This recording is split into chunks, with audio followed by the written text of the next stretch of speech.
There was a new payphone in town.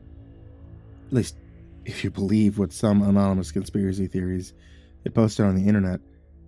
Someone on the local paranormal forum had posted a photo of a payphone, which, to be fair, was in fairly decent condition, and they had insisted that it had been installed recently. More likely than not, it had been there for a few decades, and neither the poster nor anyone else had noticed it until recently. I'm pretty sure the only people who pay those things any mind anymore are kids who genuinely just don't know what they are or what they're for. But the poster remained quite adamant that this particular payphone was a new addition. Its only evidence being some low-resolution screenshots from Google Street View from the approximate location where he was talking about, none of which showed the phone. Even granting that the phone was new, that still didn't make it paranormal. And the guy wasn't really making a very coherent argument about it, or why it was.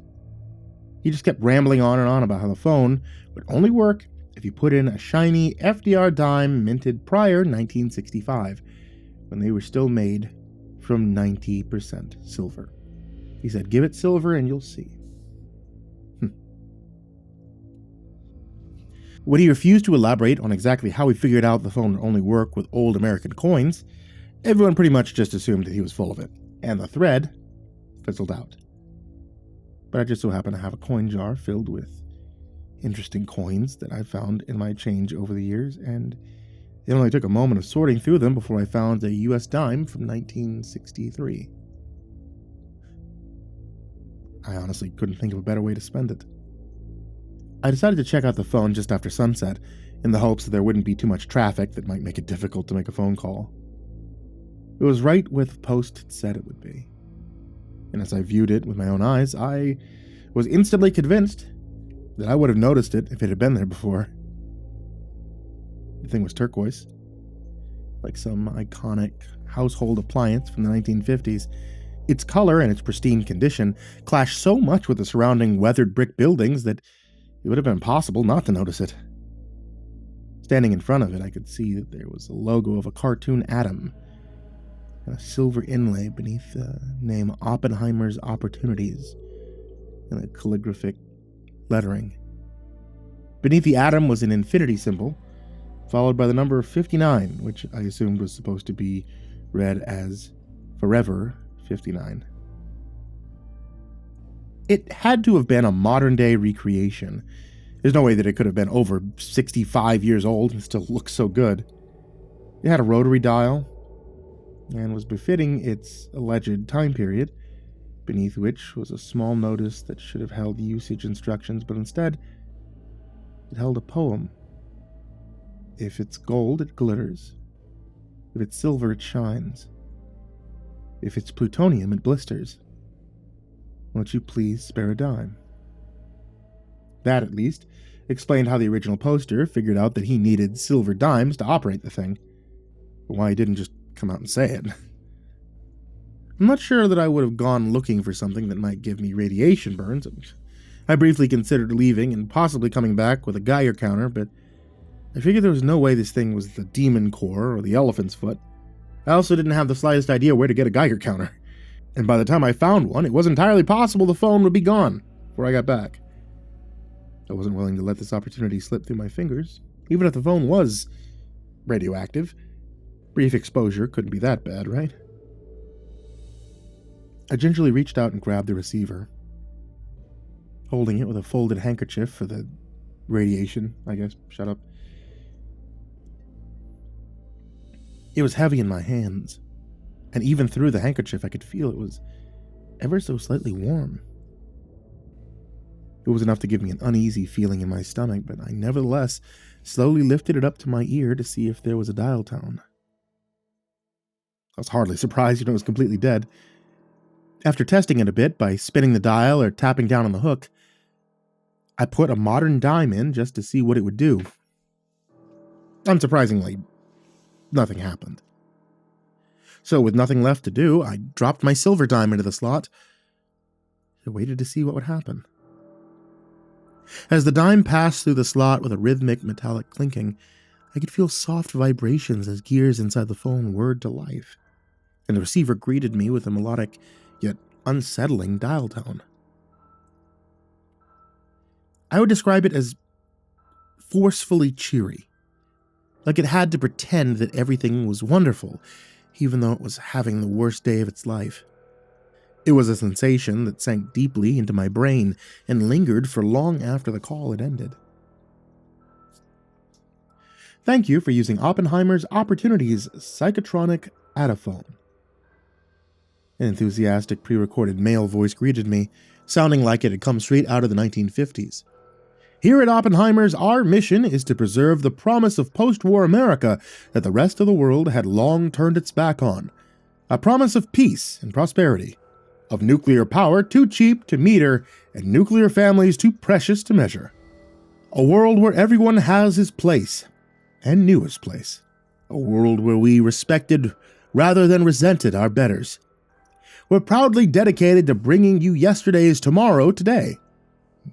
You were promised flying cars, and at Oppenheimer's Opportunities, we've got 'em. We'd happily see the world reduced to radioactive ashes, then fall from its golden age. Which is why for us, year after year, it's forever 59. Please keep the receiver pressed firmly against your ear for the duration of the returning procedure. We're honing in on the optimal psychotronic signal to ensure maximum comfortability. Suboptimal signals can result in serious side effects, so for your own sake, do not attempt to interrupt the signal. If at any point during the procedure you experience any discomfort, don't be alarmed. This is normal. If at any point during the returning procedure you would like to make a phone call, we regret to inform you that service is currently unavailable. If at any point you would like the returning procedure to be terminated, you will be a grave disappointment to us. For all other concerns, please dial 0 to speak to an operator. Thank you again for using Oppenheimer's Opportunities Psychotronic Adaphone. Your only choice in psychotronic returning since 59. The recording ended abruptly, replaced with the same insidiously insipid dial tone as before. I started pulling the receiver away from my ear, only to be struck by a strange sense of vertigo. Everything around me started to spin until my vision cut out, refusing to return until I placed the receiver back against my ear. When I was able to see again, the scene around me had changed into the silent aftermath of a nuclear attack. No, not just an attack, an apocalypse. Not a single building around me was left intact. Everything was toppled and tumbling to dust. Dust that I could feel fill my lungs with every breath. The air was thick, gritty, and filthy. I was amazed that it was still breathable at all. It didn't smell rotted because there was no trace left of life in it. It was dead. It was dusty air that no one had breathed in years. Radiation shadows from the victims caught in the blast were scorched into the numerous nearby surfaces, many of which still bore tattered propaganda posters that were barely legible throughout the haze. The city had been bombed to hell and back, and no effort at cleanup or reconstruction had been made. It had been abandoned for years, if not decades, and yet there was no overgrowth from plants reclaiming the land. Nothing grew here anymore. Nothing could. The sky above was a strange, shiny canopy of rippling clouds, illuminated only by a strange, pale light. Somehow I knew that radioactive fallout still fell from those clouds even to this day. Long ago, hundreds of gigatons of salted bombs had blasted civilization to ruins in a day while sweeping the earth in apocalyptic firestorms, throwing billions of tons of particles high up into the atmosphere. Now all was silent, except for that intolerable psychotronic dial tone and the insidiously howling wind.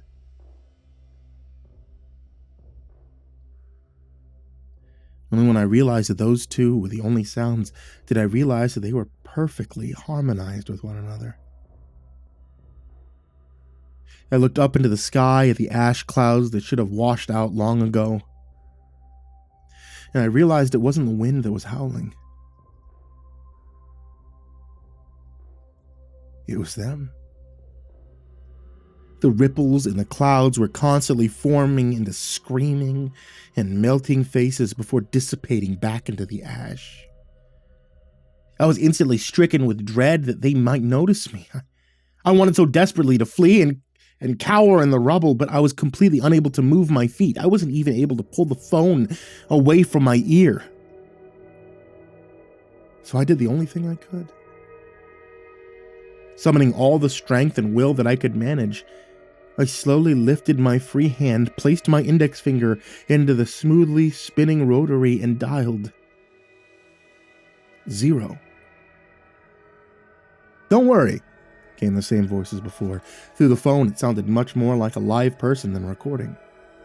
"This isn't real. Not for you, and not for us. You just needed to see it. Nuclear annihilation is an existential fear no one ever knew before the Cold War, and it's one that's been far too quickly forgotten. One can never be galvanized to defend a world in decline, the same way they would a world under attack. A world rotting from within invites disillusionment, dissent, and despair. A world facing an external threat forces you to fight for it, to love it wholeheartedly, warts and all. Without the threat of annihilation, every crack in the sidewalk is compared to perfection, and we bemoan the lack of a utopia as if that were something we were entitled to and unjustly denied. When you see the cracks in the sidewalk, don't think of utopia. Think of what you're seeing now. Think of how terrifyingly close this came to reality, and how terrifyingly close it still is. And yet, you must not let the terror keep you from aspiring to greater things, as the fear of nuclear meltdowns, radioactive waste, and mutually assured destruction stunted the progress of atomic energy in your world.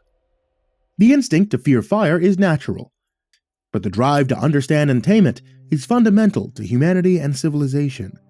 Decline is born of complacency, as easily as it is from cynicism. You must love and fight for both the present and the future. Do you understand yet, or do I need to turn the Adiphone up another notch?" What are they?" I managed to choke out, my head still turned upwards, eyes still locked on the faces forming in the clouds.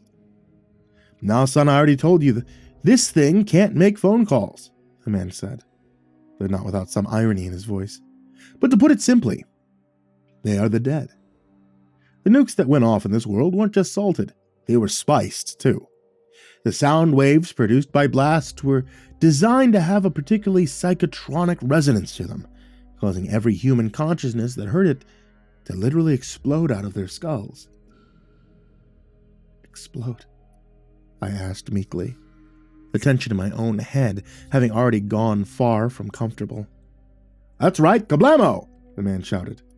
"The intention was just to maximize the body count, but there was an even darker side effect that the bomb makers hadn't dared to envision. Those disembodied consciousnesses didn't just go and line up at the pearly gates. No, sir. Caught in the psychotronic wave, they rode it all the way up into the stratosphere and got caught in the planet-spanning ash cloud. Their minds were perpetually stuck in the moment of their apocalyptic deaths. And since their screams are all in perfect resonance with each other, they just grow louder and louder. That wind you hear, it's not wind. It's billions of disembodied voices trapped in the stratospheric ash cloud, amplified to the point that you can hear them all the way down on the ground. So, my head's going to explode, and my ghost is going to be stuck haunting a fallout cloud for all eternity. I demanded in disbelief. Disbelief I desperately clung to, as it was the only thing keeping me from succumbing to a full existential meltdown. "Oh, not to worry, son. As long as you don't resonate with them, you'll be fine," he assured me with a warm, fatherly tone. "Your head won't explode, and you won't get stuck up there in the ash cloud. Just listen to the dial tone, let your mind resonate with it instead. Once you believe in the wonders of the atomic age, you will be free of the fear of an atomic holocaust." "No. You're lying. The only signal's coming from the phone, not the sky," I managed to protest. "Son, Paxton Brinkman doesn't lie. My psychotronic returning makes it impossible for me to consciously acknowledge any kind of cognitive dissonance," the man tried to assure me. So when I tell you something, you had better believe that this is the one and only truth in my heart. That's what makes me such a great salesman, CEO, and war propagandist. Honestly. The screaming coming from the cloud is both real and fatal, and if you don't let the Adiphone's counter signal do its thing, I'm telling you, your goose is cooked. I'm sorry, is it just cooked now? Is that what the kids are saying? You're cooked, son. Sans goose. You said it yourself. You said it yourself. This isn't real. You wanted me to see the apocalypse so that I'll embrace salvation. Your salvation, I managed to croak. There are no ghosts in the fallout. You just want me to be too afraid to reject you, to hang up before you finish doing whatever it is you're trying to do to me. There was a long pause where I heard nothing but the screaming ghosts and screeching dial tone before Brinkman spoke again. If you really believe that, then go ahead and hang up the phone, he suggested, calmly. I stood there panting heavily, but saying nothing. My fingers still clutching the receiver and pressing it up against my ear. I closed my eyes, tried to ignore the nuclear hellscape around me, trying to focus on the fact that if it wasn't real,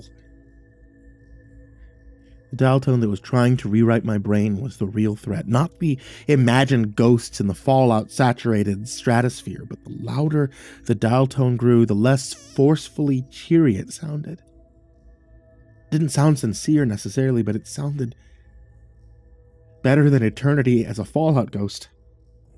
I began to wonder if it would be better to end up like Brinkman than risk such a horrible fate. Would it be more rational to choose the more pleasant hell, or was it worth the risk to ensure that my mind remained my own? Slowly but surely, I gradually loosened my grip on the receiver until I felt it slip from my hand. As the sound of the dial tone faded, the vertigo that I had felt from before came back tenfold, and an instantly debilitating cluster headache overcame me as I cried out and collapsed to the ground. The pain was so intense that I could barely think, and for a moment I did truly think that my head was about to explode and that my consciousness was to be condemned to a radioactive ash cloud for all eternity.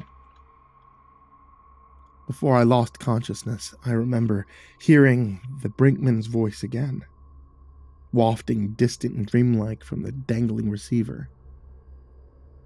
Son, you've been a grave disappointment.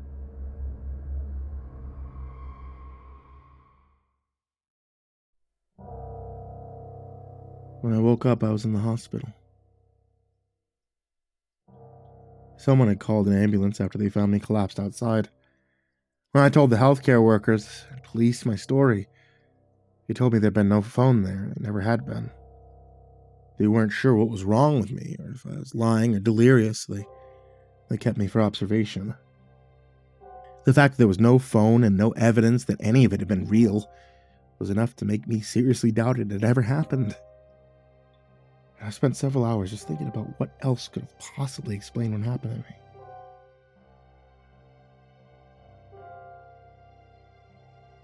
And that's when the radiation burns started to appear.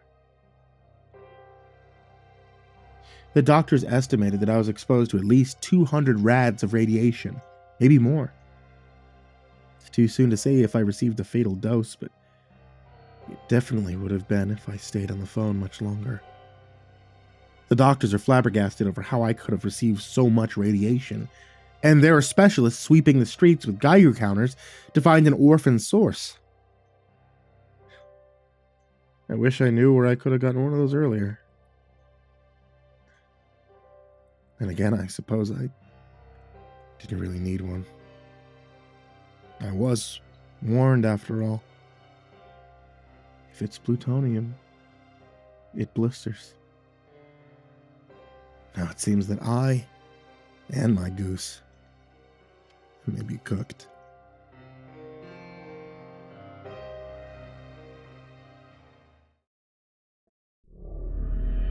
I'm a real estate agent, fairly new to the job, We're currently repping a house on behalf of the bank. The house was handed to me 2 days ago. And sometimes if the previous tenant had died or disappeared, they'll just leave all their belongings behind. I'm something of an amateur historian, so occasionally I go looking through the belongings. There's the property of the bank anyway, usually come part and parcel with the house. For any new buyers. Yesterday, I was surveying the property and I came across an old notebook, just resting on the desk in a study, right there, as if it wanted me to find it. It didn't look that old. When I opened it, the words inside, they were written in crayon, clearly in an adult's handwriting. The contents were fairly disturbing. My boss prohibited me from taking it to the police. He says it's fiction. They're wasting my time. Maybe he's right. And as per the instructions in the text, I'm sharing them here just in case. I hope it helps. My name's Chris. I'm 26 years old. I'm a former IT technician. I'm survived by my mom, my dad, my sister, and Buddy, the family dog. I used to have an apartment. I used to have a life. And now I live in her walls. For reasons I won't go into, it made me jobless and homeless. I could have reached out to my family, I should have. But I've always been a stubborn guy and I wanted to handle this myself. My family aren't exactly rich. I didn't want to be a burden. I'd get back on my feet, it wouldn't be hard. It was harder than I anticipated. Nights of sleeping rough or cowering in a shelter, my bag clutched to my chest out of fear of being shanked by one of the city's more hopeless destitutes. An ache in my body that seeped into my very bones, for which seemingly no warmth could serve as a panacea. An ache I dulled with alcohol and eventually prescription drugs, illicitly obtained from an old wino in 6th Street shelter, though I seemed to have a healthy supply. By the time I was in desperate need of help, I was too far gone to acknowledge it. I spied the house by chance, exploring a new neighborhood for some prospective panhandling. I scoped it out for days. It was an unassuming Victorian townhouse in a good part of the city, a for sale sign swinging old and forgotten in the overgrown yard. White paint, blue trim, lace curtains. Most importantly, a window into the basement that I could easily jimmy. I lurked in the area watching the house. Nobody was coming or going. It was clear to me that nobody lived there, but still, despite my alcohol and drug-addled brain, I was cautious. I made sure. All I wanted was a place to sleep for a few nights. I wasn't going to vandalize the property or steal anything. A warm bed, hopefully running water, a place to recuperate and collect myself away from the comings and goings of others in the same boat as me. Safety, comfort, the temporary illusion of such things. An injection of hope to keep me going. As I slid through the basement window on that fateful Friday night, hope was on my mind. This could be the turning point for me. Collect myself, get healthy, move on with the owners none the wiser. Maybe finally reach out to my family.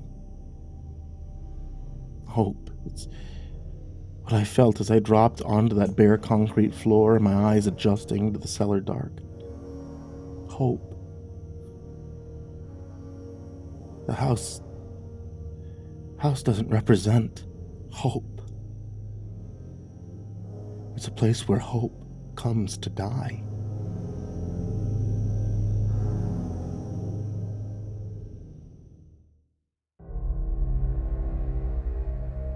Upstairs, every surface was coated in a thin layer of dust. Nothing severe, but enough to tell me that my suspicions were correct. The house was empty. It was decorated like your standard townhouse, old-fashioned furniture, perhaps from the 60s. Beige carpets, knickknacks in the living room. A locked door downstairs led to a study, perhaps. A The grandfather clock stood in the hall, silent, unwound.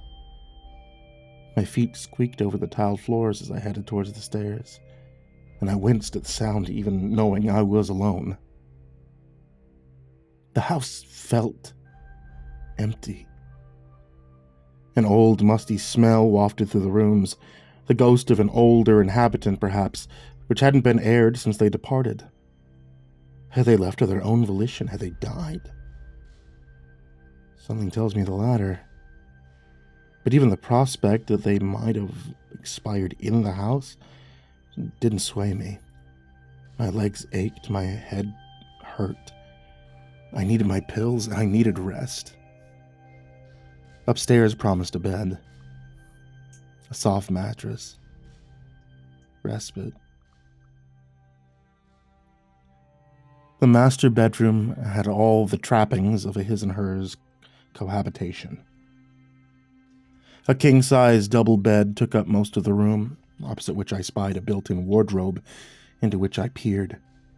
An old lady's dresses, old man's suits, hanging mothballs from hangers, smelling faintly of mildew. I noticed a hatch at the back of the wardrobe, which I figured must have led to further storage space. A vanity table sat by one window, a chest of drawers on the opposite wall.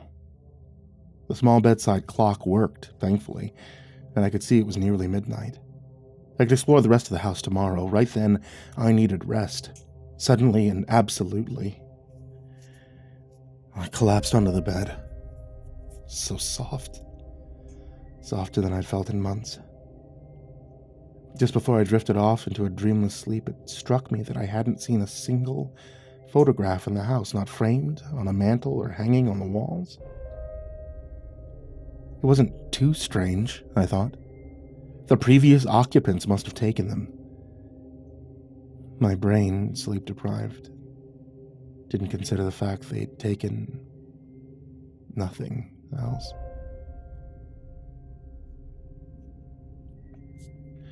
I awoke to sunlight streaming through the windows. I felt rested, recovering, and yet strangely alert, on edge, wary. Had something woken me? It took just a second to realize what. From outside of the room I heard footsteps, slow and deliberate, and then a cheerful humming. The voice sounded feminine, old. Shit. Had the old lady really come back suddenly? Of all the awful luck, I panicked, scrambling out of bed, eyes darting around the room. I couldn't leave. Lord knows where she was in the house. Sure, I likely could overpower an old woman, but there was no way I was doing that unless I absolutely had to. I'm not a monster. I remember the crawl space in the built-in wardrobe. It seemed as good an option as any. I darted to it, pulled it open. A cavernous black space loomed beyond. Without thinking, I pulled shut the wardrobe door behind me and slipped into the darkness. The area I found myself in was cold. I was pressed up against the brickwork, pinned in a claustrophobic corridor between the walls. I stood there for a moment, catching my breath, trying to calm my nerves, then settled down, a dappling of light a few feet away. A vent, looking into the bedroom. At over 6 feet tall, I was barely able to peer through it. The door to the bedroom opened and an old woman entered. I say old, she was ancient, a withered, round-shouldered crone, shuffled in, peering around with beady eyes. Her face wrinkled like a prune, twitched as if she was sniffing the air. And all the while, a beautiful, melodic hum emanated from her lips. The woman moved around the room, tutting at the unmade bed. I hoped she'd forgotten the state in which she'd left it. Then my heart sank.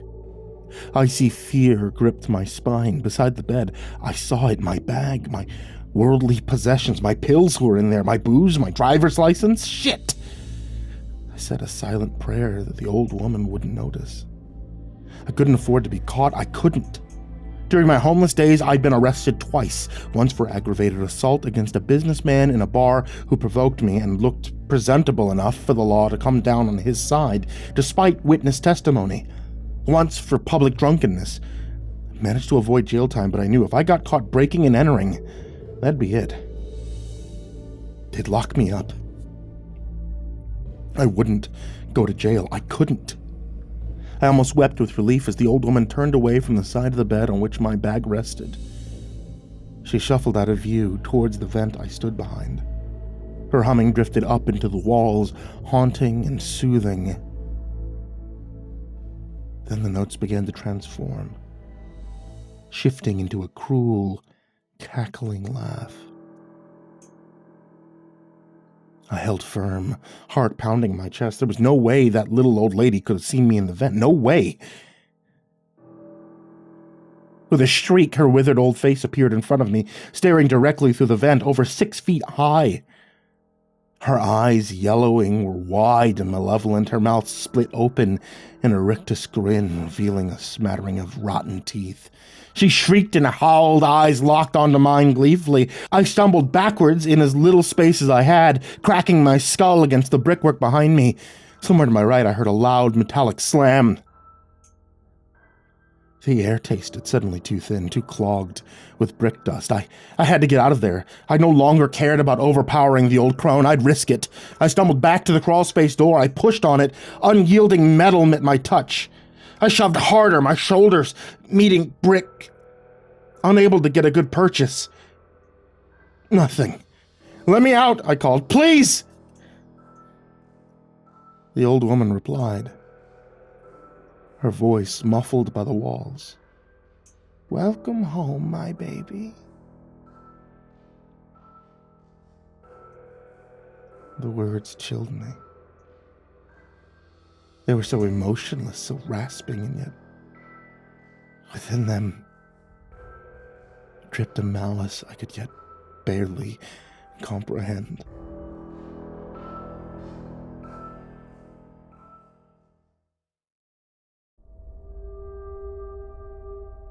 I explored the inside of those walls for 3 whole days.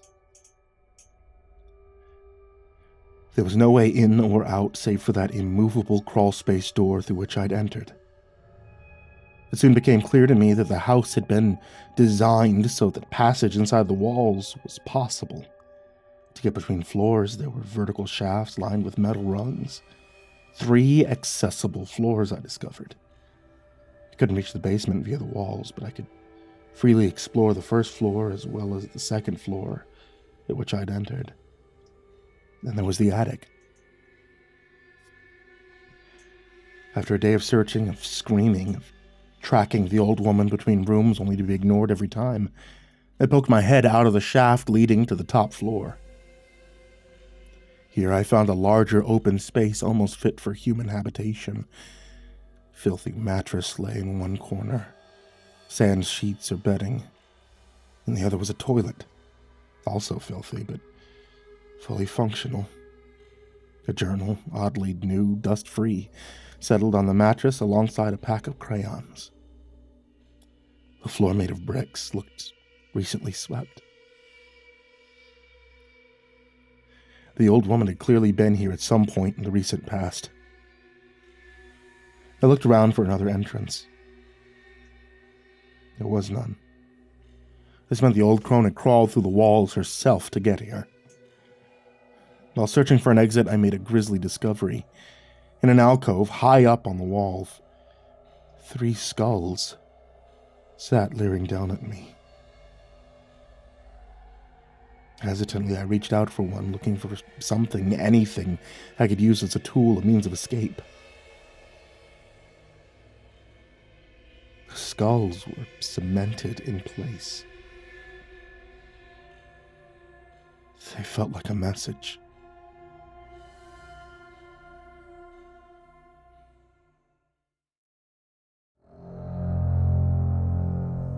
Two further days passed, during which time I slept on the dirty mattress, in between searching desperately for an escape.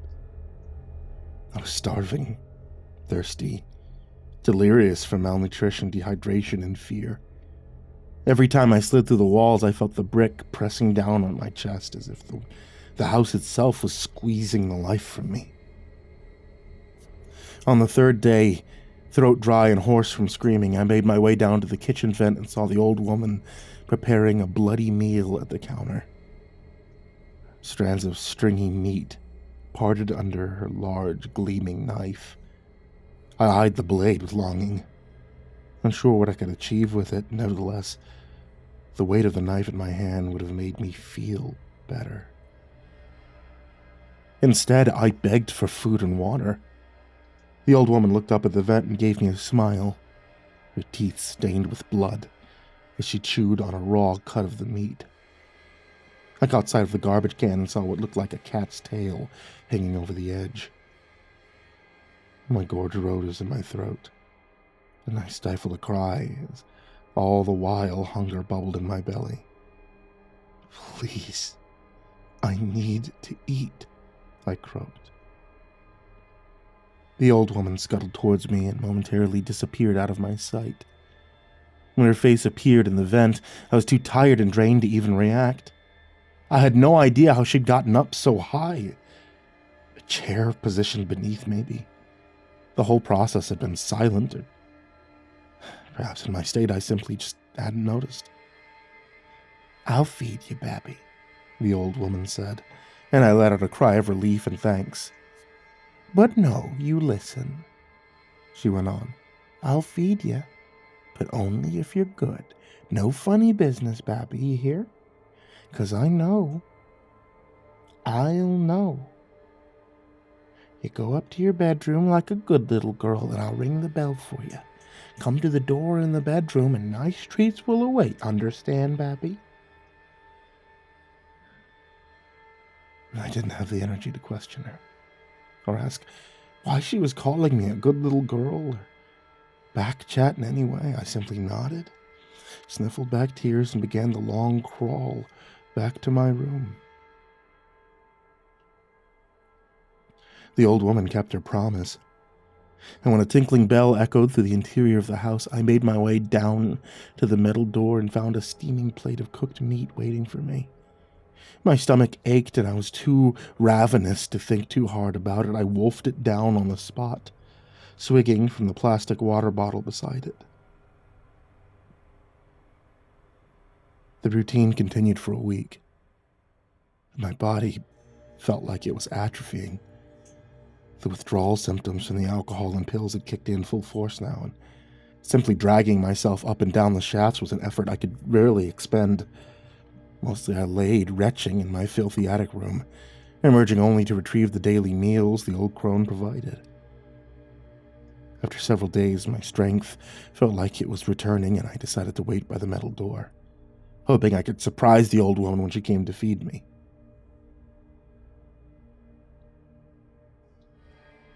She never came. Nor did she come for the next 3 days. "Your punishment, Babby," she crowed from the study when I tracked her there, begging and pleading. She barely even looked up from the old book she was examining. I never tried that again. Instead, I began to chronicle my experiences in the journal. This seemed to please the old woman, despite my lack of mentioning the procedure, and I was granted a little more food and 2 bottles of water a day.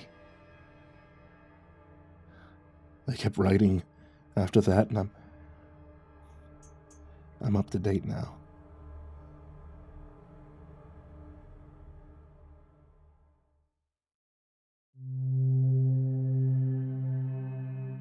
Yesterday, I awoke in fear from a particularly restful deep sleep. I was sure somebody else was in my room. I scrambled up the mattress, croaking in fear and warning. In the darkness, I could make out a pink shape in the corner. As sleep slipped away and my night vision returned, I could make out what it was. A dress. I walked over to it hesitantly. "For my pretty little girl," a note read, in elaborate cursive. I looked down at the dress. My own clothes were filthy, stained with dirt, dust, God knows what else. They itched. They felt disgusting. My beard, which had grown busy and unruly, itched too. My hair felt greasy and vile. A change of clothes, at the very least, would have been welcome, but this was preposterous. The idea of wearing a pink woman's dress felt degrading. I ignored the gift, kicking it angrily into the corner. Later, I found myself spying in the bathroom. I'd previously always avoided that room after checking earlier on for viable exit routes. The last thing I wanted to see was the old bat showering. That day, though, simply staring longingly at the clean, tiled bathroom was a luxury that I decided to allow myself. To my horror, the old woman entered, thankfully fully dressed. She didn't look up at me as she proceeded to clean the sink. "You're not wearing your present," she said, her back to me, her voice gentle with an air of menace. How the hell did she even know? She could only see my face through the vent, and she hadn't even looked at me. My head swam with anger. "Fuck your present!" I knew as soon as I said it, that was a mistake. The old woman whirled around, her face contorted into a wrinkled ball of malice. "Babby, I will not tolerate that language," she croaked. "You're a bad, disgusting girl, and I'm starting to regret ever allowing you into my home." "Yeah," I said. "Yeah, I'm awful. I'm a terrible house guest. You throw me out. Let me go. Okay, I won't tell anyone. I won't. I'm too ashamed at what a bad guest I've been. I'll just go get out of your life, leave you in peace." The crone threw her head back, let out a shrill, hooting cackle. "Boy, Babby thinks I'm soft in the head," she exclaimed, to nobody in particular. "Some senile old bat, I'll tell you, you little brat. Our current president is Trump. It's August 2017. The sky is blue, the grass is green, and my name is..." She paused, and I waited with bated breath.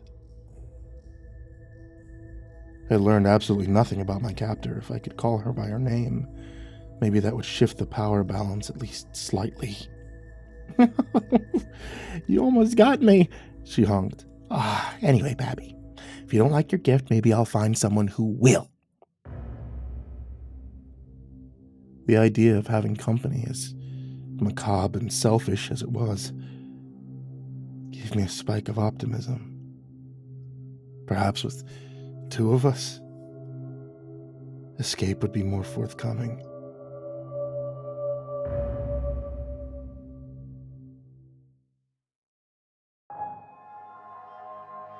I live in her walls. I live in her walls, and I need to get out. The weeks passed since my last entry. I've been too afraid to write, too afraid to let my guard down. She's in every room now. Everywhere I go, she's there, humming and guffawing and staring at me, her face pressed to the vent, impossibly high. Her eyes grow more deranged by the day. It's like she's excited, like she's waiting for something. I need to get out. Things have been strange in the house lately, too. Stranger than usual. I keep hearing other voices emanating from the rooms, but when I make my way to them, it's only the old woman there. But I definitely hear others, men, women, children. Something's going on in the house. It's maddening. Always just out of my line of sight, always moving when I chase it down. The rooms are changing, too, I think. I found myself inside the walls of a room I'm sure I've never seen before. Perhaps it was the basement. Perhaps I got down there without realizing it. It's a large room lit by candles, decorated with black drapes. There's a table in the middle. I don't know what's on it. I can't quite see. The old woman wasn't in that room, but nevertheless, I was sure I wasn't alone. I thought I could hear breathing deep and heavy just below the grate. I scrambled away, pulling myself through the tight gaps. Somehow I found the route back to my room. It took hours. I got lost inside the bricks of this infernal house. I'm scared to explore further. I'm scared of where I might end up. The walls are closing in on me. The house feels like it's getting tighter around me. She stopped feeding me. I haven't eaten or drank in 5 days. I could barely move. It's all I could do to muster the strength to leave these final words, should my words be found along with my body. I need the finder to make them public. I need my mom and my dad and my sister to know that I didn't abandon them. I need you to warn them never to enter this house. I need to be able to move. I need strength. Because I'm not alone anymore. I can hear them creeping through the tunnels, sliding through the gaps, getting closer. I live in her walls, and there's someone living in her walls with me.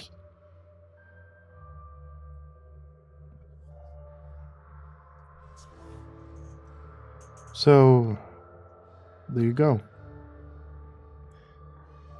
I don't like being in this house anymore. I called up the bank. I asked how the property came into their possession. The old woman who owned it died, they said. She died years and years ago, mired in debts. Lost her daughter and her husband. It was the beginning of the end. Somehow the property got lost in the system. Only recently the bank discovered it was their asset. I checked in that wardrobe, of course. No crawl space there, just a blank, solid wall. And I keep trying to dismiss the notebook. A flight of fancy, a story planted there for someone's amusement, a prank on the new girl, my boss's behalf, maybe. But I've been in that house a lot these last 2 days, preparing it for sale, and every time I'm there, I hear scratching in the walls. I hear movement. I keep feeling like I'm being watched from the vents that line every room. I hate being there. The walls feel like they're closing in.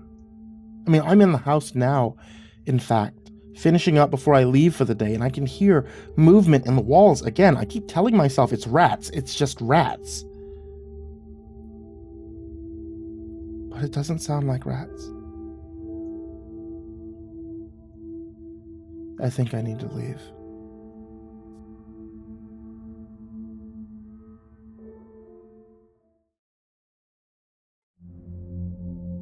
Ever find yourself jobless, angry, and fed up? If not, I envy your life. Unfortunately, that's the state I find myself in. Worked at a grocery store for about a decade. Customer decided to get rough with one of the other employees over some goddamn baby formula. One punch later, they're getting a couple $100 in gift certificates not to sue, and I'm out the door. I'd say, funny how life works. Really, there's nothing funny about my situation. So, here I sit, combing through Reddit for some horror to take my mind off my impending financial doom, watching 80s slasher films when that gets old, and rereading my Stephen King collection, of course. I mean, it'd be a good life if I wasn't sneaking ever closer to starvation. One day, though, I get a chat request, right? I accept it. See a phone number. My first thought is that it's from some kind of ARG, so wallowing in shame, worry, and boredom, I give it a call. Thank you for calling Project Insomnia. How may I direct your call? An upbeat female voice says. Got sent this number on Reddit, so I'm wondering what everything's about, I reply. Good for you. I'll connect your call, the voice replies. After a few minutes of hold music, that's exactly as you'd expect, someone answers. Nathan, glad you decided to call. I've heard you're looking for employment and enjoy horror, am I correct? The professional-sounding man says. I'm a little weirded out. I'm not the type to use my name online much. Of course, that isn't my name, but a stand-in. I'm sure you all know that. And I certainly haven't been posting about my financial state. Till this, anyway. But people who run ARGs can get really into the weeds, so I don't really think of it too much. Right on both accounts. Why? I reply. We have an opportunity for you. 2 weeks of your time, using your skills, $20K. The voice says simply. God, I could use that money in real life. But hey, guess we'll keep my mind off things while I wait for some answers on resumes, so sign me up, I answer. Nathan, I think you're misunderstanding. We're not running any kind of game. I'm offering you money for your time. The voice sounds mildly annoyed. Really? Huh. Well, I'll bite. What's the catch? Is this some kind of MLM, pyramid scheme? What's going on? I ask. Details can be given in person. I'll send you a location. We can meet and see if you feel the job is a good fit. I'd request you bring a suitcase in case you feel like taking us up on our offer. There are many other people who have been chosen, and time is a factor, the voice explains. I get some mild BS vibes from his statements, but it's not like I have a full schedule. A couple days later, I find myself in a small diner a couple of towns over, sitting with a man in a plain black suit. He doesn't seem nervous, but there's a vigilance in his eyes, like he's used to watching out for things. Glad to see you've made it. You wouldn't believe how hard it is to get people to believe you're paying 20 grand, the man in front of me says. I would. I'm waiting for the part where you tell me it's split up over a decade, requires a $5,000 deposit. Before that, though, can I know who I'm talking to? I ask. You can call me Adrian, and I assure you what I'm offering is real. By the end of this meeting, if you so choose, I'll have the money in your account, is Adrian's reply. There's some silence. The waitress comes over. Anything I can get for you two? The middle-aged lady asks. Coffee for me. And a clubhouse sandwich with fries for my friend, Adrian replies. I'm not shocked that he knew what I'd order. More amused. Whoever these people are, they've dug into me. So you're trying really hard to cultivate a mysterious aura. And I mean, it's working, though, you know? What's the job? I say. Simple, really. We want you to watch horror. Lots of it. For extended periods of time. And give your observations.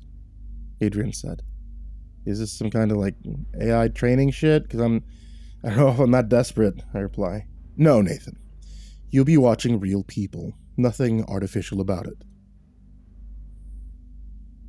But I know the question you're really asking.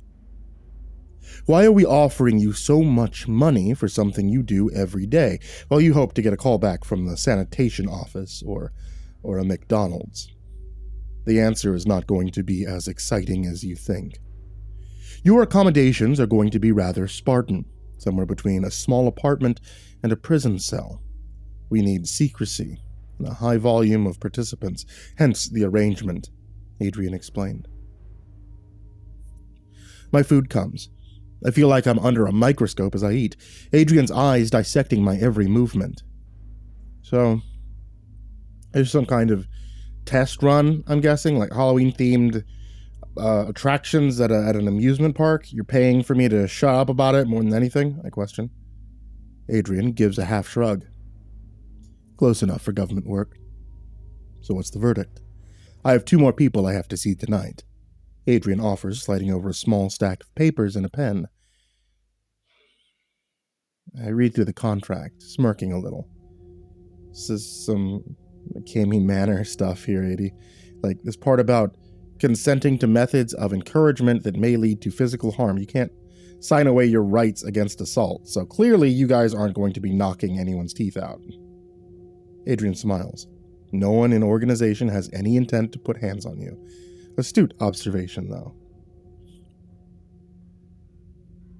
If you want my opinion, remove those parts. Just let people imagine what bad things could happen. But all the real bits seem in order. So what about my money? I ask. The grin Adrian gives me should have been my warning sign, but I was too busy getting a notification of $20,000 in my nearly empty bank account.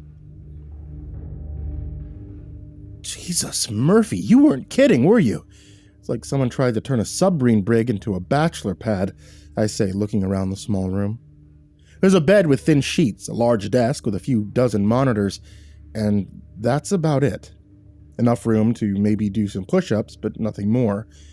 One thing I noticed right off the bat is how the monitors were constructed. Thick, textured plastic leads to the wall, locking each one of them in place. They're hardwired into the electrical system, the plugs being reinforced and grounded behind the wall. There's a small vent in the ceiling doing its damnedest to minimize the musty odor of the place. The toilet is what I expect, stainless steel and industrial, but at least it's clean. The door gives me pause, thick steel and with a slot in the middle. If the project takes off, maybe we'll look into making the workspace more comfortable, Adrian offers. Not like you could make it any less so. But hey, $20K makes it seem a lot bigger than it is, am I right? I replied. Meals are served 3 times a day. We've not found any dietary restrictions in our research on you, but if you have any, feel free to let us know. You may keep your cellular device, but usage in most cases will be seen as contrary to the rules outlined in the contract. Once daily, you will be expected to give a report on what you're seeing on the monitors. Attention to detail is key, Adrian explains. Okay, so this is kind of like a night trap meets escape room situation, I say, sitting down in a small computer chair, looking at the bank of various monitors. There's that attention to detail we're looking for. Watch the monitors, Nathan, Adrian says, closing the steel door. Want to know what I'm feeling? Joy. Yeah, everything is grimy and eerie as hell, but it's supposed to be. I'm alpha testing something or other, an immersive horror game maybe. I light up a cigarette, and I immediately notice 2 things. The first is that all the monitors are showing 3 different places, about a half-dozen scenes apiece, give or take. Second's just how varied these screens are. Some are crystal clear, some are antiques, but all are behind a layer of almost imperceptible bulletproof glass. How do I know it's bulletproof glass? I don't, but it's clear, can't scratch it, can't leave a scorch mark on it. Most of the monitors are dull. Fast food place, gas station, inside of a house. After a while, though, someone comes home, nice-looking lady, early 30s or so, smartly dressed, coming home late at night.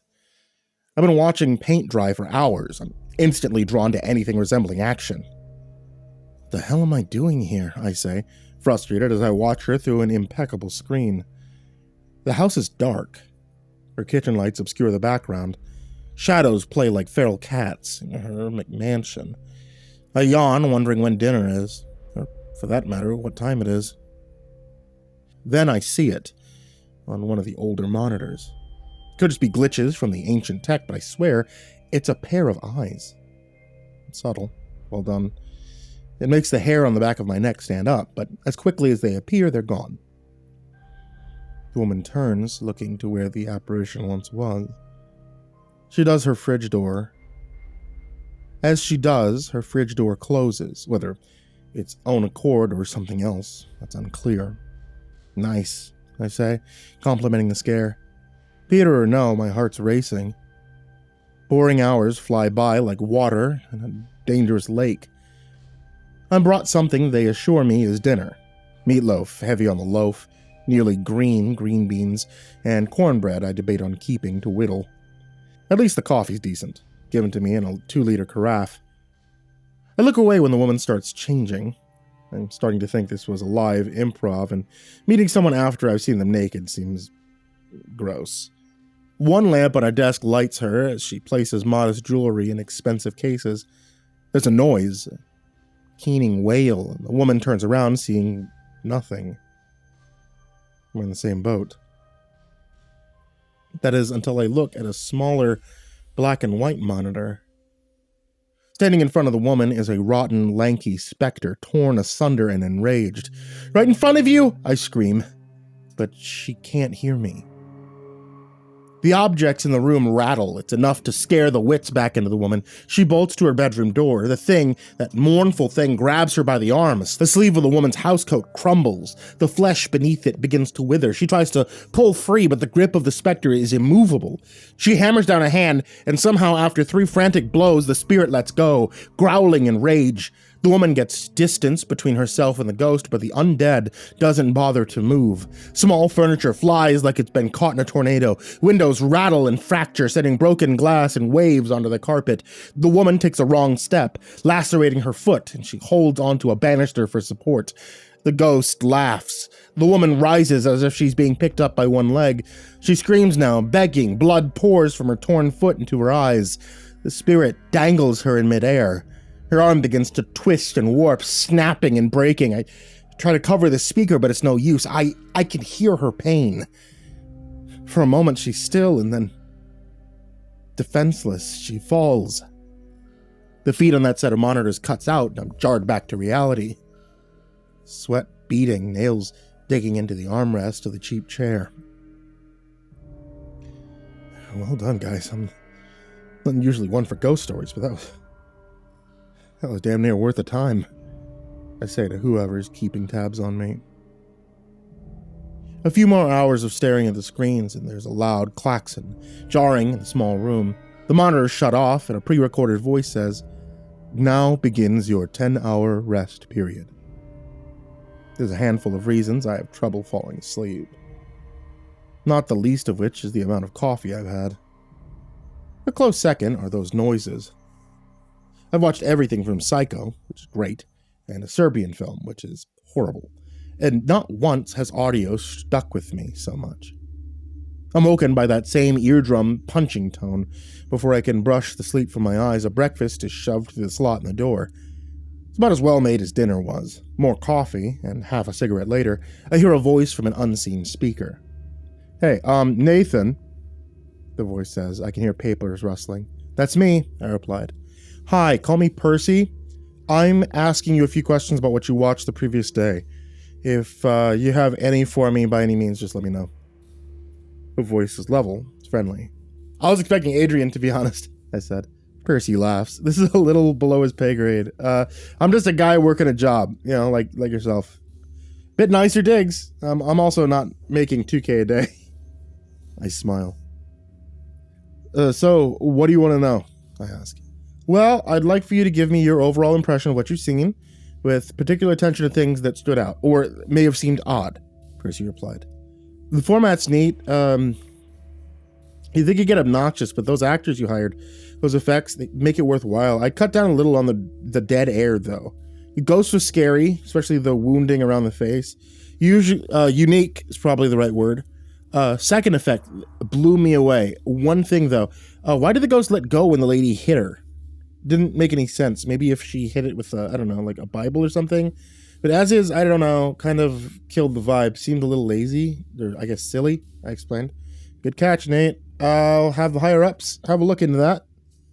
"Not a bad way to earn a few grand, huh?" Percy replied. "It'd be better if I wasn't hanging around with the ghosts of my own farts. That vent isn't doing a damn thing," I joke.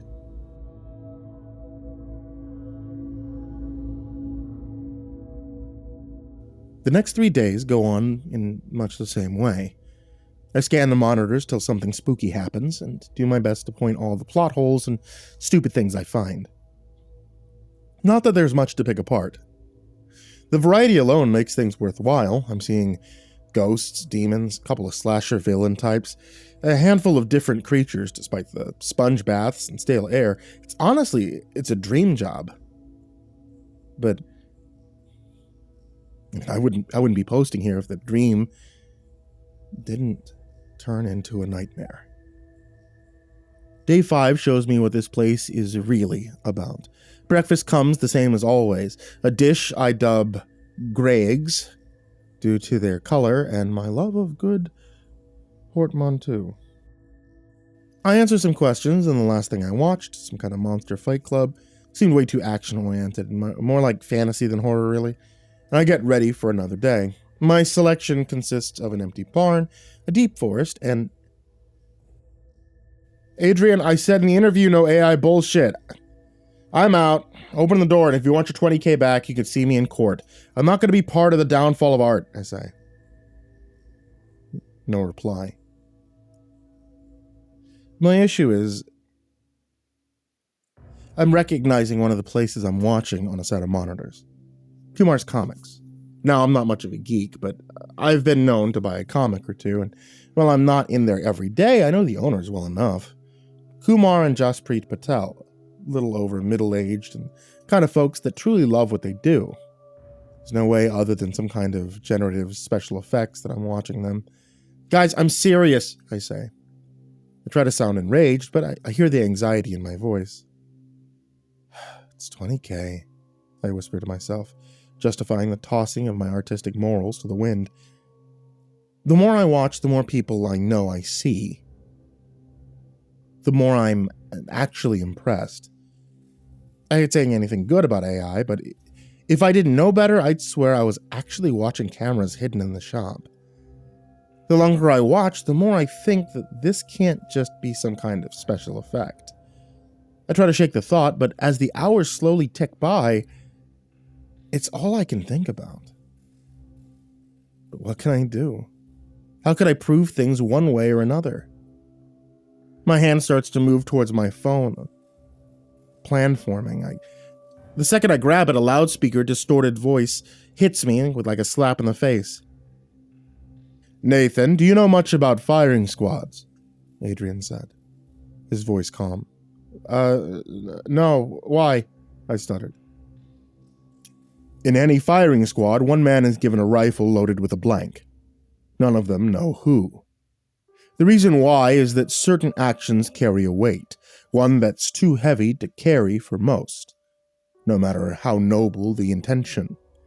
It leaves that sliver of doubt that maybe you didn't really do anything. It's how most members of a firing squad sleep at night. If you make that phone call, it's only going to make things harder for you. Cling to that doubt. Cling to it like a life raft," Adrian explains. "What are you saying?" I asked, panicked. "As little as possible. For your sake. And I have to remind you, using your device to communicate is against the rules of your contract and will be dealt with," Adrian threatens. I feel like I'm on the edge of a cliff. On one hand, I know this is all just some game, spooking me out of this joint. But on the other, a lot of things aren't adding up. I dial the number, I hear the ring echo through the monitors. My heart drops, I feel sick to my stomach. My phone disconnects when I look down. I don't even see the 4 emergency calls only prompt, just a string of strange, illegible characters. I hear Adrian sigh, then the speaker cuts out. A few seconds later, the industrial toilet sink combination starts spewing water. It goes on for minutes, soaking everything in the room and leaving about 3 inches of standing water. I'm shivering and scared, and I understand how truly fucked I am. "Watch the monitors, Nathan. You may not understand, but you're helping to save life as we know it," Adrian demands. What else can I do? The day slowly trickles by. Every customer, every shadow makes my heart stop. Around 11 p.m., Kumar and Jasprit begin to close down the shop. I think maybe they're safe. Just another of the feeds where nothing happens. No one likes being proven wrong, myself included. The door wasn't locked. A short, stocky man in a dragging raincoat and beat-up fedora walks in. "Sorry, buddy, store's closed. Open up bright and early tomorrow, though," Kumar says. The man ignores him. The stranger, faded plaid coat catches on a set of action figures, knocking them over. "Sir, show a little more care, please," Jasprit says, nicer than necessary. The stranger laughs mockingly. I catch an angle of his face. Pale, rotund, full of small lesions. Look almost like burns. But as he grins, I see it. Each of his teeth are small clusters of wires. "Get out. Come on, fucking run!" I scream at the screen. But of course they can't hear me. I know what this guy is, or at the very least what he's capable of. I can't just sit here. What choice do I have? Yesterday I probably have said he's the worst thing I've ever seen. He's not really scary. His gimmick seems tacky. The thought makes me sick to my stomach. The callousness I viewed people's trauma with. I vomit. The noise it makes in the standing water makes me retch a second time. "Okay, Dick Tracy, it's time to get out of my store before I call the cops. You have 10 seconds, Kumar says in a commanding tone. The stranger snickers again, then turns to Kumar and his wife. I don't speak Hindi, but the squat man does.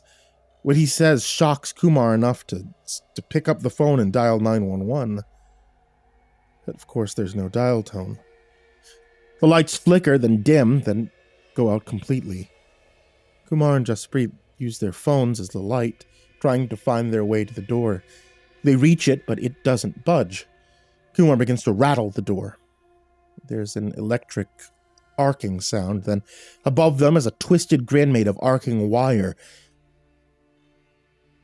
I don't catch much of the violence. By the time the stranger sinks his teeth into Kumar, they both drop their phones. The feed cuts out. I feel lightheaded, like nothing is real. But it is. All of it. I just watched people I know get killed by a C-list urban legend.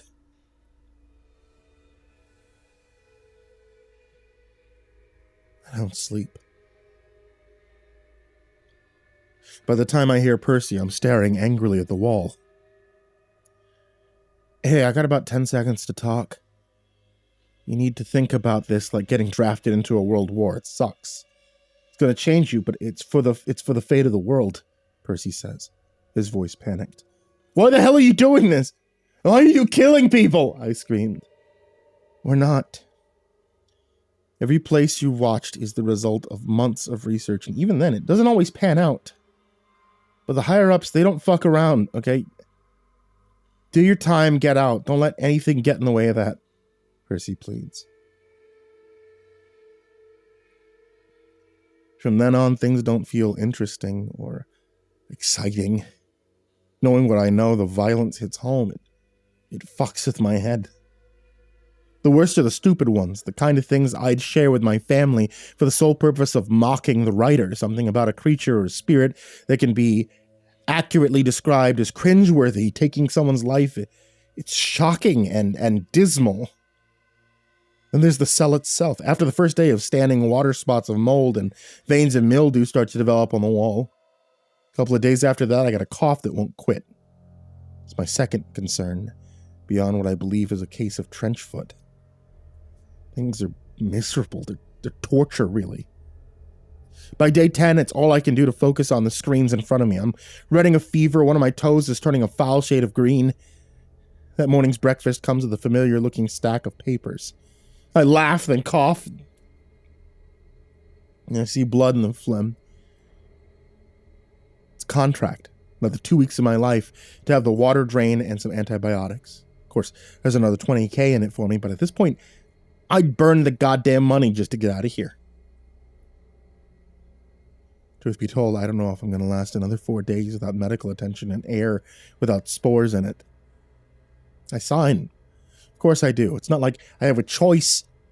If it was a case of being shot, maybe I'd be brave enough to face the music instead. But the thought of dying a slow, infected death in a sodden cell terrifies me. There's no happy ending here. I'm still in this cell. Day 13, in fact. First day since the 5th I've seen a familiar place. My cell. It sits perched in the corner of the room, looking down at me from the ceiling. I can't see it when I look, but on an old green-tinted monitor, it lurks. I can't make out much of it besides what I think is a rusted old army helmet. Its long brass teeth reflect the scant light in the cell. Water's flooding my prison as I finish typing this.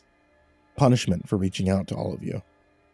It's my cry for help, my scream to the void to try and figure out some way out of my situation. But this is also my warning. Something is happening to the world, something big and chaotic and worse than anything that we've seen before. Rules are breaking, logic is failing, things aren't what they seem, and someone somewhere out there is keeping an eye on all of these threads and the YouTube comments, looking for those people that know what they're looking for, those of us who live and breathe urban legends, ghost stories. Watch your back, guys. I don't know what else to say.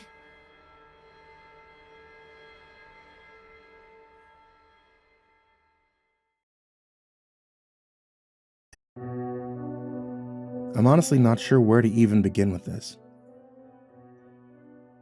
It's been, almost a year to the day now, and I still can't fully understand or comprehend what happened that day. Neither have I been able to fully get over it. I floated from one psychologist and psychiatrist to another, all which tell me that what I experienced couldn't possibly have occurred, and yet, as much as they try to make my mind believe that, both with words and medication, as much as I try and make my mind believe it wasn't real, I know deep inside myself that it was. So I'm choosing to post my account of this here, both as a admittedly rather pathetic attempt to release some of the guilt and horror that I've carried with me since that day, and more importantly, as a warning to anyone who'll listen. You see, I used to love scuba diving. I became certified when I was 16 years old. I've dove both in freshwater and saltwater ever since. I've met and become friends with many great and talented people because of it, and Tyler was one of them.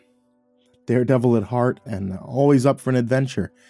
I took him under my wing, as he was less experienced than I was, and a few years younger than me. He eventually became close enough that we called each other brothers, and though we lived in different states, we always met up at least once a year to go on a scuba diving trip. That was up until the pandemic hit a few years ago. And when it hit, due to the quarantines and difficulty to travel that it made, we wrote off our annual meetup for 2020 and 2021. We kept in touch, but it just didn't feel the same. One afternoon in April of 2022, I received a phone call from him.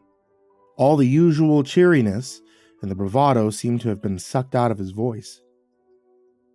He told me that his work had chosen to lay him off as a way to cut back spending costs due to the strain his business had been put under, and he'd been forced to go on food stamps and cash assistance as a result of it.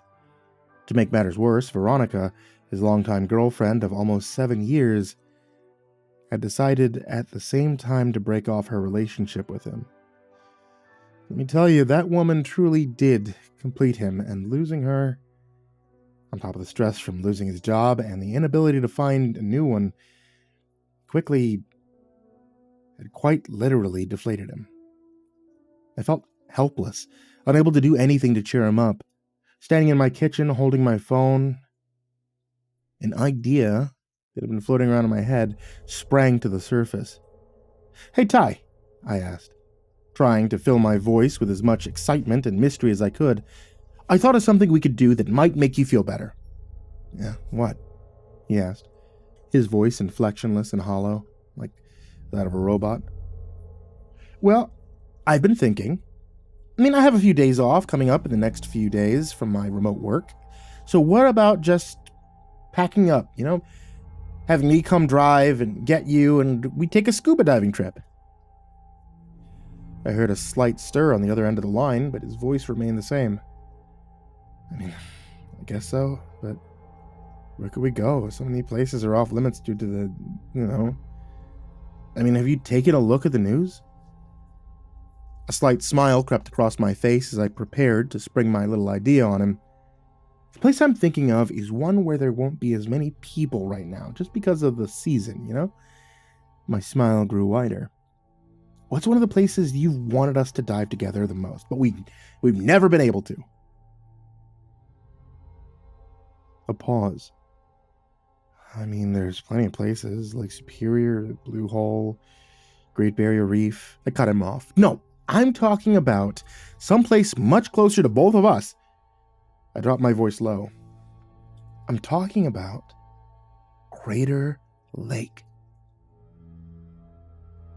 There was the longest pause of the call yet.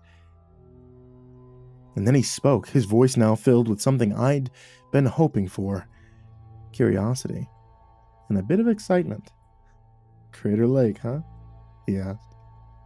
That's one place you and I have had on our bucket list for years. A hint of doubt crept into his voice. But I mean, how? You know as well as I do that scuba diving isn't allowed there. I mean, if we get caught, I cut him off again. Don't worry about that, bro. I've been doing some scouting of the area, and there aren't many park rangers in the area as there would be in the summer or fall. If we go at a certain time, we'll have a few hour window to check out what we can and grab some quality pics and video. Another second of silence, then, why the hell not? I got nothing to lose, and this might help get my mind off the world of shit surrounding me, so yeah, let's do it, man. A grin spread across my face as I heard the first hint of his old self creep back in. We spoke for a few minutes longer, fine-tuned the details, and then we hung up to both get some sleep. As I walked to my bedroom, I glanced at a framed picture of the lake that hung on my wall. I couldn't help but grin as my gaze lingered for a moment more, looking from the edges of the water to Wizard Island. I climbed into bed and drifted off into a sound sleep. That night was honestly the last decent night of sleep I ever got. The next morning, I packed all the gear we'd need into the back of my battered Ford Probe, and then made the many-hour-long drive from Northern California to Salt Lake City. When he answered the door, he was clearly beyond excited. He almost seemed like a kid on Christmas morning, ready to open his presents. It was infectious as we left back west. Couldn't help but revel in the same feeling of excitement and a bit of risk and danger that we were about to undertake. After a few fill-ups combined with many snack and restroom breaks, we passed into Oregon, stopping a final time in Klamath Falls to spend the night before entering Crater Lake National Park the next day. We told the ranger at the entrance that we were merely heading in to do some snowshoeing around the lake, showing him the snowshoes we bought in town as a front. After a moment of taking down our names, he smiled. "Be careful, boys," he said. "You had some recent snowfall and some areas are tricky going." We thanked him, then drove up into the parking lot, getting out and retrieving our packs, attempting to hide the obvious yellow glow of our scuba tanks underneath them. After a few minutes' hike, we were rewarded with an amazing view of the place we'd come for. For those of you who had never seen Crater Lake, it used to be an active volcano called Mount Mazama. When the volcano collapsed around 7,000 years ago, it formed what is known as a caldera. The view is amazing. You can look from the top ridge and see the rim of the dormant volcano wrapping around and the forested sides leading down to the water's edge. On the west side of the lake lay Wizard Island, having pushed out of the water from a secondary eruption. You could also see Miriam Cone, a smaller spigot of land rising up. Tyler and I shared a grin and a high five before carefully making our way down to the shore of the lake. We looked around for a few minutes, catching a glimpse of some snowshoers disappearing into the tree line, before hiding our packs behind a rather large group of rocks and stripping off our clothes, revealing the dry suits that we had underneath them. Helping each other put on our tanks, vests, and weight belts, we made our final checks of our gear before pulling the hoods up over our heads to protect them from the cold water. I glanced at Ty as I picked up my flippers. "Ready for this, man?" I asked him. He gave me a dopey grin, his trademark sign that he was beyond stoked. "Does a bear shit in the woods?" he asked, earning a shared laugh between both of us. I picked up both cameras and handed one to him. "Let's do this while we still can," I proclaimed, slipping on the flippers and turning to walk backwards into the water. Even with the dry suit on, the water temperature still sent a small shockwave through my body. As soon as the water reached my waist, I pushed off to get myself into deeper water. A moment later, Ty joined me. Staying close to each other, we dropped below the surface, marveling at the view around us. The waters of Crater Lake were extremely clear and very blue, giving a large amount of visibility. It feels so surreal, to say the least.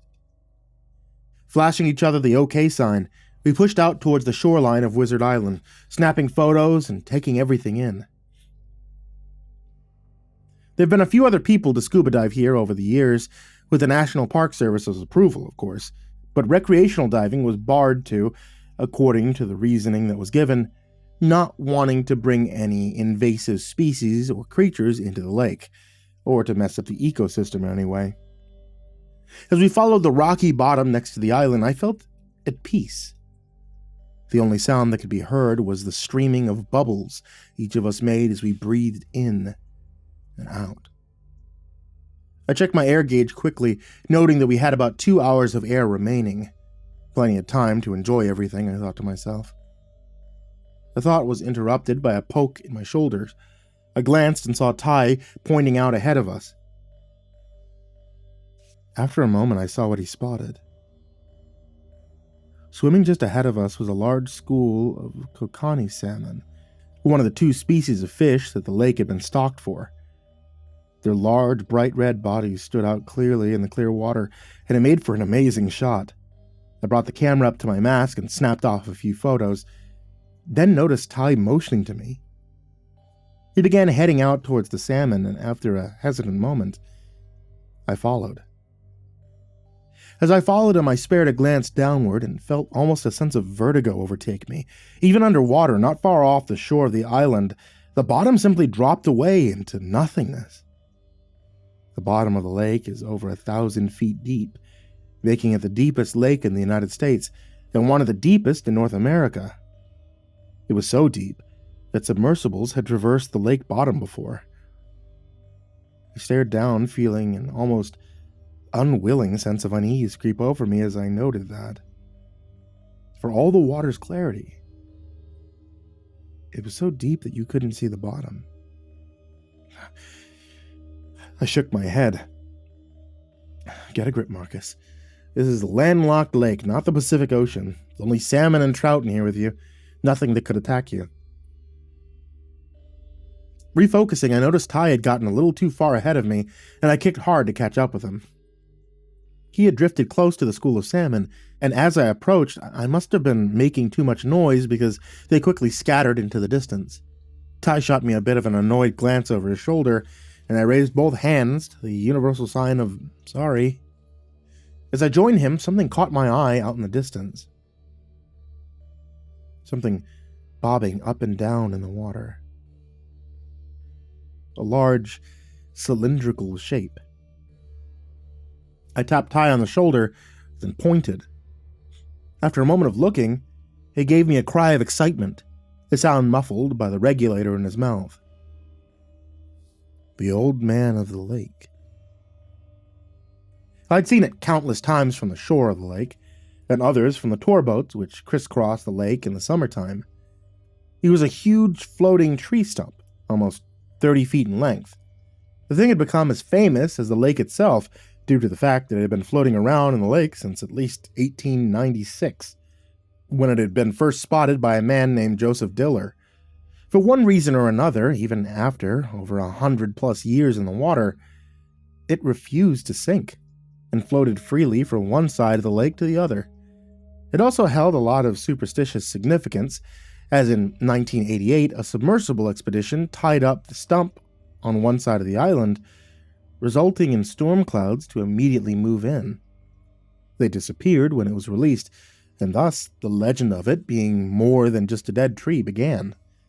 All this flashed through my mind as I watched it bob up and down in the water like a buoy, at least a mile away from our location, deep out near the center of the lake. I spared another glance at Ty, and could immediately tell what he was thinking by the look in his eyes. I knew it was one that I shared. He pointed toward it. It held up a finger before, again, checking my air gauge. 2 hours left. I held it up and pointed at him. He came beside me and showed that he was roughly the same amount of air in his tank. Nodding, I pointed toward the log and gave a thumbs up. Ty gave an underwater fist pump, and I couldn't help but laugh at the absurdity of an underwater fist pump, letting in a small amount of lake water into my mouth around my regulator. Shaking my head, I led the way out into open water. It took us about 10 to 12 minutes to reach it, but when we did, we couldn't help but stop swimming, bobbing up and down vertically in the water as we marveled at how big it was close up. At the waterline, the top of the stump rose about 4 feet out of the water and was about 2 or 3 feet thick. Down here, though, it was much thicker. I mentally calculated that it had to be about 4 or 5 feet thick in the middle. The entire underwater section of the stump was covered in a thick green moss. It was also present much farther down in the lake, but this was the only place near the surface in which it resided. I raised my camera and snapped off a few pictures, some looking head-on in the massive shape, and others looking down as it fell away from us, at the few roots which still clung to its bottom. Ty patted my arm, then motioned for me to go float next to the stump. He raised his camera, indicating he wanted a snapshot of me with it. I shrugged my shoulders, then fulfilled his request by kicking over a few times until I floated almost directly in front of it. As he prepared his camera for the shot, I felt an odd sensation begin to creep over me. I wouldn't call it outright fear, but it was almost uncomfortable. It felt like all the hair on my arms and legs had stood straight up underneath my dry suit. I glanced around, trying to figure out what had caused the instinctive reaction in me, but I saw nothing. I glanced at Ty and motioned for him to hurry up. He motioned for me to be patient and kept fumbling with his camera. The feeling amplified within me, now accompanied by a feeling of being watched, and not by something that you would want its eyes to have on you. I glanced around, but aside from the stump, I saw nothing. And that's when I realized something odd. All the while before we'd been diving, we'd seen dozens of salmon and trout. I mean, hell, the salmon population in the lake was over 60,000. But now I couldn't see a single fish. A chill went up my spine. Something's not right here. As much as I wanted to shrug it away as a paranoid thought, I knew better than to ignore my instincts. I waved at Ty, but he was too preoccupied with the camera to see me. I made a grunting sound around my regulator, but I still got no response. That's when I felt something slide against my leg. It was only for a moment, but it was the most unnatural feeling I've ever felt on or over my body. It felt like bark, but alive at the same time. I shot a glance down but saw nothing near my body. As I looked, I felt the sensation again, this time on my shoulder. I spun around quickly, so fast that I left a small trail of bubbles behind me. There was still nothing there. Only the stump. Okay, fuck this shit, I thought, and began to kick back towards my friend. And that was when I felt something wrap itself around my ankle. This time, however, it didn't let go. In fact, it tightened almost painfully so. I instinctively reached down to swat at whatever it was, hoping I'd frighten it off, but instead, I felt something thin and hard there, still refusing to let go of my leg. I shot a glance behind me and couldn't help but let out a muffled scream at what I saw. What the fuck? The object that was gripping my ankle looked like a fucking tree root. He was thick and black and covered with green moss. That wasn't what had caused me to scream, though. What had caused that was where it was coming from. It came from the goddamn stump. I could see where it had slid out from, under the very bottom of the log, and it was not alone. From the bottom and sides slid out many more of the tree things, for all intents and purposes looking like the roots they appeared to be, but slithering through the water in snake-like fashion. They were coming for me. I screamed again, kicked out as hard as I could, attempting to free myself, but unable to. A blur appeared beside me, and after a moment of confusion, I realized it was Ty. He'd seen and heard my struggling and now floated beside me, his eyes wide and full of fear. Reaching down, he attempted to pry the root from my ankle, but to no success. The other root appendages had almost reached me now, and I involuntarily let out another muffled scream, almost in defiance at my fate. In that moment, I felt with certainty that I was going to die. Ty reached down and unsheathed the knife from his ankle, and with a fury I didn't know he possessed, began slashing at the appendage that clutched me. Within a few cuts, the water began to cloud with a strange greenish fluid. I felt the grip on my ankle loosen and unwind, and I instinctively kicked forward to fully free myself from its clutches, and after a few kicks my mind caught up with me and I realized something. Ty wasn't with me. I turned and was met with a horrific sight, one which I still see when I close my eyes. The reason the root had loosened itself from me was to go after what was attacking it. Tyler. Oh my God. It had caught him by the arm that he had used to slash at it with. It was tightening its grip far more than it had on me. I heard the sickening crunch of his wrist breaking, a sharp sound that pounded through the water, along with his muffled scream, and worse, the other roots had reacted as well. They had reached him. One large one as thick around as my thigh, wrapping around his chest and squeezing. Still more of varying sizes slid in and wrapped around his arms and legs. Breaking myself free from the horrifying sight, I kicked back towards him rapidly. When the root had broken his wrist, the knife had fallen from his hand, disappearing into the depths. But I had to do something, and as I approached him, however, the stump seemed to move away from me, almost to keep me just out of reach of my friend. A particularly large root made its way out beyond all the rest, but unlike the ones which were gripping Ty's body, this one lashed out like a squid's tentacle. It struck me upside my head, and my vision blurred as I spun in a circle from the impact. For several seconds, I saw nothing but fuzzy shapes, and then my vision cleared and I saw a red cloud begin to surround me. I reached up to feel a rather large gash near my hairline. Trying to keep myself conscious, I turned back towards the stump and Ty. And God, I wish to God, as much of a coward as that makes me, that I hadn't. If you've seen John Carpenter's The Thing, you remember the scene where Cooper attempts to defibrillate Norris, who turned out to be the Thing in disguise, and how his chest opens to bite off his arms.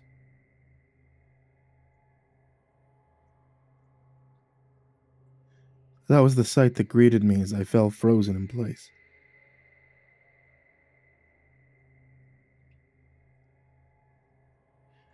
It was opening up.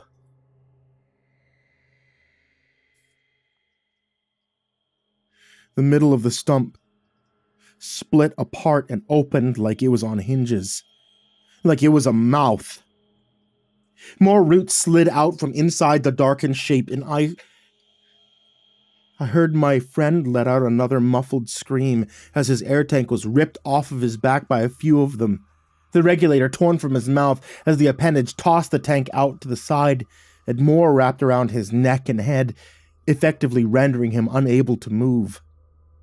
I tried again to kick towards him, feeling my head spin with dizziness as I fought to keep from passing out, but I already saw it was too late.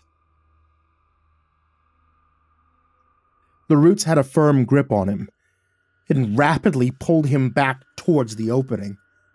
I wanted to look away, but I couldn't. He still had his mask on, and behind the lenses I could see his eyes, wide with fear as he fought in vain to free himself. And then he was pulled inside. And I heard my friend scream one last time as the opening in the stump closed.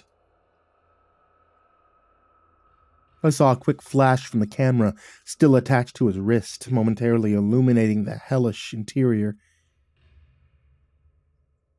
And then it sealed up.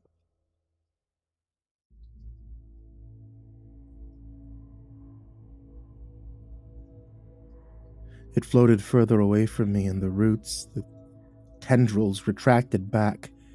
In the span of 30 seconds, it again looked like nothing more than an ordinary tree stump.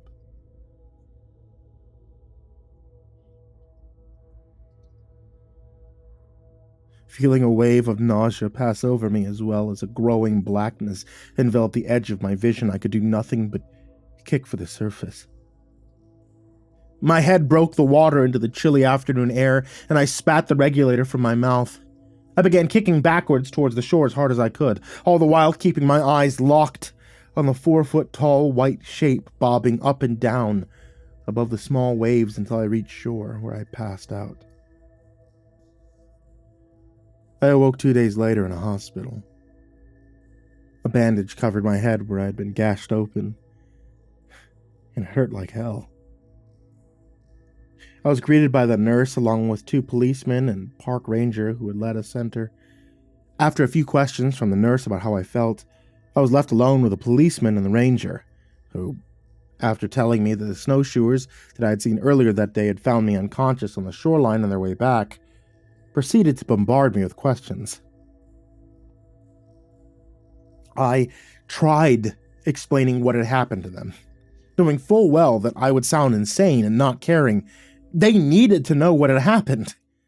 You've got to believe me, I shouted. I swear I'm not making this up. The fucking thing is alive.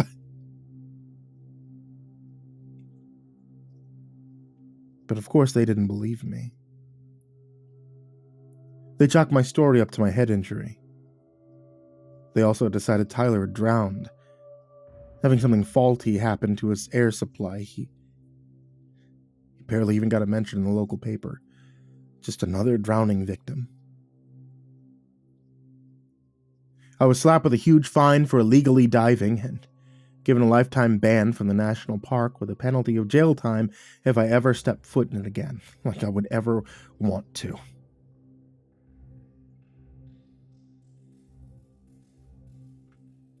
Veronica and Tyler's parents blamed me for his death. And as much as the doctors I kept seeing tell me that it wasn't,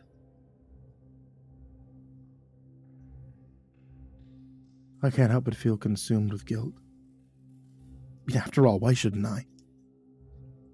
I mean, I was the one who thought it up. He'd still be alive if it wasn't for my idea.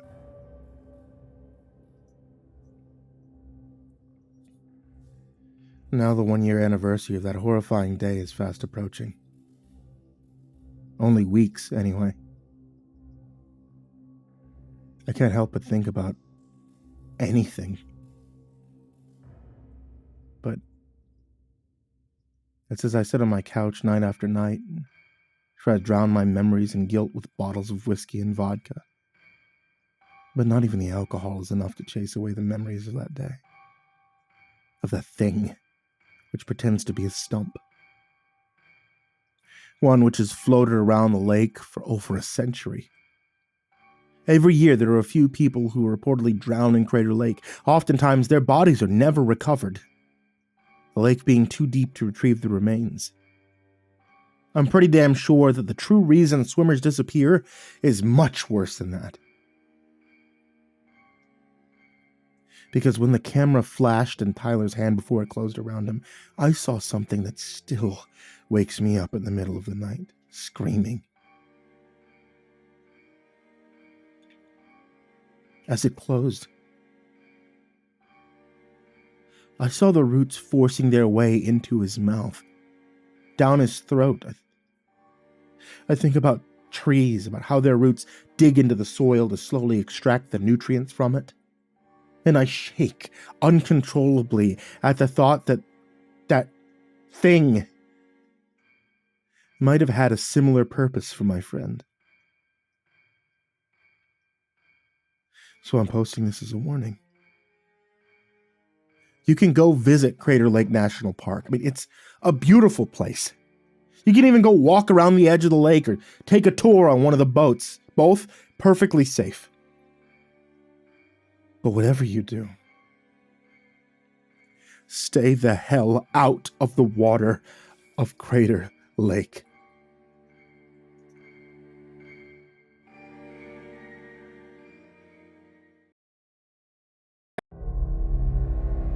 Several months ago, I made the decision to completely blow up my life.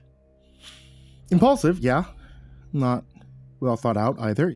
If you asked me why I did it, I'm not sure I would be able to offer a cognate explanation. I guess I was just feeling trapped. Starting to get tired of it all. It was a Monday morning. I was on the metro going to work as usual, but when my stop came, I didn't get up. I remained sitting until the end of the line, arriving in some industrial part of the city I'd never returned to. I stood up and I walked off the train and onto the platform, breathing in the cold air. I checked the time on my phone. 8:10 a.m. A few minutes later, I got a text from my boss. "Where are you?" A message that would have usually sent me into a panic, but at that moment, I just felt too detached from everything to care. A strange kind of feeling, I guess. Something in me just snapped. I just didn't want to deal with it anymore. Going to work and then coming home and studying in the hopes of advancing in a career I couldn't have cared less about. I've been working forever, going to school forever, and I always told myself that someday I wouldn't have to anymore, but I'd stopped feeling so sure about that. I made my way out of the station, but the morning rush settled. It was mostly empty. I chose a street at random and began walking until I found a bar, and after a few drinks, I was smiling. Not just because of the alcohol, but because it felt like I'd regained some semblance of control. Later that day, I bought a paper map from a dollar store. I went home, I pinned it to my wall, then I closed my eyes and I threw a dart at it. First time it landed in the Pacific Ocean. Second time somewhere in Malaysia. Never been to the country, and so I booked the first flight available and I flew out a few days later. I spent a week there. I didn't have an itinerary or schedule the entire time. I just kind of wherever the wind would take me. I wandered around, went bar hopping, tried new foods, made new friends. Slowly, I could feel my world begin to open up. And when I got back to my apartment, I threw another dart. 2 days later, I was on a flight to Sao Paulo, then Montreal. And one day I got home and I found out that I had been evicted. Wasn't really surprised, and it didn't really matter. I just booked another flight. I looked over my finances and determined that I had enough savings that I had been planning on using as a down payment someday to keep this going for about another 5 months. Then, a risky night in Macau gave me enough for another 3. Of course, I was still wary about what I'd have to deal with when it all ran out. I told my family that I was just going on vacation, but somehow they'd found out I'd stopped showing up to work. I'd been avoiding picking up their calls, but eventually did so, just so they wouldn't try and file a missing persons report or anything. I explained to them what I'd been doing, and it was like a switch had flipped. Any hint of concern in their voices suddenly melted away, replaced by this tone of annoyance, borderline rage. He told me that I was going to regret this, that I was ruining my life, that if I came to my senses and returned home right now, maybe they could help me pick up the pieces. I just hung up. I considered getting odd jobs in various places, which I did for a while, but then I just stopped caring. I should have been careful, fearful for the future ahead, but I wasn't. For the first time in my life, I was free. Completely uninhibited. I just wanted to keep riding the wave. Soon I had visited 22 different countries. I made more friends, experienced more in those months than I had in my previous 29 years of life. I didn't want to stop. And I wasn't going to. The Netherlands was my 23rd. One night I left a house party in Rotterdam with a girl in a blue dress. My mind was hazy under the influence of a cocktail of different substances. I followed her into dense woods where she supposedly lived, and in retrospect, the alarm bells should have been going off. In the moment, I didn't care. The trees and brush seemed to grow thicker, more hostile the further we went. We walked for a long while, but every time a concern started to creep into my head, she'd pass me the bottle, give me a look seductive enough to nullify my fears. Even in the darkness, her cold blue eyes seemed to glisten. And eventually we arrived at a house in a clearing. I remember entering the place, but not much afterwards. I woke up the next morning in an empty bedroom.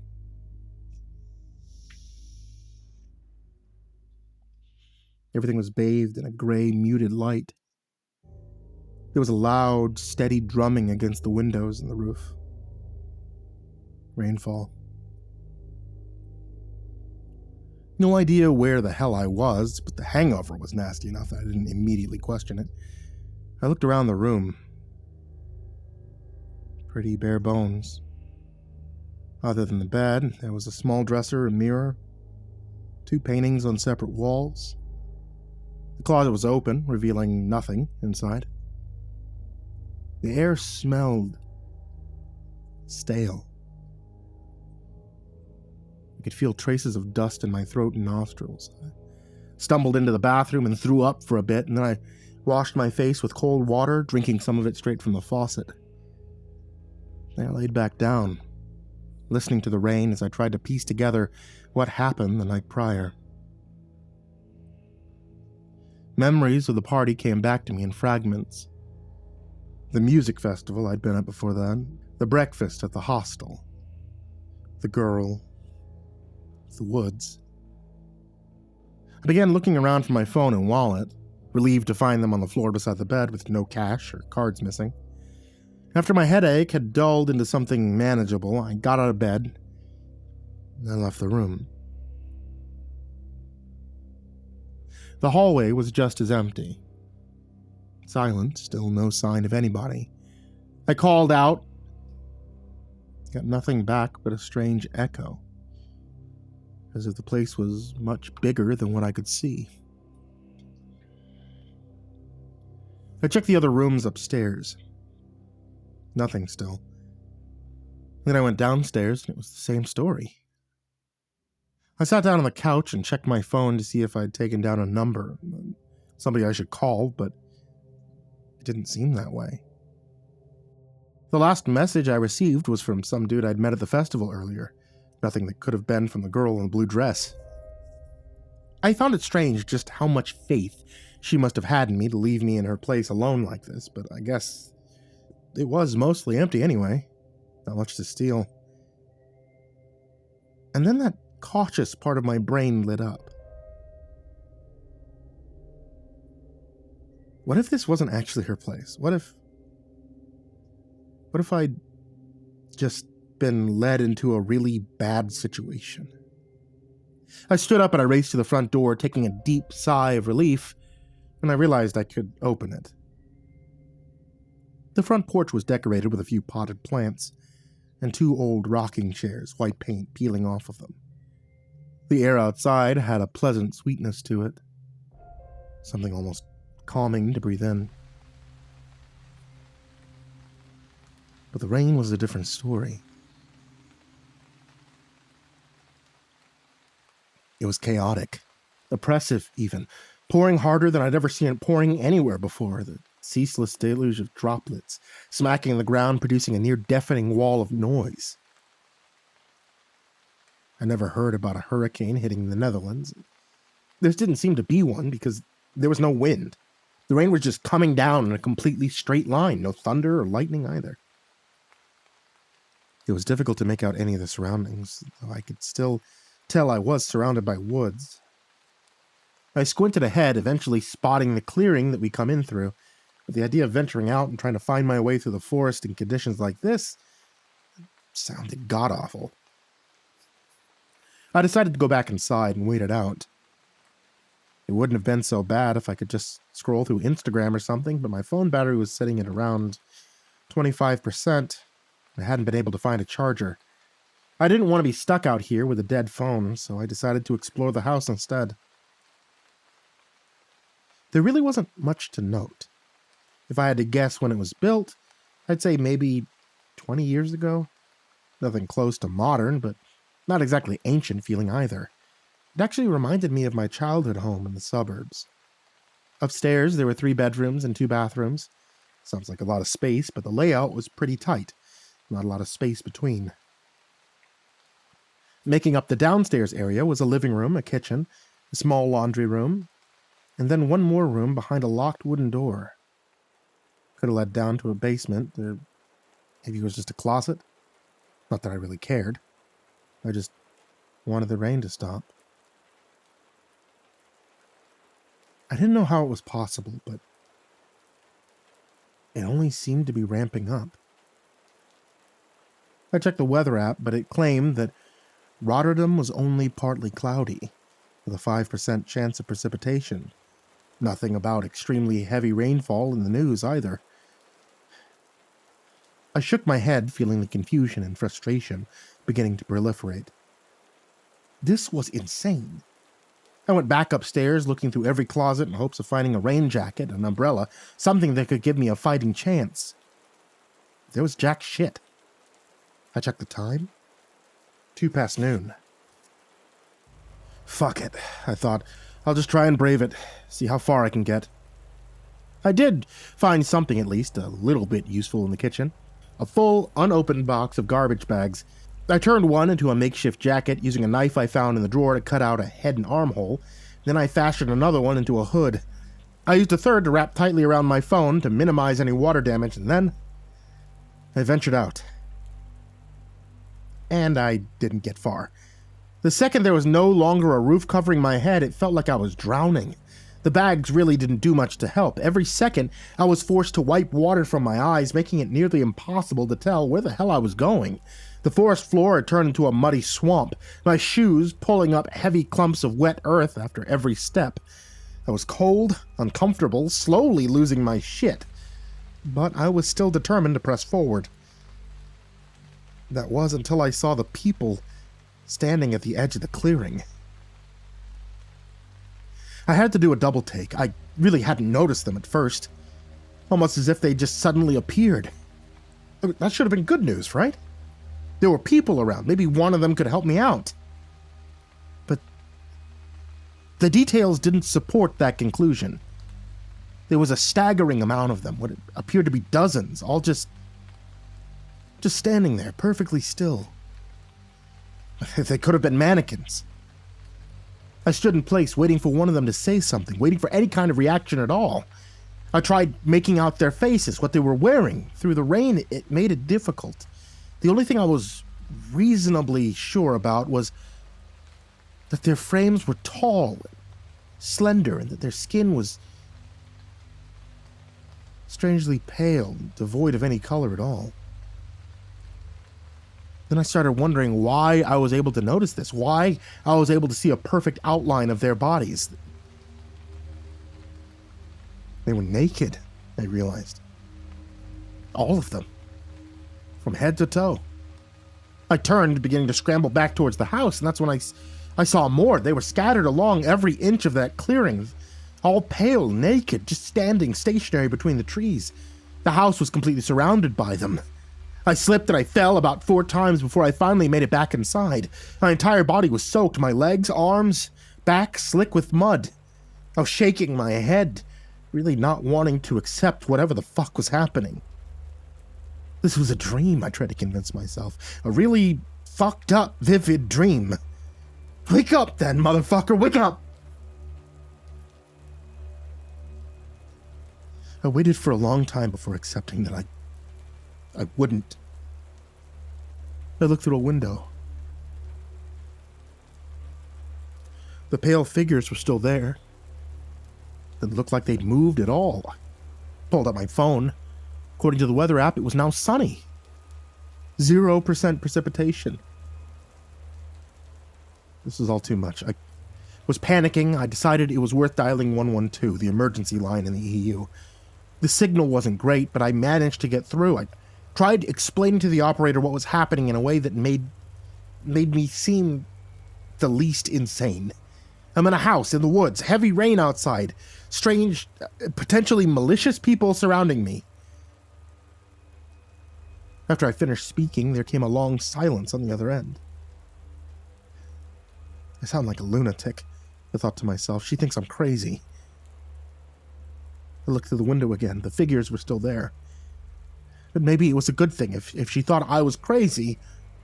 You need to send somebody over, I said.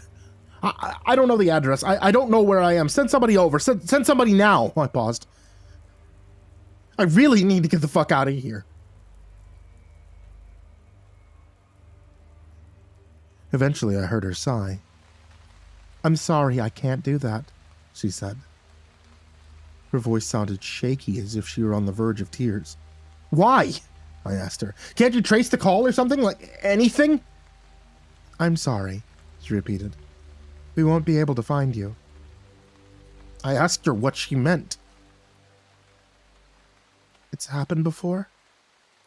We searched the woods for weeks. For the house that you're in, but we were never able to find it.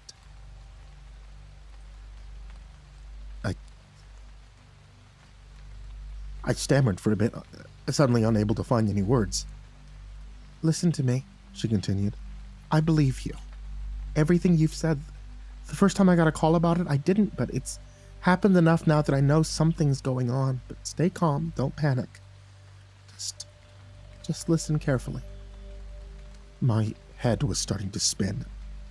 I didn't know how to react to that, but I obliged. I told her that I'd listen.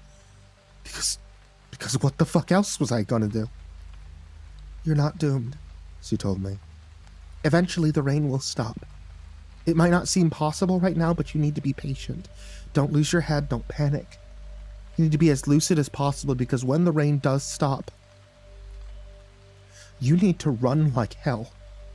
You have to run for a long time, but don't stop. You might hear something chasing after you, but don't stop until you're out of the forest, completely free of the woods. They won't follow you any further. What about the people outside, or whatever the hell they are? She sighed. I don't know, she said. This is the first time hearing about them. I'm sorry, I don't know what to tell you. I can't help you there. I took a deep breath. Okay,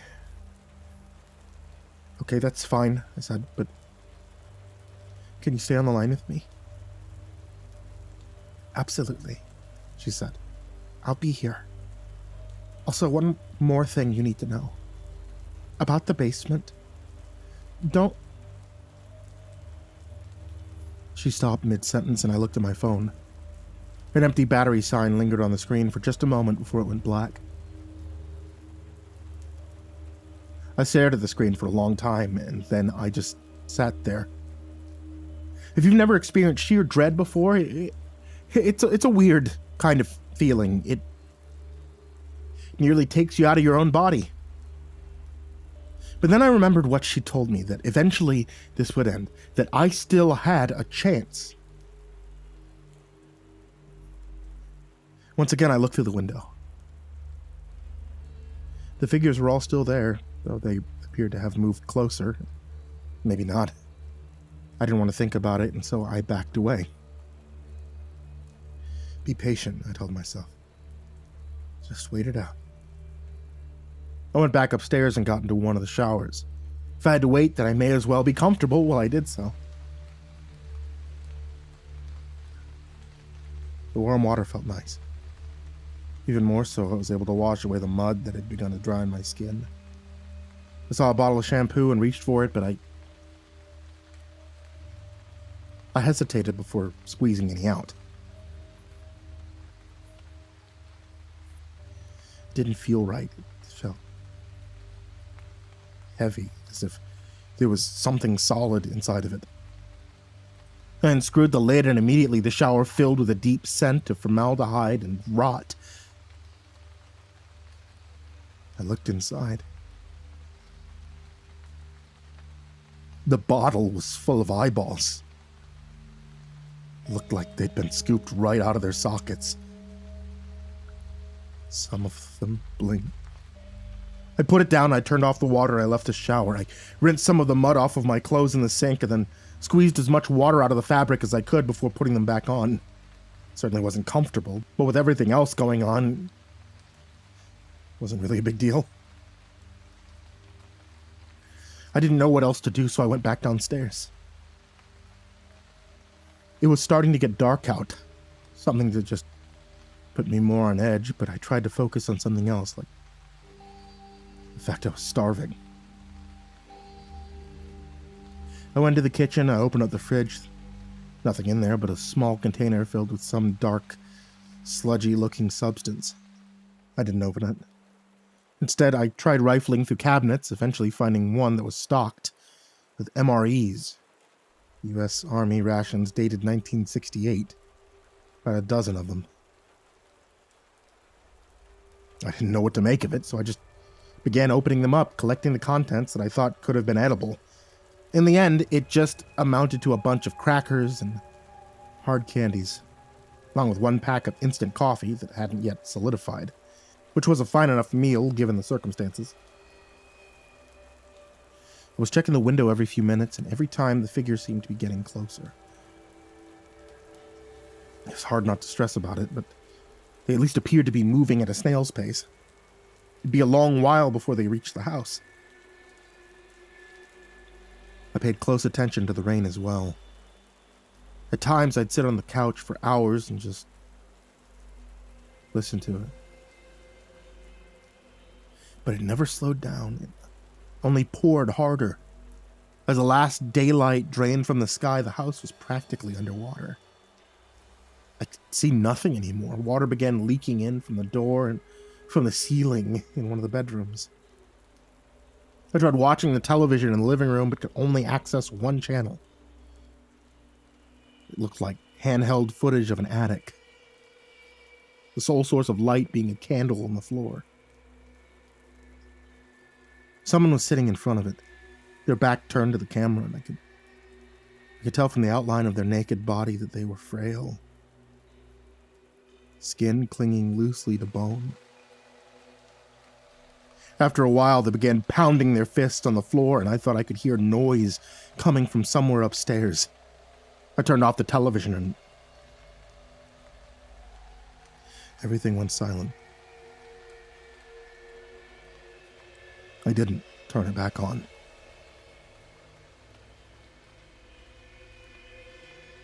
Soon I could hear scratching noises,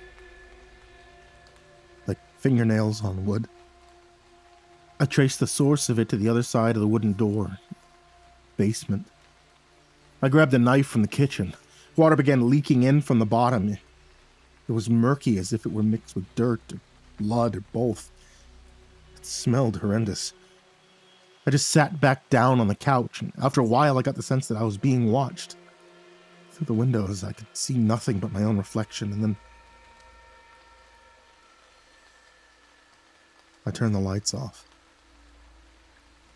And after my eyes had adjusted to the dark, I could make out the outlines of somebody looking in. It almost looked like their face was pressed up to the glass. I tried turning the lights back on, but they were no longer working. It was so dark I could barely see my own hand in front of my face, but maybe it was for the best.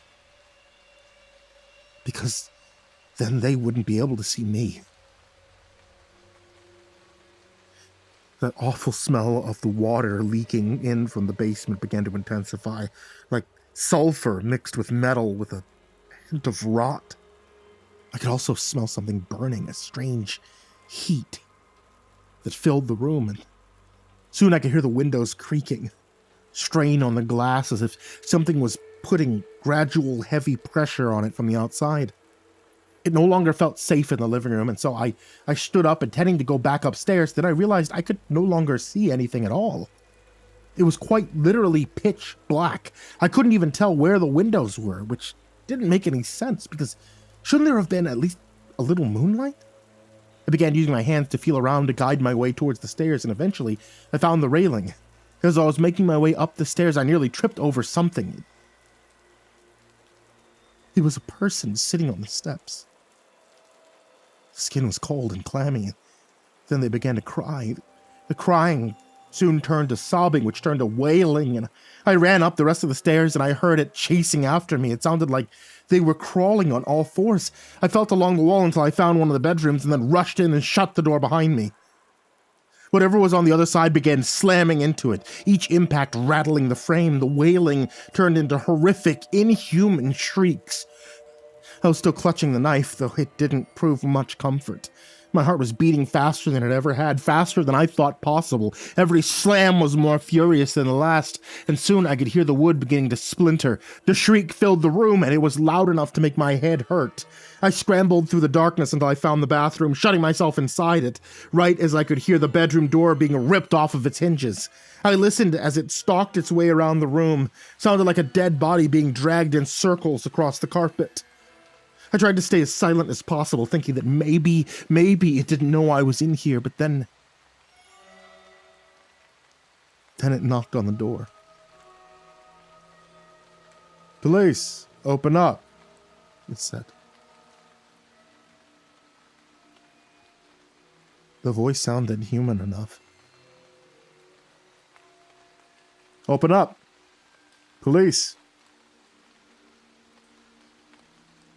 But I stayed still.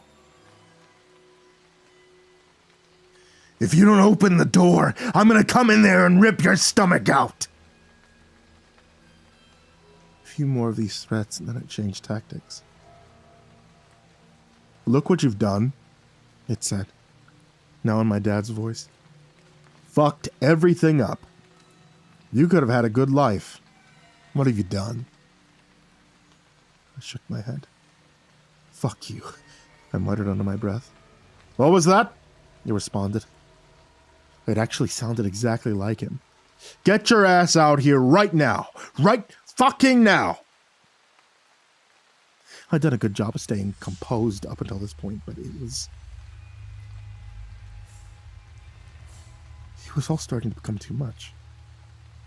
You can only experience so much terror before it starts to overload your senses, and I guess for some, it ends up paralyzing them, but something else happened to me. The fear turned into disbelief, which then turned into rage. Because what was the point of all this? Was it just to scare me? For what? Why me? What the hell had I done? I started asking these things aloud. And then I walked up to the door and I pressed my head against the wood. "What the fuck is this?" I screamed, letting out all my frustrations at once. "What do you fucking want?" They went silent. The knocking stopped as well, but they didn't leave. I could hear their raggedy breaths on the other side. And I continued to scream, "If you want to open up the door, go ahead and fucking do it. Do it, and go fuck yourself. Do it, and then go to hell, because I don't care. I don't care anymore. Get this fucking bullshit over with." Soon my throat was raw, spit flying all over my lips and chin, and I was clenching my jaw hard enough for it to hurt. "So you're just gonna fucking stand there? Do something! What's the fucking point of this? What's the fucking point? Do something or fuck off and let me leave!" After this, my memories became scattered. I remember continuing to scream. Even as my voice turned hoarse, I remember the rage I felt, even though I couldn't recall exactly what was said. I remember threatening voices coming from the drain in the sink. Water splashing inside the toilet, the shower turning off and on, a burning smell filling up the room. They were really trying, doing everything they could, but I think it just pissed me off even more. At some point, I must have fallen asleep. When I woke up, the room was bright. I sat up, seeing sunlight streaming in from the window. Then the pain hit me. My knuckles were bruised, pieces of glass sticking out of them. There was glass, blood, and water all over the floor. The mirror had been shattered, as had the shower door. Holes in the walls. I stood up and I looked through the window. No more rain. Just a cloudless blue sky. I walked over to the door and I opened it, cautiously, half expecting to find some monstrosity waiting for me on the other side. But there was nothing. I left the bedroom and I went down the stairs and into the living room. The door to the basement was open. It was flooded completely by that dark, foul water. I made sure to avoid stepping on any of it as I made my way to the front door. I opened it up, stepping out into the warm light. And then I started running. The woods seemed to stretch on forever, but I never stopped, not until I had reached a road. My legs were long past their limit at this point, and I just collapsed the moment my shoes touched the asphalt. I never did hear anything following me, but when I looked back into the forest, I could see somebody standing at the tree line. A young woman in a blue dress. She would have been the most beautiful person I'd ever seen, had her perfect features not been contorted into visceral, burning hatred. She continued to scowl at me, and I stared back at her. Eventually, a car came by, and I waved them down. Two large men. They were wary at first and asked to pat me down before they let me in. When they found nothing, they offered to drive me back into town. As we drove away, I looked back at the woods one last time. And the woman was no longer there.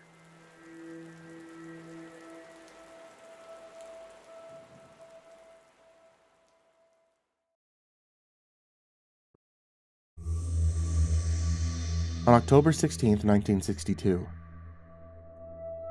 every man, woman, and child disappeared from the town of Edmonson, Kentucky. The date is relatively easy to pin down.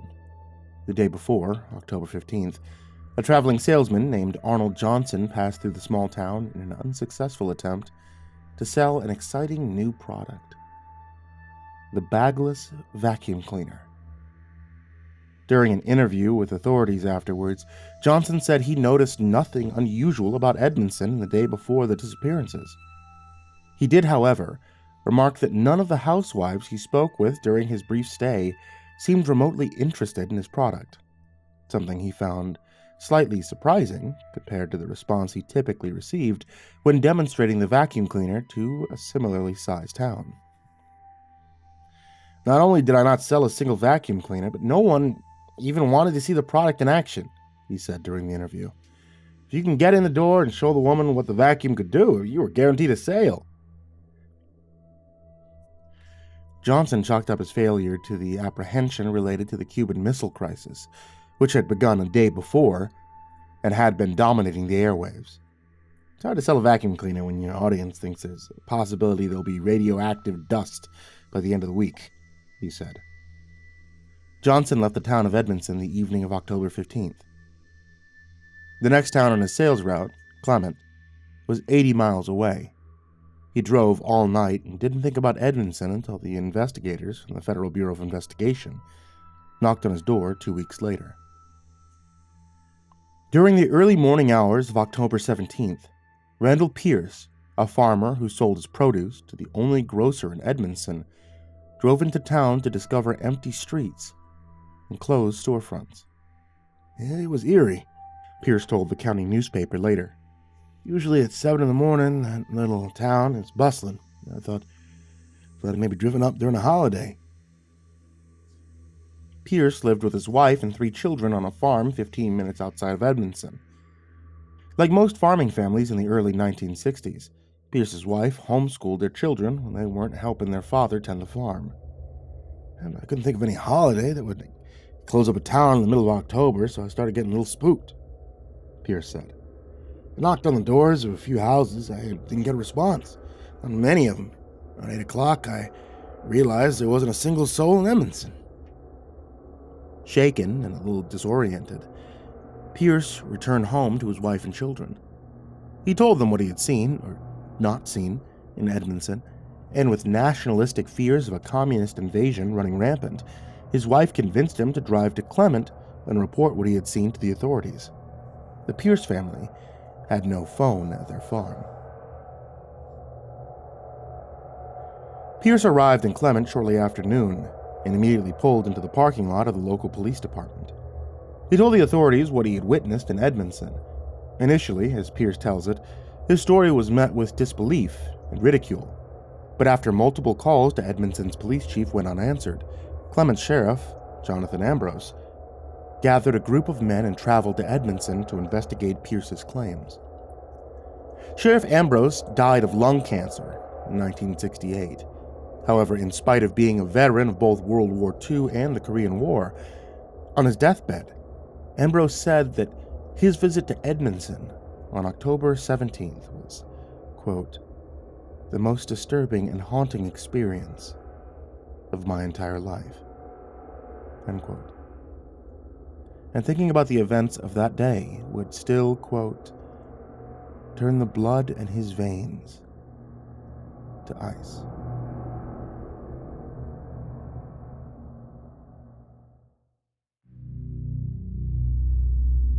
According to the most recent census, 236 individuals lived in Edmonson in 1960. It was a small town nestled between the hills of western Kentucky, named after a captain who was killed during the Battle of 1812. Edmonson was populated primarily by the ancestors who founded the town in 1825. Edmonson had one public school, a grocery store, a bank, Wells Fargo, a hospital clinic, 2 churches, Baptist and Methodist, and a post office. Most of the men worked small farms like Pierce, or ran a trade. Edmonson, like most small communities in rural areas, was self-sufficient and self-sustaining. Every 2 weeks, the grocery store would be restocked, and the post office would deliver mail every Tuesday. For entertainment, the residents of Edmonson would have to visit Clement or another nearby town. On October 17, 1962, Clement Sheriff Ambrose, 2 deputies, and the Clement's primary physician piled into a squad car and followed County Farmer Randall Pierce back to Edmonson. Ambrose carried his service pistol, an M1911A1, and ordered his deputies to bring their shotguns, Browning 12-gauge pump actions. The physician, Alan Cathy, was brought along in case a mass casualty event had taken place. Before he died in 1968, Ambrose recounted the events of October 17th to his older son, who transcribed his father's testimony and published it in a men's magazine to little fanfare in 1974. It was a 2-hour drive from Clement to Edmonson. We all expected to show up in that little town and find nothing wrong except for a drunk police chief who overslept his shift, Ambrose said. However, I couldn't deny the fact that a palpable tension was present in the squad car. My 2 deputies kept fiddling with their shotguns. Cathy wouldn't stop rummaging through his physician's bag. Same type of behavior I'd observed among soldiers before we set up to launch a big assault. Upon arriving in Edmonson, they immediately realized something was, in fact, very wrong. Pierce and Ambrose parked their cars in front of the grocery store along the main street. It was just as Pierce had described it. The town seemed completely devoid of life. Ambrose, who personally knew Edmonson's police chief and where he lived, decided they should check out his home first. The 5 men set out on foot into the residential neighborhood. All the men were struck by the silence. It was then that one of the deputies realized that not only were there no people in town, there were no animals to speak of. Yards with fences that clearly meant to keep in dogs were noticeably empty. The men arrived at the police chief's home to find the front door unlocked. Ambrose, with his gun drawn, entered the house first. and was followed by his 2 shotgun-toting deputies. "I don't know what we expected to find," Ambrose said. "I honestly thought we'd find a body. Maybe poisonous gas leaked from the ground at some point during the night and killed off the whole town." The police chief's house was empty. The bed was made up in the bedroom, and the fridge still contained bottles of fresh milk. The men were baffled. Maybe, they thought, the townspeople had left to attend a large community picnic, but as the hours dragged on and the search continued, that possibility grew less likely. We searched 6 other houses in the neighborhood after we canvassed the police chief's house, Ambrose said. Always the same story. The house seemed fine, no signs of forced entry, unlocked doors, no occupants. However, a few similarities began to make themselves apparent as the men made their way from house to house. For one, there was no luggage to be found anywhere in the homes, and it appeared as if a majority of the clothing was missing from drawers and wardrobes. Pierce, the farmer, also noticed that most of the food left in the pantries and refrigerators were perishable. There were no canned goods. Ambrose, who had just finished reading C.S. Lewis's The Great Divorce, remembered thinking, "It's as if the whole town just packed up their belongings and boarded a bus to heaven." Some of the discoveries were less benign. In the backyard of one home, the men discovered a dead Labrador retriever. One of the deputies stumbled across an animal and thought at first he was sleeping. The dog was wearing a collar and was loosely chained to a tree in the backyard. It was the first animal they'd seen in Edmonson since arriving 2 hours earlier. While the men searched the home, Kathy, the physician, performed an ad hoc autopsy on the animal. Rigor mortis had only recently set in, indicating the dog had not been dead for more than a day. Additionally, Kathy found raw hamburger meat in the animal's stomach. Hamburger meat that had been peppered with small white pills. The dog had been poisoned. In another home, they found the words Revelation 9:7 scrawled on a bathroom mirror in light pink lipstick. The men were unfamiliar with the Bible verse, and this led to the next disquieting discovery. They couldn't find a single Bible in the town. Edmonson had 2 churches, and it could be deduced that a majority of the township probably attended one or the other. In the early 1960s, a vast majority of Americans considered themselves Christian, and even those who wouldn't consider themselves very devoted could be expected to at least own a Bible. However, Ambrose and his men couldn't locate a Bible in any of the homes they searched. When they inspected both churches, they found only hymnals and books of common prayer in the pews. Except for the poisoned dog. During their 3-hour search of Edmonson, they found no signs of violence or struggle. Every home's interior looked impeccable, and running water and electricity appeared to be in working order. Ambrose was reminded of the model communities in the U.S. Army, those that were built in New Mexico to test the destructive power of the atomic bomb.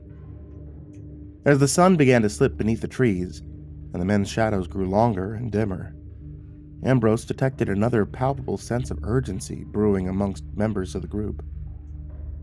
It was obvious the men didn't want to remain in Edmonson after sundown, Ambrose said.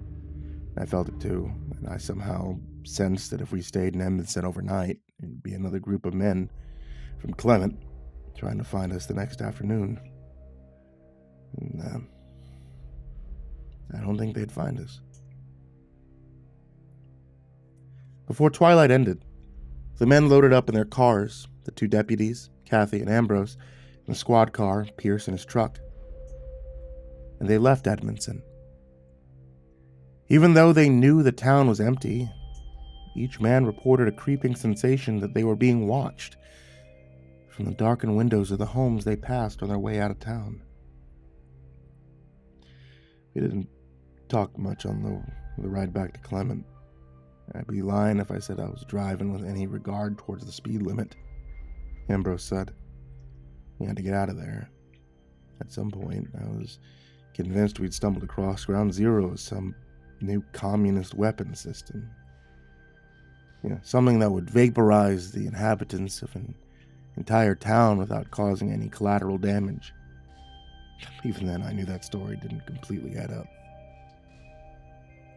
After the men arrived back in Clement, they agreed that Ambrose would contact the federal government in the morning. None of the men expressed any interest in returning to Edmonson. That night, Ambrose retrieved his family's Bible from their study and flipped to Revelation 9:1. And the fifth angel sounded, and I saw a star fall from heaven unto the earth, and to him was given the key of the bottomless pit. I didn't know what to make of that, Ambrose said.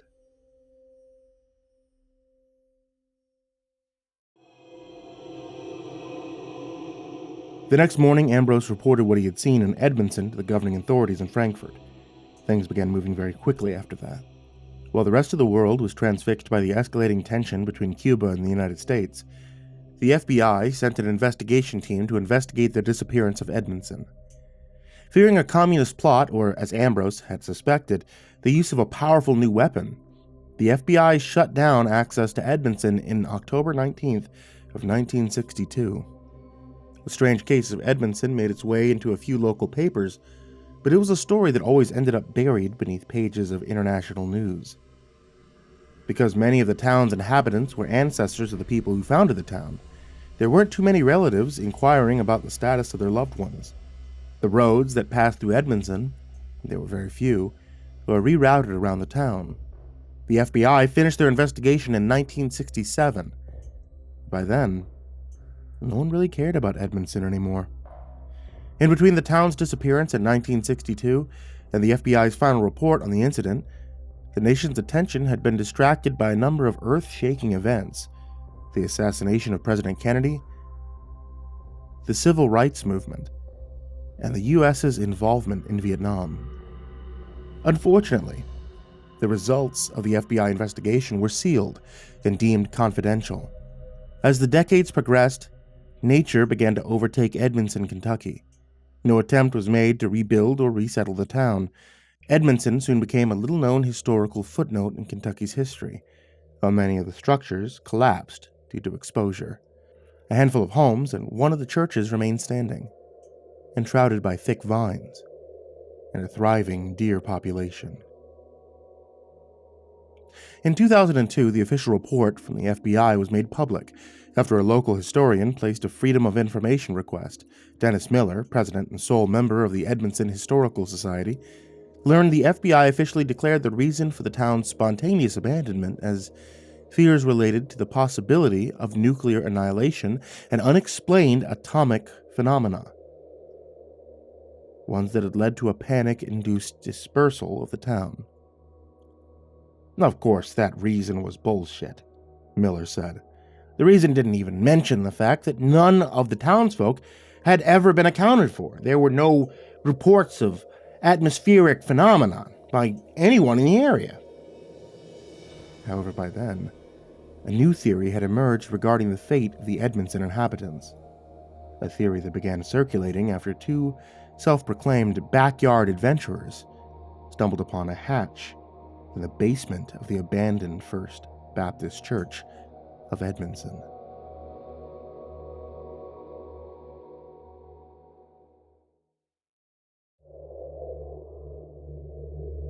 The Mammoth Cave in Kentucky is the world's largest known cave system. At least 400 miles have been mapped, and some scientists estimate there could be another 600 miles that are unexplored and have never been seen by human eyes. As of 2016, 26 entrances into the cave system have been discovered, and in 1981, one of those entrances were discovered in the ruins of Edmonson, Kentucky. During the late 1970s, the abandoned ruins of Edmonson attained a cult status amongst backpackers and hitchhikers in the area. With the roads leading to Edmonson in despair, getting to the abandoned town is extremely difficult. But every year, intrepid amateur adventurers and curious locals would make their trek to one of the country's greatest but forgotten unsolved mysteries. 19 years after the disappearances, hikers Emilio Stevens and Julie Page parked their vehicles 30 miles outside the edge of the forest that surrounds the abandoned township and began their trek to Edmonson.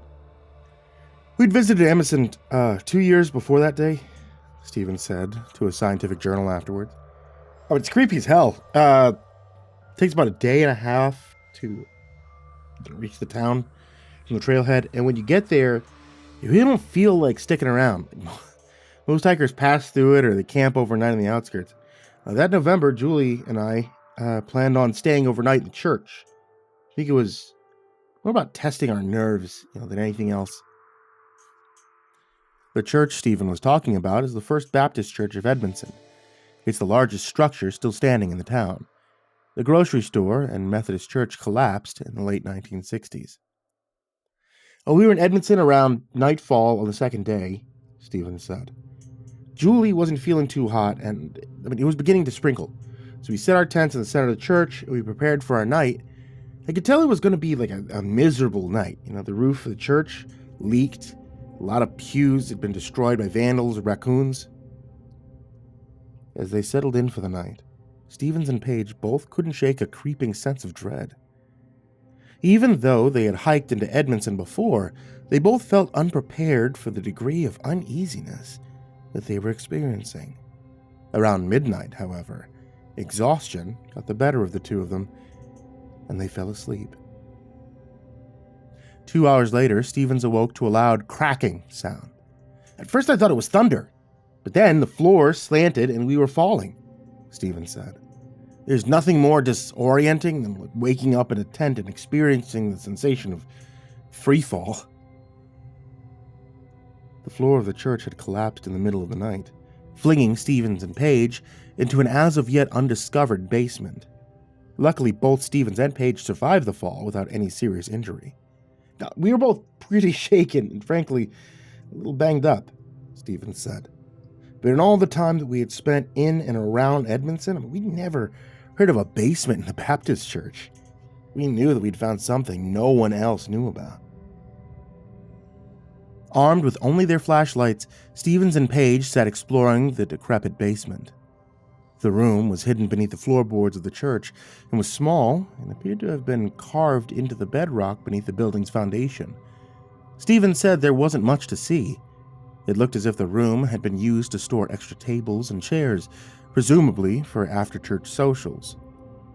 But then, they found the hatch. "Page found it in the far corner of the basement," Stevens said. "It was set flush against the floor of the basement, and it was made of 4 thick wood planks. The hinges, they'd been bolted into the bedrock on the left side. The door had one of those old-fashioned drop ring handles." Stevens gripped the hold of the drop ring handle, and after several tries, wrenched the hatch open. A square of darkness stared back up at him. Page activated and dropped a glow stick into the shaft. The pale green glow of the stick stopped about 5 feet from the mouth of the hatch. "We had to go down there," Stevens said. "It's probably 3 a.m. We for sure as hell weren't about to go back to sleep."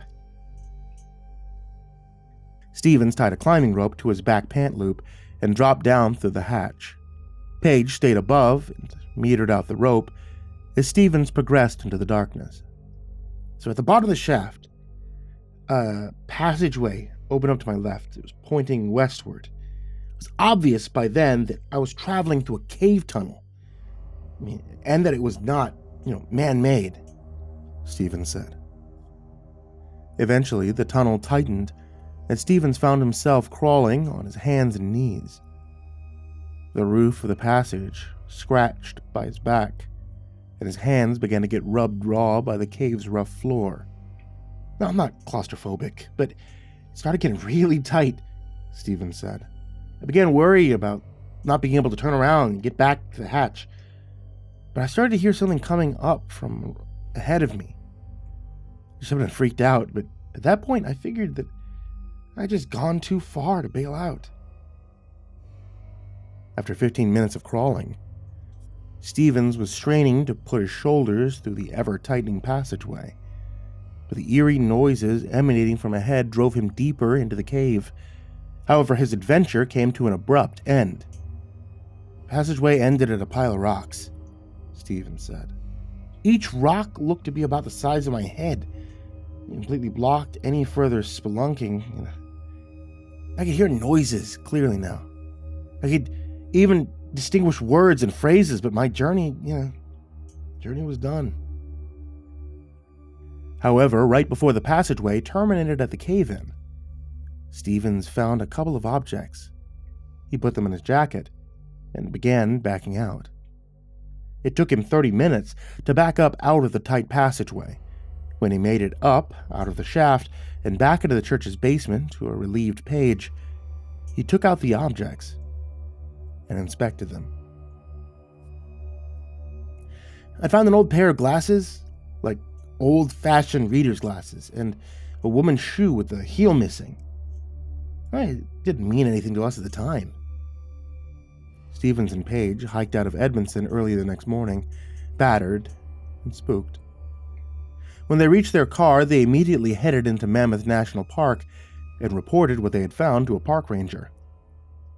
In the investigation that followed, it was determined that Stevens and Page had discovered an entrance to an unmapped portion of the Mammoth Cave. Unfortunately, geologists determined that the cave-in, the one that had stopped Stevens' progress, was at least 100 feet thick. Unless they used explosives, there was no way to investigate further. However, it was the discovery of the cave entrance, coupled with the objects that Stevens found, that held disturbing implications for the unsolved mystery of the disappearance in Edmonton 20 years prior. Historians dated the eyeglasses and the woman's shoe to the late 1950s and the early 1960s. Most historians and geological experts are now in near unanimous agreement about what happened to the inhabitants of Edmonson, Kentucky in 1962. Driven by fear of a first strike by Cuba during the missile crisis and religious fanaticism, the people of Edmonton sought refuge in a secret labyrinth cave system underneath their town. Unfortunately, a cave-in, perhaps triggered by their panicked influx through the tight passageway, trapped every man, woman, and child deep underground. Yeah, it's deeply unsettling when you realize that at the same time Sheriff Ambrose and his men were exploring the town, everyone they were searching for was probably about 400 feet underneath their feet, said Tom Saw, a ranger at Mammoth National Park. If they had fresh water and food, and if the cave had a clean air supply, some experts believe that the people of Edmonton could have survived for at least 6 months underground. I reckon it's a pretty good theory, Stevens said. But it still doesn't explain what I heard that night. The reason I dropped down through the hatch and crawled on my hands and knees for like 15 minutes. It doesn't explain the singing I heard. While I was crawling down there, I clearly heard voices. I heard them singing the hymn, Come Thou Fount.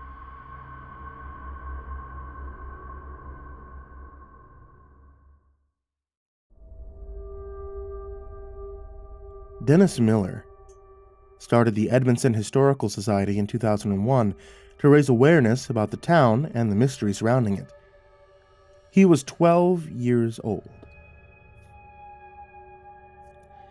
It really is a 20th century Roanoke, Miller said, referencing the New England colony that disappeared in the 1590s.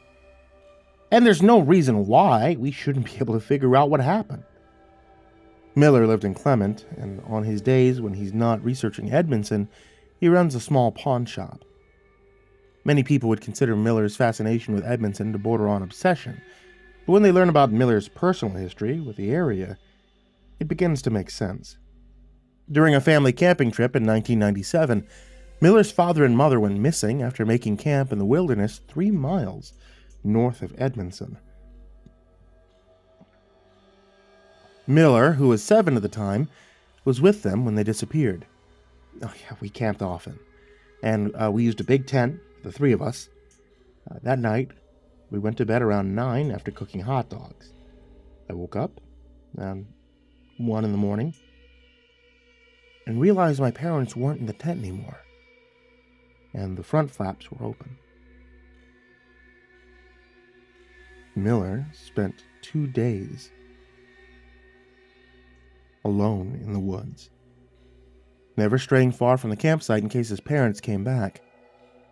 After sustaining on hot dog buns and marshmallows, he was discovered by another set of campers passing through the area.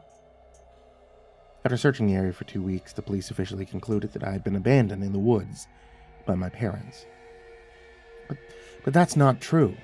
See, my parents loved me. I never doubted that, and if they had abandoned me, why didn't they hike to their car? It was found, untouched at the trailhead.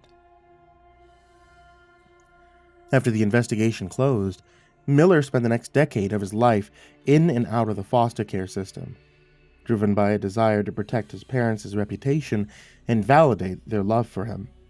Miller began reviewing historical records in libraries and did a sweep of the police records in the surrounding areas. Some might accuse Miller of attempting to connect unrelated dots, but some of his data and findings are shocking, to say the least.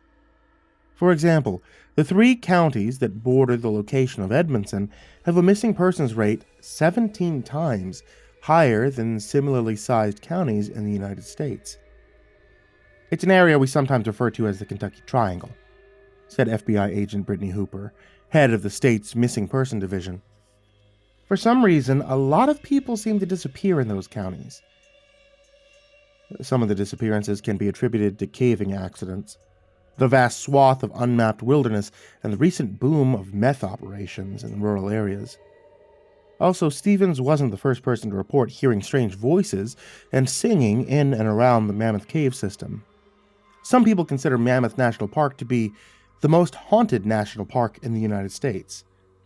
There have been dozens of accounts of people hearing strange noises in the woods and caves since the 1970s. As well as sightings of a tall, humanoid-like creature called the Black Demon, according to unrelated local lore. Geologists and historians dismiss many of these accounts. After Stevens told authorities that he had been following the voices of singing as he made his way through the passageways, expert cavers were quick to point out that even if he had heard people singing, it could not have come from behind the cave-in rocks. The cave-in was too thick for sound to penetrate. Also, because Mammoth National Park sits on top of the Mammoth Cave system, it's not unreasonable to assume that a lot of the strange noises and voices are a result of sounds bouncing and echoing throughout the caves. Caves are, after all, notorious for their disorienting acoustics. But Miller had a different theory. A theory as macabre as it would be revelatory if it turned out to be true. I think the people of Edmonson are still alive, Miller said. I think they're down there in an unmapped portion of the cave system, and that they've chosen to stay below. It's been about 70 years since they went in, which means that the first generations probably mostly died off, and it's an entire second or third generation that only knows life underground. As for the disappearances, Miller has an answer for that too. Every now and then, I think they found other exits. Every now and then, they come out and take people, hikers, drifters, campers, locals, Miller said. I think that's what happened to my parents. It's been happening years before they were taken in, and it continues on till today. On his days off, you can find Miller searching the forests around Edmonson and the outskirts of Mammoth National Park for additional entrances into Mammoth Cave system. He carries a GPS locator, rappelling gear, and multiple flashlights, and a Colt 45 automatic pistol. Now, for some reason, they don't want to be seen by us, Miller said. I don't know what they do with the people they take, but I know what it takes to maintain an underground society. It requires food and a fresh gene pool. I like thinking about what that meant for my mom and dad, but even if the truth is ugly, at least I know. I'll be able to do something about it. In spite of being armed, As soon as the sun begins to slink behind the trees, Miller makes sure to abandon his search and head back to his vehicle. You know, you'll never find me spending the night in those woods. Never again.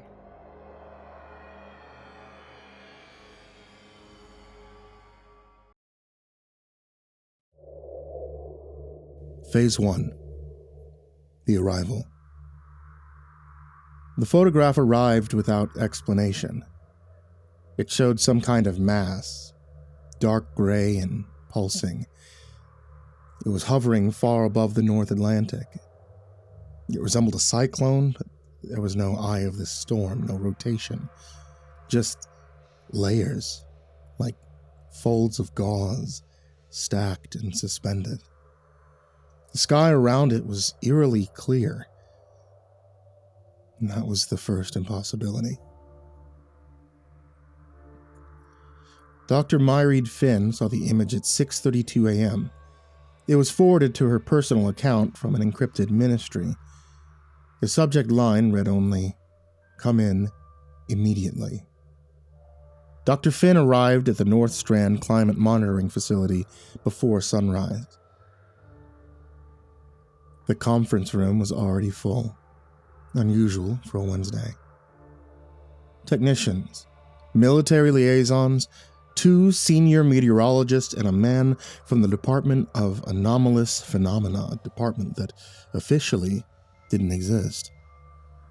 No one spoke for the first 10 minutes. They just stared at the image projected on the main wall. A still frame from a weather satellite feed. "I've never seen a static formation at that altitude before," Myreed said. Her eyes locked on the impossible image. "How high is that exactly?" 68 kilometers, one of the technicians said, adjusting his glasses. She blinked. "Mesosphere." "Correct." "This doesn't make any sense," she murmured to herself, irritated by confusion. One of the meteorologists stood. "It's your job to make sense of it, Dr. Finn." "When was it first reported?" she responded, ignoring the man's tone. "It's been there for 6 hours. It just showed up." The military liaison cleared his throat. "Spotted by satellite over the Atlantic. Cross-checked by his second pass. We thought it might have been weapon debris. It's not. Civil flights are already diverting. Maritime routes, too." On the monitors, numbers scrolled. Temperatures, wind speeds, strange depth readings. The mass wasn't moving. Winds tore at it hundreds of kilometers per hour, but it didn't rotate. Didn't shear. Just remained impossibly still. "It's not a weather event," the meteorologist declared with a shaky voice and worry in his eyes. "Then what is it?" asked the liaison. No one had an answer, and by noon the world had seen it.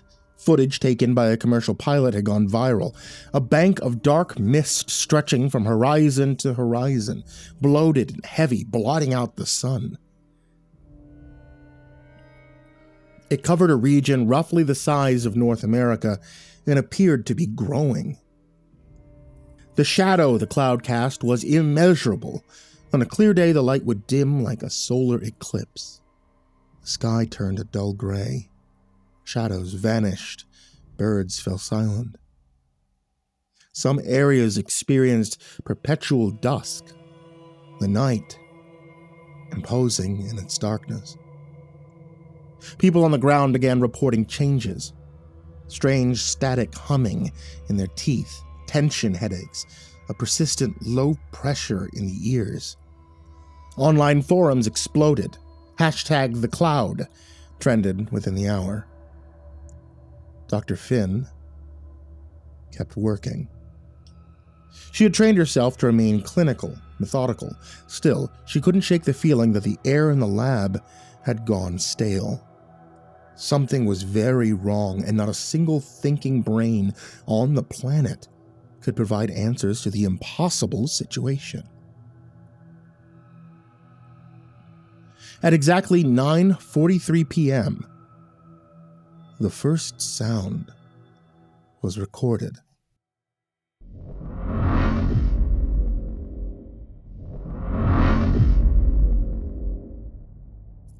A low-frequency thump-thump, deep and distant. Then another, 2 hours apart. Then again. And again. Thunder, someone offered. But the radar was clear, not a single weather system for 1,000 kilometers. The thump came again, only minutes apart. Myreed sat perfectly still, headset on, watching the sound wave roll across the monitor. It wasn't thunder. It wasn't seismic. It was airborne, high above our heads. Jesus, whispered a young intern nearby. It's coming from inside the cloud. By midnight, it had settled into a rhythm. A slow, deep, drumming sound. Thump, thump, thump, thump, thump, thump. Regular, relentless, as though something far, far above was knocking from the other side of the cloud.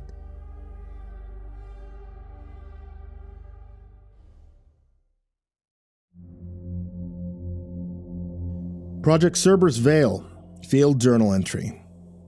Dr. Myreed Finn, lead meteorologist, classified, level Omega, day 1, 11:42 p.m. The cloud remains stationary. Its scale is beyond measurement. Its thick fog goes far beyond our atmosphere. The sound began tonight. Regular pulses. Low frequency, origin unknown, but triangulated within the formation. The collection of all data is incomplete at this time. Personal note, it's not weather. It's not man-made. We don't know what it is. Phase 2. The sound of God. By morning, the drumming was heard across the entire northern hemisphere. It was no longer limited to the monitoring stations.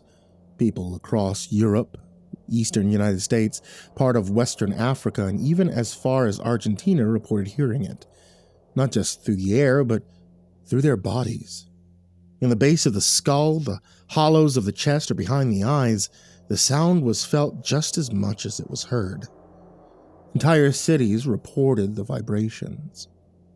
Hospitals began to fill, not from injury, but from confusion. Migraines, tinnitus, bleeding noses. Some people began to lose their minds, tormented by a sound they couldn't escape.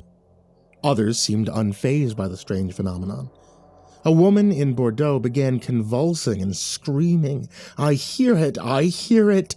I hear it!" before falling unconscious.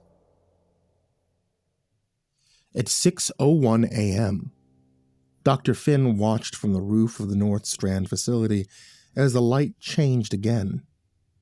Not dimmer, not quite. She struggled to name it. Shadows had lost their edges. Buildings looked slightly flattened.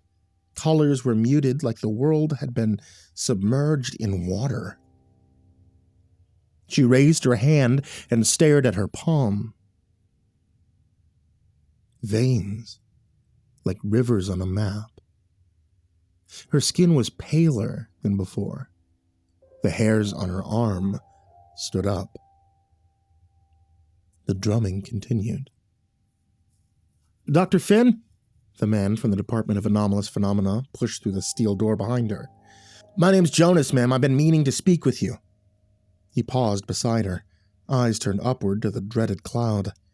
It swallowed the entire skyline, hiding stars and moon alike. It's quite the view," he murmured. "What can I do for you, Jonas?" she asked. Her tone clipped, unwilling to indulge small talk. "You know who I work for?" She nodded once, offering him a cigarette from a near-empty pack. No thanks, I quit. Fresh air for me. He laughed awkwardly as Dr. Finn lit her smoke. They're relocating me, he said.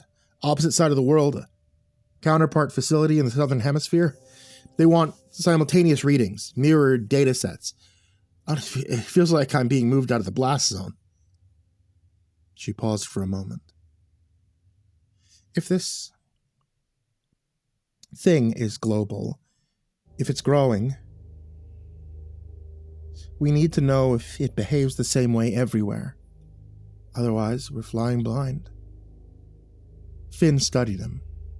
The shadows across his face blurred and trembling in the wrong light. So you're chasing the other horizon? Yes, something like that. He gave a thin smile, but his eyes stayed locked on the sky. I'll send you everything I find. Maybe between the two of us, we'll make sense of it. Her gaze lingered on him a moment longer than she intended. Then she looked back to the cloud. Maybe. The drumming echoed. Low, cavernous, endless. Thump, thump, thump, thump, thump, thump. Neither of them spoke after that. The emergency broadcast systems went live just after noon. News anchors read pre-written statements, no questions, no speculation. Authorities are aware of the atmospheric anomaly currently positioned over the Atlantic. Remain indoors, limit direct observation of the phenomena. Further information will be provided when available. The feeds cut off after 90 seconds. Black screens revealed the concerned reactions of the population. Social media boiled over with conspiracy, prophecy, and fear. A viral clip from New York showed commuters frozen in the middle of an intersection, all exiting their vehicles, all staring up at once. Dozens of them, like they'd heard a voice. Then some began to cry.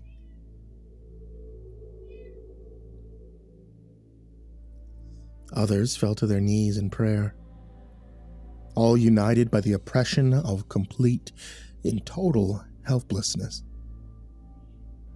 Government helicopters swarmed beneath the cloud, like flies drawn to the stench of death. Another clip from a Nigerian cargo ship showed the cloud expanding, spilling outward in curling tendrils. Vast sections of dark mist swirled within the cloud like black sand in clear water. The crew's final log simply read, "God has returned to us." At 2:42 a.m., Dr. Finn stepped into the soundproof chamber to listen to the unfiltered live feed.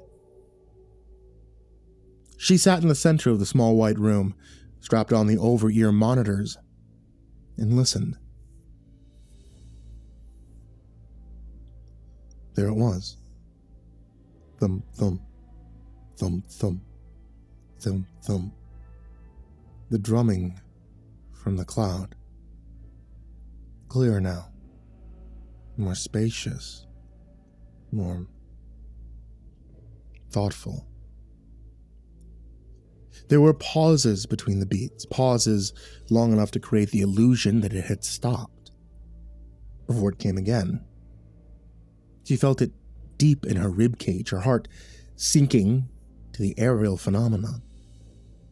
The drumming had become a presence, not sound alone, but a tidal force pressing against the earth. Every beat made her stomach lurch as if something vast was stirring within the planet itself. And then it shifted. The sound broke free of rhythm. A single elongated groan, wet and guttural, poured from the cloud. It rippled across the atmosphere like thick, viscous liquid, sloshing into every crack or crevice that it could find, the ground itself vibrating under the sonic pressure. It was enormous, impossible. Something malignant, something so vast that its moan reshaped the sky. The pitch was almost beyond hearing, subsonic yet torrentously present, low, dragging, reverberating with the weight of mass that she could not comprehend.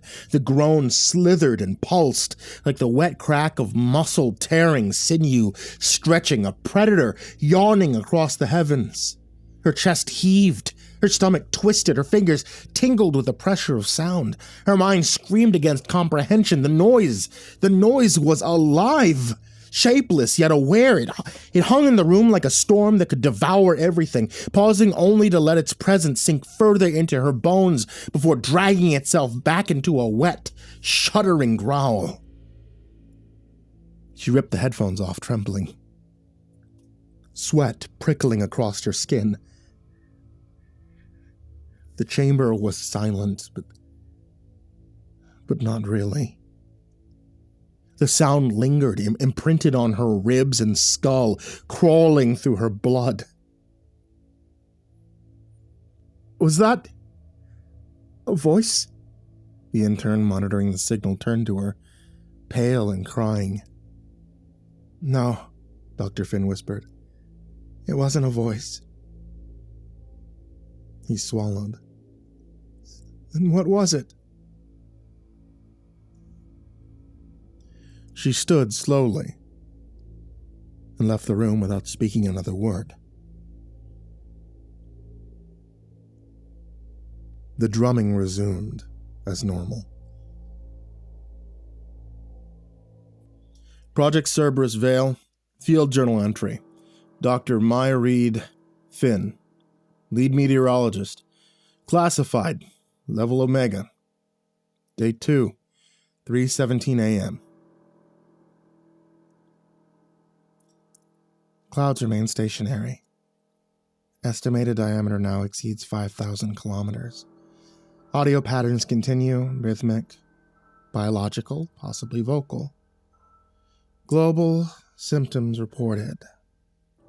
Neurological disruption. Auditory hallucinations. Emotional volatility. Mass hysteria. Thousands of casualties across different countries. Burst eardrums and internal hemorrhaging. Public unrest is increasing. Governmental control deteriorating. A plan was initiated to obtain a visual of the sound source. Jonah's team ran 3 LiDAR sweeps from orbit, from a U-2 spy plane, and from a modified weather balloon. Orbital scan returned no depth reading, no zero, just nothing, as if it struck open air for 1,000 meters, then refused to return. Plane scan logged 1 frame of internal structure. Looked like a bone. A moment later, the image glitched, reloaded, and showed a perfect sphere the size of a mountain. And then static. The balloon feed, 20 minutes of telemetry before loss of signal. Internal layers visible, fibrous, twitching. The final frame, a shape in the center, spindled, elongated, symmetrical, but wrong. Our analyst ran it through edge detection software. The results were... they were disturbing. It resembled a face, but only when you didn't look at it directly. A convergence of lines, folds, and textures that form something odd. One technician collapsed during image review, said that she felt like that it could see her. I saw it too, just once. It didn't scare me, it just made me feel ashamed. We've locked the files. Project code Cerberus Vale. Access visual AI systems only, no human review permitted. Effective immediately. On a personal note, Jonas agrees there's something in there.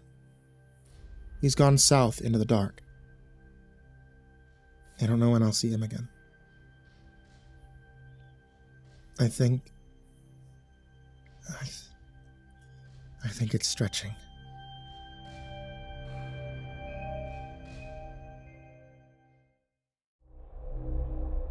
Phase 3. The arms.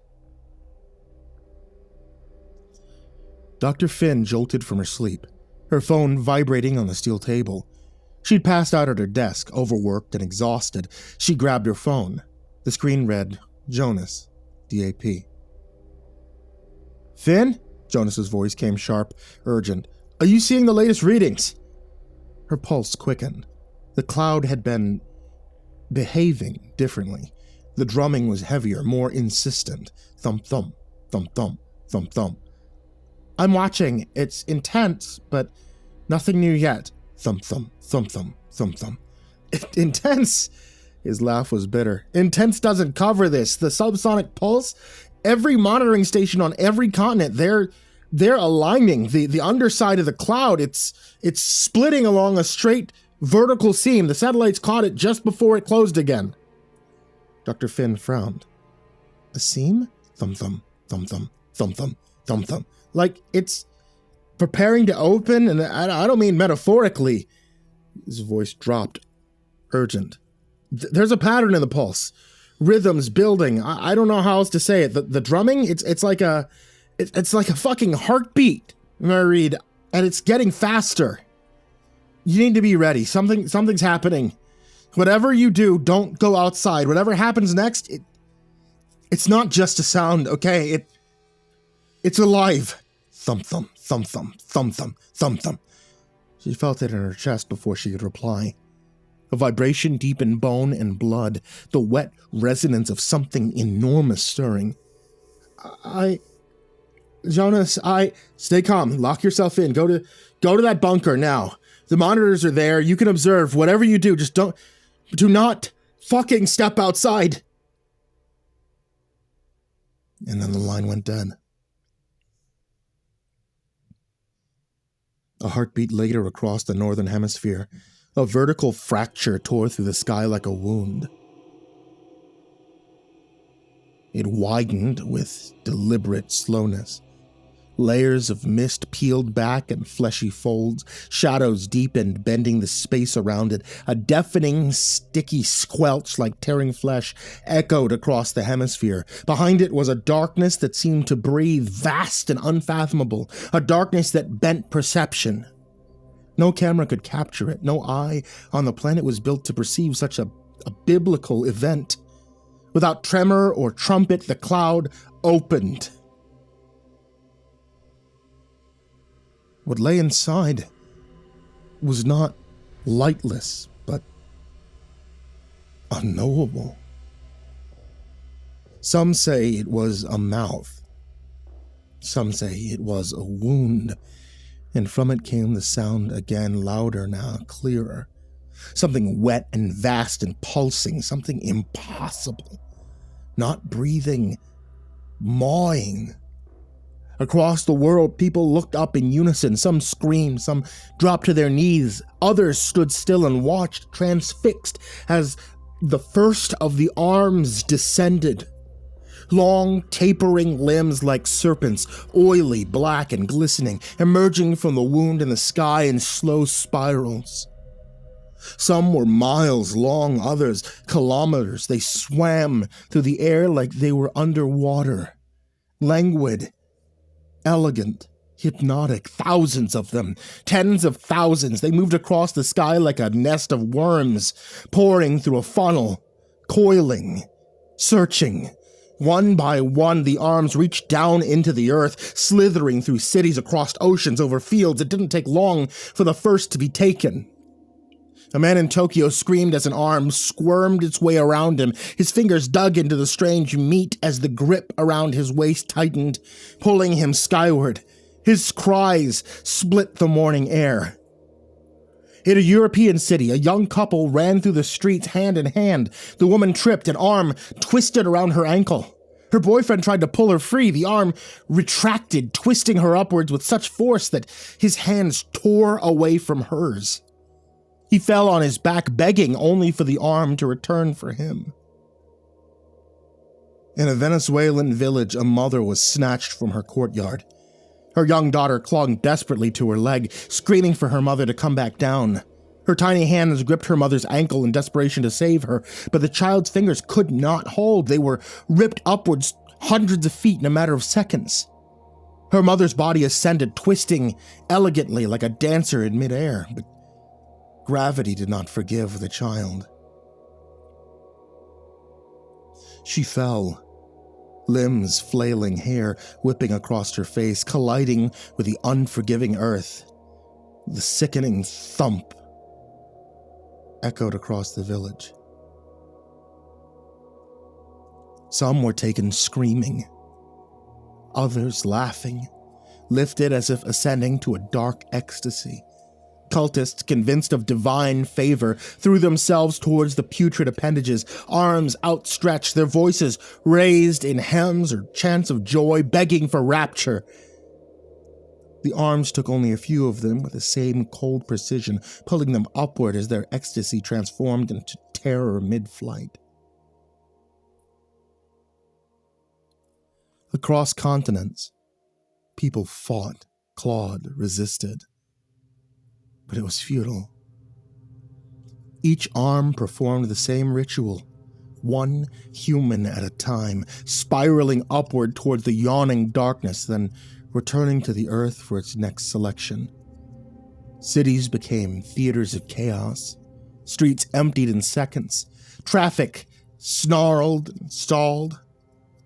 Windows rattled under the roar of thousands being drawn skyward as humanity unleashed below. Parents clawed for their children. Children screamed for their parents. People tried to leap from balconies, bridges, rooftops, only to be grabbed mid-fall. Their last moments a tangled dance of limbs and terror. In remote fields, farmers and herders watched as the arms swept across the horizon, livestock scattered, terrified, the ground shaking under the thrumming resonance of the arms. One farmer caught a glimpse of his wife being lifted, screaming, crying his name. He tried to run, the arm retracted, and she was gone, leaving him kneeling in the mud, screaming into the indifferent sky. Over the first 12 hours, over 40 million were gone, more than the entire population of Canada. By 48 hours, estimates climbed past 90 million. Entire nations devoured by the sky. Children, the elderly, the healthy, the sick, criminals, priests, lovers, the lost. The arms moved like a living tide, slow but inexorable, elegant in motion but grotesque in function. Each human was treated as a singular prize, twisted upward towards the infinite, the process horrifyingly meticulous. Dr. Finn watched from the bunker as the monitors flared with the streams of objections, faces contorted in panic, joy, or disbelief. She could hear them through the cameras, screams and prayer that layered upon one another like a living symphony of terror. The arms paused briefly over cities, observing, coiling and uncoiling. Their thick veins pulsated. They seemed to savor the fear, and then with chilling patience, they selected again, dragging the living toward the maw. Over the 57 hours, the northern hemisphere emptied in a relentless, mechanical, almost ritualistic harvest. Every arm returned repeatedly to the sky's wound, each human plucked and lifted until the air was thick with echoes of terror and awe. By the final hour, Dr. Finn could only stare at the screens, numb. The arms paused at last, holding their harvests aloft for a long, silent moment as if counting, observing, savoring. And then they began the slow, deliberate retreat, one by one, carrying their captives towards the unknowable darkness that had given them form. over 4 hours the sky had closed and survivors emerged from false shelters. The world was left in silence. Only the sound of the drums remained. Thump, thump, thump, thump, thump, thump, thump, thump. Project Cerberus Vale, Field Journal Entry. Dr. Myreed Finn, Lead Meteorologist. Classified, Level Omega. Day 3. 11:11 p.m. The formation opened. An aperture estimated diameter is 3,000 kilometers across. Arms and tongues emerged. Thousands. Movement suggests intelligent, not random. Selection appears non-biological. We can't predict it. I watch them being taken. God forgive me, we tried everything. Interference, signal jamming, sonic weapons. Russia sent a nuke to hell with the aftermath of that. It didn't go off. It was just swallowed by the clouds. The arms, they weren't affected. The world is hollow. The monitors lie dead. The screens frozen with faces I'll never forget. Even the save recordings fail to convey the scale of what happened. The arms, the screams, the silence that followed. Entire populations taken with the precision of a surgeon, the cruelty of a predator, the indifference of an animal. 90 million or more. Perhaps 100 million. I can't be certain. The northern hemisphere is a graveyard with no corpses, and yet the sky is calm. Deceptively calm. The wound closed. The drum continues. Always beneath everything, a low, incessant pulse that will not be ignored. On a personal note, I don't know what to do next. Every theory, every module, every calculation is meaningless against this. We're observers of an event where it's remnants, survivors only in a technical sense. In every other way, we're gone. There's nothing to fight, nothing to flee, only to record, to bear witness, and I willed. I will until the end. What else is there to do?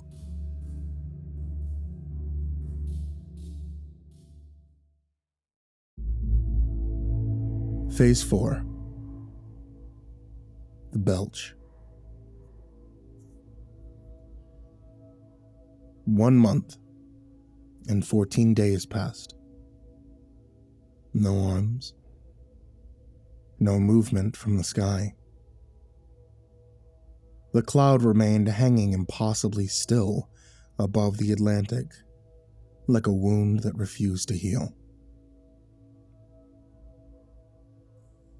Most nations had abandoned any attempt to engage with it.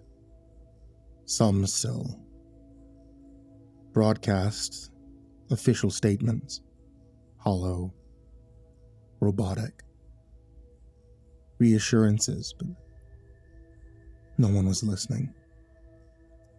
The world had been held in place, breathless, afraid to look up, held hostage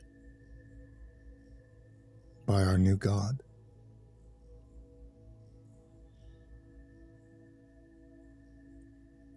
Cities went dark, markets crashed, faiths fractured, people starved, millions gathered in open fields, begging to be taken.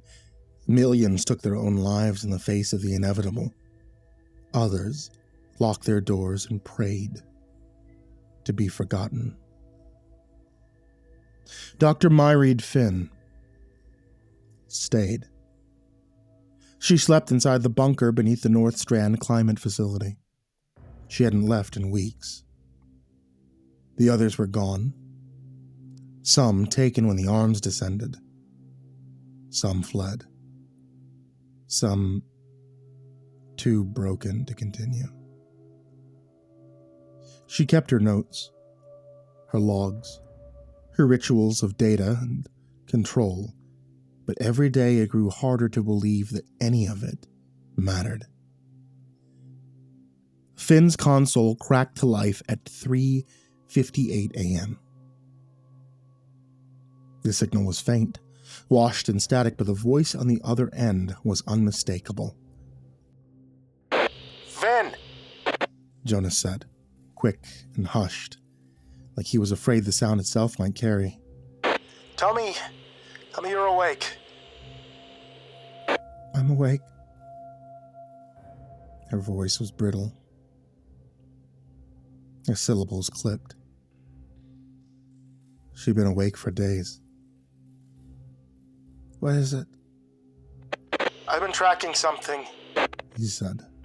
Pressure readings from the South Atlantic buoy network. They're tanking, not a storm, not a current shift. It's like the air itself is leaking. You've said that before. Now, this is different. His breathing was uneven, shaky. The drop isn't local. It's global. Everything is bleeding towards the cloud. Not winds. Everything. It's pulling like it's He stopped himself, then said it anyway. Like it's inhaling. Finn exhaled through her nose. We don't know that's what it's doing. I do know. Jonas shot back, voice tightening. It's hungry and it's been patient, but Christ, I can't believe we're still pretending this is about data. It's about survival, Jonas, she said, doubting her own words. Is it? Jonas snapped. There was a pause before he spoke again. We're all dead anyway. It's just a matter of time before it gets hungry again, and when it does... He trailed off, static filling the gap. You see the fields? You've seen the ones begging for it to take them. That's not living. That's meat waiting to be picked up. Stop. Why? His voice cracked. You want the truth? Myri, there's no stopping it. There's no bargaining. We're not even ants to it. Ants get noticed before they're stepped on. This thing... He stopped abruptly. The next sound, a sharp hiss in the line. Jonas? Silence. She waited another 3 seconds, and then set the receiver down. Her fingers trembled against the console. She clasped her hands together, lowered her head, and for the first time in her life, she began to pray. She waited. Nothing.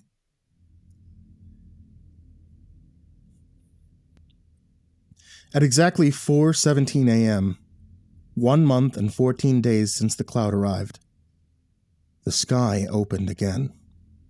No warning, no signal, just a sudden shift of the cloud center. Folds drawing back, parting like lips peeling open by invisible hands. The drumming was constant, but this time something new came. The sound began low, wet, rolling like a cauldron of bile tipping somewhere beyond the stratosphere. The pressure dropped, the wind died.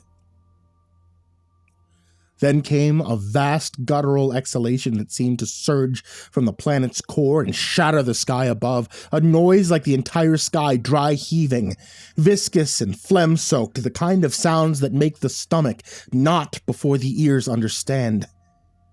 A single cataclysmic guttural bellow that cracked windows on every continent and shattered the upper atmosphere. The ground shook.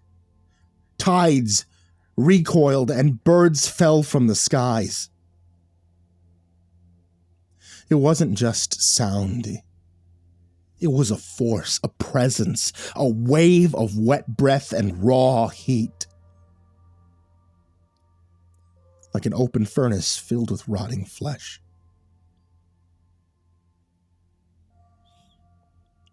It swept the globe within minutes. People clutching their heads and screamed as their ears bled.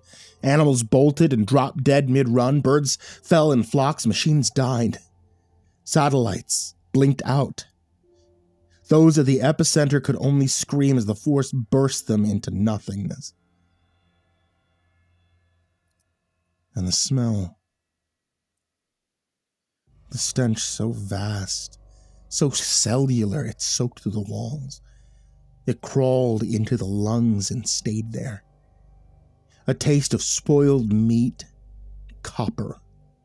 People vomited, others tore at their flesh trying to escape it. Most were dead in seconds. And then came the blood. From deep within the beast, beyond the gauze and the folds of mist, something ruptured. A pressure valve, a gullet, a wound, no one knows. A tidal wave of thick, arterial blood, expelled with such volume and speed that it fell like monsoon rain over half of the globe. Red soaked the ocean and rivers, red splashed across the rooftops and deserts and jungles. Half the earth painted in blood. It steamed where it landed, hot, thick. And it reeked of iron. Something sweet. Something wrong. Some said they heard whispers in the rain. Clouds peeled back, and for the first and only time, the being was seen. Truly, truly seen. For exactly 93 seconds, the sky was clear. Not in fragments, not distorted. It filled the sky. It was the sky, its shape defied thought, impossibly symmetrical, yet shifting as though the universe itself was trying and failing to remember it.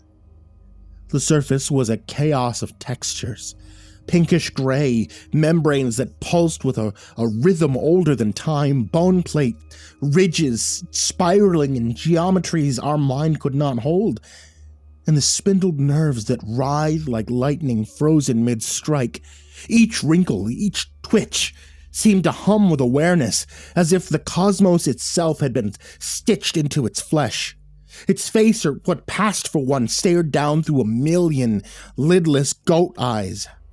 Some were as vast as mountains, some flickered like dying stars, all simultaneously seeing and knowing.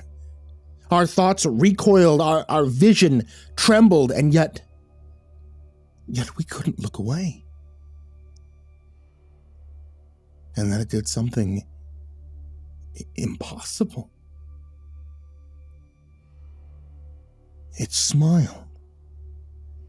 No teeth, no lips, no gesture that humans could recognize, just a slow, dreadful unfurling of facial tissue and imitation of something it had only ever observed in our species, a suggestion of amusement aimed at the futility of existence.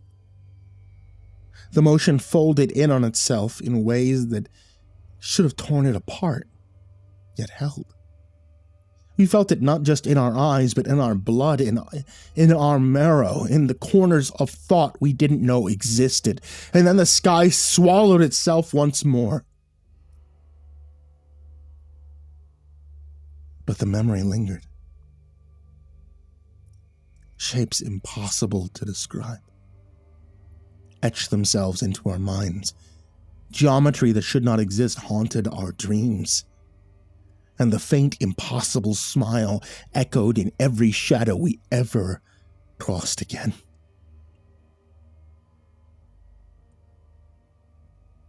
Silence fell.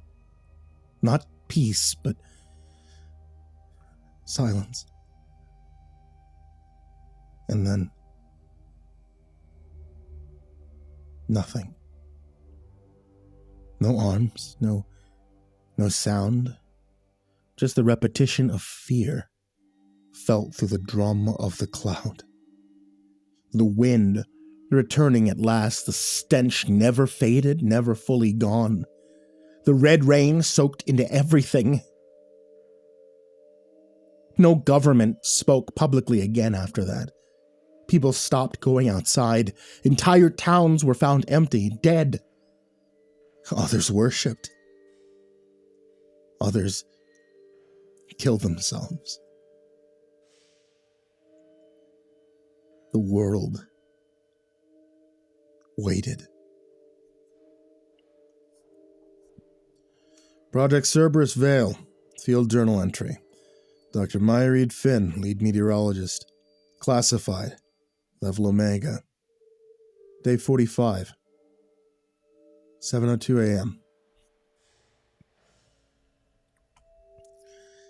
It belched. I don't know how else to describe it.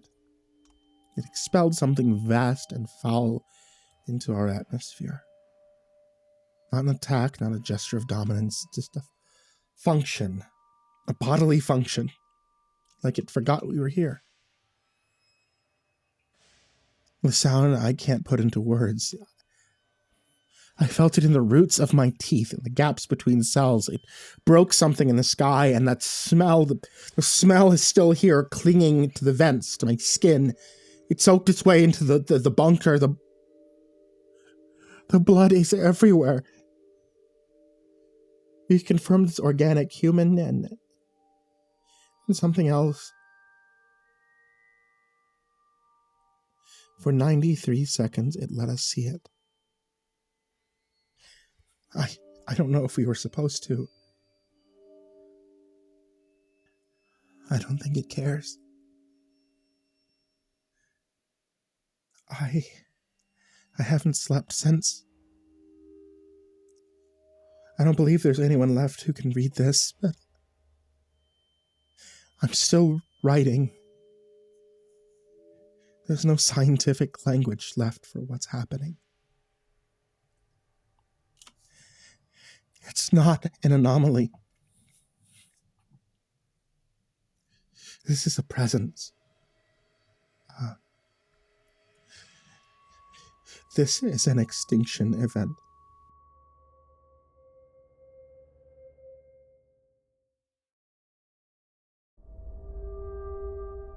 Phase 5. Afterbirth. It began to harden. Not all at once, but gradually, day by day, as the blood congealed under heat and rain. The bright red stains that had covered oceans, cities, forests, darkened, thickened with reddish clots. Then, it began to bond. What had first been described as organic blood now revealed itself to be something more. A precursor. A fluid waiting to become. On the 15th day after the belch, the first major surface scan from what remained of the LEO satellites returned images of a continuous sheet forming across the Atlantic basin. Fibrous, pale, rigid in places like cooled wax spread over the surface of the earth. At first it seemed like sediment or ice, but it flexed. Beneath solar radiation, it tightened. Beneath lunar light, it swelled. Seismic equipment registered subtle movements, microscopic contractions, as if breathing through the crust. The red had become a pink-gray, and the pink gray was becoming skin. A skin that now stretched, uninterrupted, from Portugal to the eastern edge of the Caribbean. The scientists who remained debated this transformation in hushed mechanical tones. No conclusions were reached. There was no baseline, no comparative model. But Dr. Myreed Finn understood. This was not an invasion. It's not a divine punishment. This was gestation. Earth, or what remained of it, was being blanketed in something alive. Not absorbed, not consumed. Prepared. And then at 8:46 p.m., on the 46th day, the cloud moved. It shifted without sound, without storm, without effort. Not blown, not carried, not pulled by gravity. It simply drifted. As if an unseen cord had been cut, as if the process in the West had reached some threshold. It took 6 hours to traverse the ocean, 6 hours of silence. People in Asia and Australia watched it approach, the spiraling gauze blotting out the sky as if it was swallowing it whole. They had seen the videos, they knew what would happen. Still, they watched. Some hoped it would pass. It didn't. At 2:17 local time, the cloud settled above the Indian Ocean. The sky began to open again, and the arms began their terrible descent. Project Cerberus Veil. Field journal entry. Dr. Myreed Finn, lead meteorologist. Classified, level Omega. Day 46. 11:44 p.m. Cerberus Veil. Final transmission. The blood is not inert. It's a matrix. A forming tissue, something between placenta and a cocoon, still soft in parts but solidifying. Already 3/4 of the Atlantic seafloor is covered in a single sheet. Our instruments can't pierce it. It's warm, pulses every 7 minutes. It's alive. The cloud has moved to the Indian Ocean. Initial signs suggest the process is starting again. Same pattern, same altitude, same shape, same silence. I believe that this is reproductive behavior. A life cycle, this thing or system, entity, it's using the atmosphere to sow itself. It doesn't see us. It doesn't hear us. It doesn't need us. We weren't chosen. We weren't rejected. We were incidentally present. What we thought was an anomaly was a phase, a part of something older and larger, maybe 1,000,000 years old. Maybe eternal, doesn't matter. What matters is what's being left behind. A blanket, a membrane, a womb stretched across the earth. There's no rescue coming. There's no top of the food chain. There's only the shape behind the clouds and what it leaves in its wake. I'm writing this from a world already half covered in skin, already half dead. Tomorrow I'll step outside and feel it for myself. I want to know if it responds. I want to know if it knows I'm here. End of log.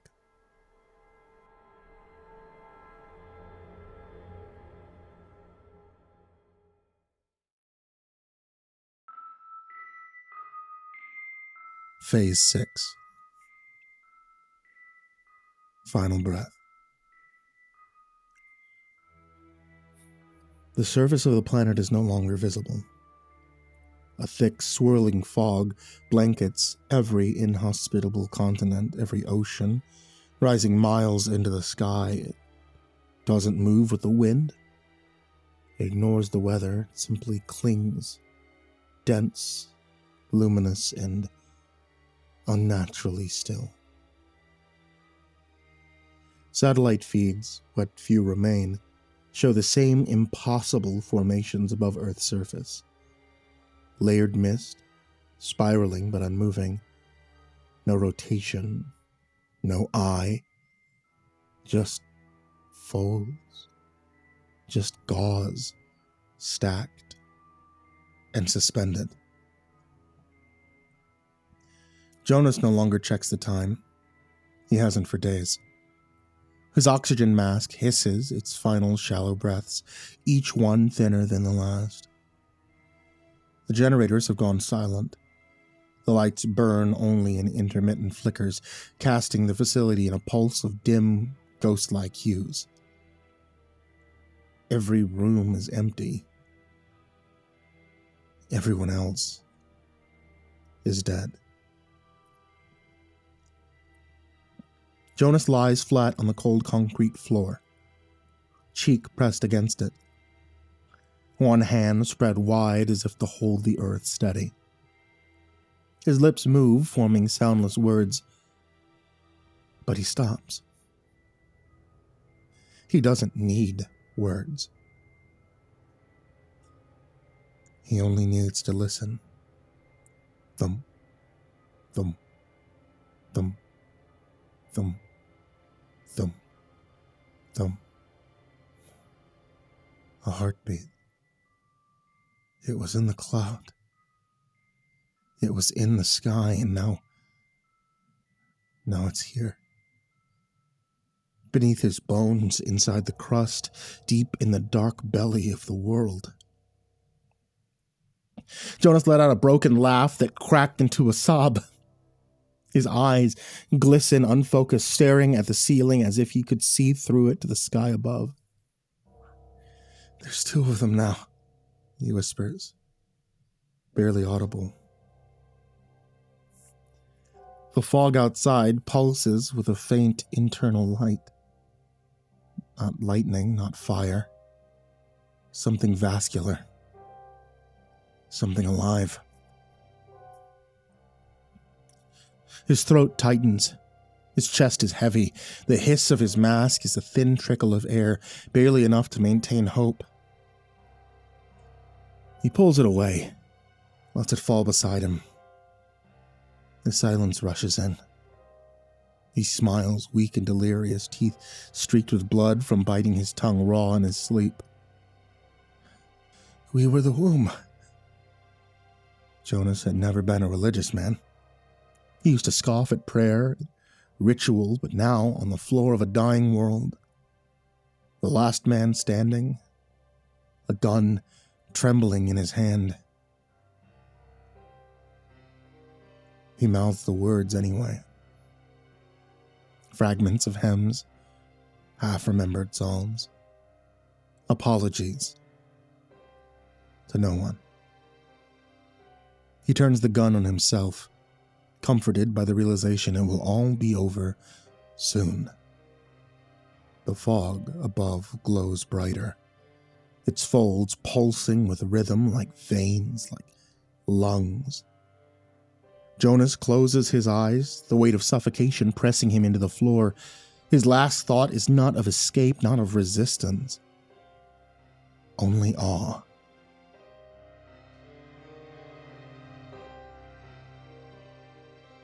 Far beyond Earth, in the silence of space, the first cloud drifts on, searching for the new world. The Earth exhales its final breath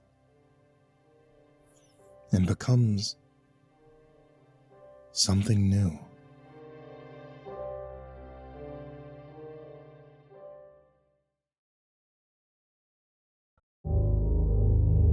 There was a garage sale in my area, which kind of blew my mind because in my newly minted life as an adult woman, 4th year of college and all, I couldn't remember the last time I'd seen one in my waking life. I started a bucket list filled with some rather plain activities as my newest attempt to fight the creeping depersonalization that plagued me for the last year or so. Once I saw the sale, I immediately added it to my list, then went there, crossed it off. The sale itself was pretty pathetic. Nothing I would ever do a double take for in a store. Nevertheless, I spotted a single cartridge for an N64 game that I hadn't seen before, and wanting to come back with some sort of trophy, I snagged it. The old lady running the show squinted with her glasses on while I held it out in front of her. "Must be Marty's," she said, looking rather confused. $10? Cue that stock cha-ching sound, and off I went home to my half of the apartment that I was sharing with Kelsey. Kelsey, with the fantastic self-discipline, the great diet, the great job, my true foil and polar opposite. I entered. She was in the kitchen, chopping vegetables and measuring her food because being hot was its own full-time job, and I respected it. I lingered for 5 seconds so she knew to ask about my day. "How was your day, Sadie?" she eventually asked. I leaned over the dining table chair and said, "I went to a garage sale." "Uh-huh. Why?" "It was on my bucket list." "Why do you have a bucket list? You're like a baby." "Because, life? It's fleeting, and, the human experience, or whatever." She squinted. "Is it an actual physical list?" "Word doc, mainly," I said back, and then some scribbles in my notebook. I couldn't tell if she was impressed or confused. "Okay." I thought twice about whether I should flash her the cartridge as proof of purchase, but it didn't seem that she found the venture as impressive as I did, so I opted against it. "Gonna go veg out in my room," I said, skirting off. "Have fun in there," she said. Never liked her saying that all the time. It felt pervy. I closed the door to my bedroom. Sparkling lights hung across the wall to celebrate the arrival of winter. Amidst the cozy hideaway, with too many throw pillows, was the piece de resistance. The small wooden TV stand in the corner, with CRT TV on top and N64 tucked neatly below. Did I ever play it? Nope. Did it make me happy to look at? Yes. My usual special dead-eyed scrolling between the apps while eating Takis and smoking a bowl lasted me about 30 minutes before a familiar dread kicked in. I went to the old TV, cleared off some dust, turned off most of the lights, leaving only the wall one twinkling, and checked to see if the old console, product of an era I just missed and yet still had some bizarre nostalgia for, was set up properly. When all seemed well, I grabbed the cartridge, game titled Covington's Redemption, blew into it once for good measure, and stuck it into the console. Switched it on. After a few seconds of lag, static lines flickering across the screen, indicating something was happening, then in big blue letters the title screen appeared. Covington's Redemption. Press start.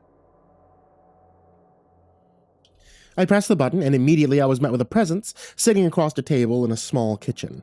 Wrinkled lines marked his face. He had a suit on. Looked like he was a middle-aged man. "What's your name?" he asked. A dialogue box appeared for me to type a response. I used the joystick to painfully, slowly select the letters LeBron. I inhaled, smoking with my free hand. "Thank you for visiting me, LeBron." "You are so welcome," I said out loud, taking another puff and coughing. "I can't believe I'm not out shooting threes right now." "Yes," I talked to myself, so sue me. "It appears you're coming to me at a dire time in your life," he continued. "For show." Smoke rings. "Perhaps you came here thinking I could send you on a grand quest." "Word." "The truth is, I'm not who you think I am." He stood up from his table. "I'm not your quest giver. Rather, I'm a lawyer named Larry with psychic powers." I started laughing, here to battle cruelty in this twisted world. "Oh my God. This game is fucking dog shit, I said, beaming. I heard Kelsey's bedroom door close, whether in response to my noise or just a random occurrence, I wasn't sure. And I'm grateful, his dialogue continued, that you followed the spark of curiosity within you, the spark of instinct, for it was the right call. Dramatic pause. For there is something coming after you. And if the fixed course of time isn't disrupted via psychic interference, your life will be taken in 3 days. And I had to be honest, melodramatic suit guy was fun enough, but my TikTok-trained attention span was starting to waver. If you're ready, he went on, I could take you to my vision room so that you could see the gravity of the situation for yourself. I pressed A to continue because I was high enough that cutting him off felt rude. The scene shifted to a dark back room with not much else in it other than a bulletin board. Larry grabbed his head and focused, while a swirling sound effect played. He clenched his face, fingers pressed against his temples, until finally, an image manifested on the board. The photo of another character, a woman. Trail of blood pooling from her mouth, eyes lifeless. This is the condition you'll be found in 3 days, he said. I squinted. My reddened eyes, in tandem with the slowed brain processing power, took a while to digest the image. The girl had a beige, cable-knit sweater, not unlike the one I was wearing. Crescent moon tattoo on her inner wrist, just like mine. Blonde hair, loose, brushed out waves. Outdated 3D model aside, she looked a lot like me. Like a lot. His dialogue box stayed frozen, awaiting my button press to continue. Putting my pipe on the counter, I grabbed my phone, reread the cartridge's title, Covington's Redemption, and Googled it. No relevant results. I double-checked the spelling, added more words to the search like N64 or video game. Still nothing. I put everything down, rushed to the bathroom, splashed water on my face, stared at my face in the mirror. You're okay. Back to my room, I could feel my heart start to bounce in my chest. I re-grabbed the controller and let his dialogue continue. LeBron, if the site isn't making it clear, you're going to be murdered. I'm just tripping out. To stop the perilous train barreling towards you, it's going to require a few key things, he said. He struck a pose, fist clenched in front of his face. You're going to need to be cunning. The fuck, man, I whispered. A wistful, pixelated look off to the side. You're gonna need to be brave. I just need to breathe. And finally, you're going to need to overcome your personal demons. Put them to bed once and for all. He steadied himself. What I suggest first and foremost is... I turned the N64 off. It's a bad trip. I needed to go to bed. So I did. Rallying together as many excuses in my head as needed for why this all just had a logical explanation and why I needed to call it a night early, amidst bouts of tossing and turning and sobriety creeping back in, I snuck in what felt like a fever dream of a nap. Eyes to the clock. 1 a.m. I rebooted the game. Take 2. Come on, normalcy. I was greeted with that same bulletin board, psychic lawyer man beside, and the image of the deceased girl, except this time, her clothes had changed. It still looked like me, just now dressed in the same jammies and Care Bear sleep shirt that I just put on. Feeling all sorts of fucked up, I finished reading Larry's note this time. What I suggest first and foremost is that you pay close attention to your surroundings over the next 24 hours. Then he rested his head in his hands. I grow weary. I tried to get anything more out of him, but he just kept repeating, I grow weary, after that. Struggling to place if there was anything else immediate to do, and with exhaustion already swallowing me, I just turned the system off again and tried to dream away the cosmic dread.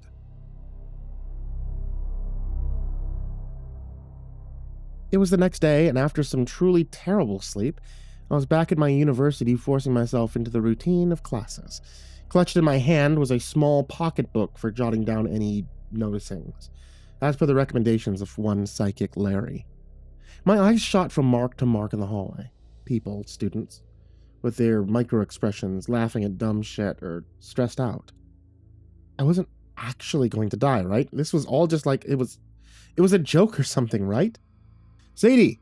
I heard a familiar voice trail behind me, and then Connor fell into step beside me. Longtime friend. Reliable friend. Looked way too much like that nice guy from 13 Reasons Why. Hey, I said. Whoa, he said, looking at my face. What? No, nothing. No, what is it? Oh, it's just that, you look tired. And I know you're not supposed to say that to a woman, so I stopped before I said it. Yeah, the hive mind that is all women. I smiled, shrugged it off. It's fine, just I couldn't sleep. Shortly after, we were in our lecture hall for class. The professor rattled off about concentric zone theory, and I paid attention to my surroundings. Across the room, I spotted Bryson, my ex. My big dumb ex. We locked eyes. We ended on less than cordial terms.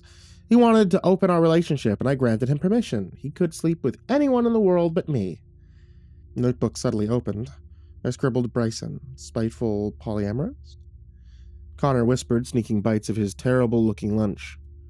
Oh, it's not my place to, give advice, but if you couldn't sleep because you were smoking a lot of pot, then you should monitor that. I mean, I know that it can impact anxiety and motivation, and my eyes fixed on the boyish professor next. Professor Warden. A flicker of eye contact. Given my major, criminology, was his area of expertise, it wasn't a surprise that I'd had multiple classes with him already. My mind flashed to that choice encounter that we once had, making out in the closet in first year during my professor phase. The fun ended when he said, "Sorry, I can't," not with students, ironically delivered after sticking his tongue down my throat for 20 minutes. It was never brought up again. The memory faded, and I looked at Connor and nodded so he could feel heard while continuing his monologue. Pocket journal reopened. Professor Warden. Scared I'd get him fired 4 years later? I just think, Connor said, that if you tried to go cold turkey for even just 2 weeks, it could really... The hours whipped by without so much of a show for them. And then we were back in the hallway, and I was continuing once again to scan for any hints at the cause of my impending erasure. So, what are you doing after this? He asked me. Probably just gonna hide away in my room. Oh, there's a new bar by Sundale. I was thinking about checking it out. If you wanted to. I'm really, low energy today, Con. Maybe another time. Oh, yeah, for sure, he said. Another time then. We split up. I gave him a wave, and he sheepishly scratched the back of his head and walked away. When he was out of sight, I secured my little notebook again. Connor. Wee bit obsessive? I scratched it out as soon as I finished writing it. Maybe just a bit too puppy dog for that, he was. I was about to close the notebook when I caught something in my peripheral. Someone peeking around the end of the hall, watching me, dressed in all black, hood pulled up over their head. My walk quickened into a run. I rounded the corner and saw... They were gone. I looked behind me, and then around, a little dazed. And then I wrote that down too.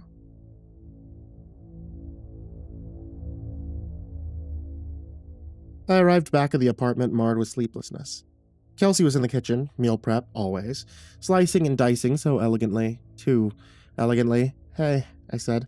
Hey, how was classes? I stared. Swish, swish, swish at the cucumber on the cutting board. You're really good at that. Good at what? Cutting with that knife? Thanks? Where'd you get your training? Subtly left me. Knife training. You mean my 2nd grade level cutting skills? Yeah, I got them by cooking for myself and not door dashing every second meal to my apartment door. Kelsey wasn't having it, so I went to my room and booted up the game. Covington's Redemption title screen. I pressed the start button on my controller. And we were back. Psychic lawyer, Larry, was at the kitchen table, head in his hands. He looked like he'd been struggling. Sustenance, he said, in the form of crunchy bread with peanut butter spread atop. I need it if I'm going to continue with my visions. Was this motherfucker about to send me on a fetch quest? LeBron, please, he continued. Exit my quarters. I believe there's a store on this street that sells what I need to keep going. Ugh. I was finally able to control my character. I went up to Larry to see if he had any more dialogue. I received a paltry ... in response. I maneuvered out of Larry's place, down the steps, and onto a city street. I shifted down the block, spotted storefronts without clear entries. Ding. My phone IRL. I checked it. Connor again. Text popping up on screen. Hey, sorry if I came on too strong about the pot smoking thing. Back to the TV. Bizarre-looking strangers walked by. The sounds of my shuffling over gravel, until finally I spotted a store that I could actually enter. Carver's Diner. Before I made my way inside, I spotted something interesting in the corner of my eye. Someone peeked out from behind an alley about a block down. A character dressed in dark layers, black ski mask on. What the fuck? I shifted focus, directing myself to the alley to find, just like in real life, there was no one around the corner. The music in the game started skipping. The ambient outdoor sounds paired with something new, and off-key choral rise, ghost-like voices coalescing into an uncomfortable hum. I stepped down the alley, the hem growing louder, my hair standing on end.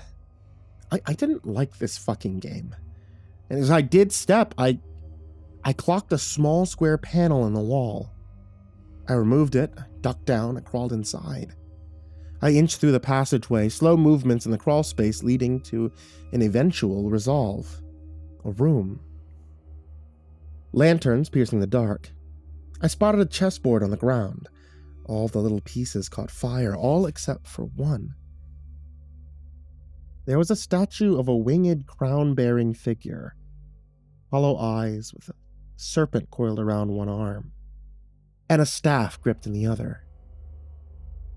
I looked over to spot me. The same me that I'd seen on Larry's bulletin board as an image, but now fully formed, strung up against the wall, bound lifeless with bloody tears shedding. As I tried to keep a grip on my own sanity, I spotted the words, "Not yet," appearing from a text box that I think came from the statued figure before the screen exploded into static, white noise, distortion, and then cut to black altogether, with a single new dialogue box appearing. Anniversary. And then I was right back in front of Carver's Diner again.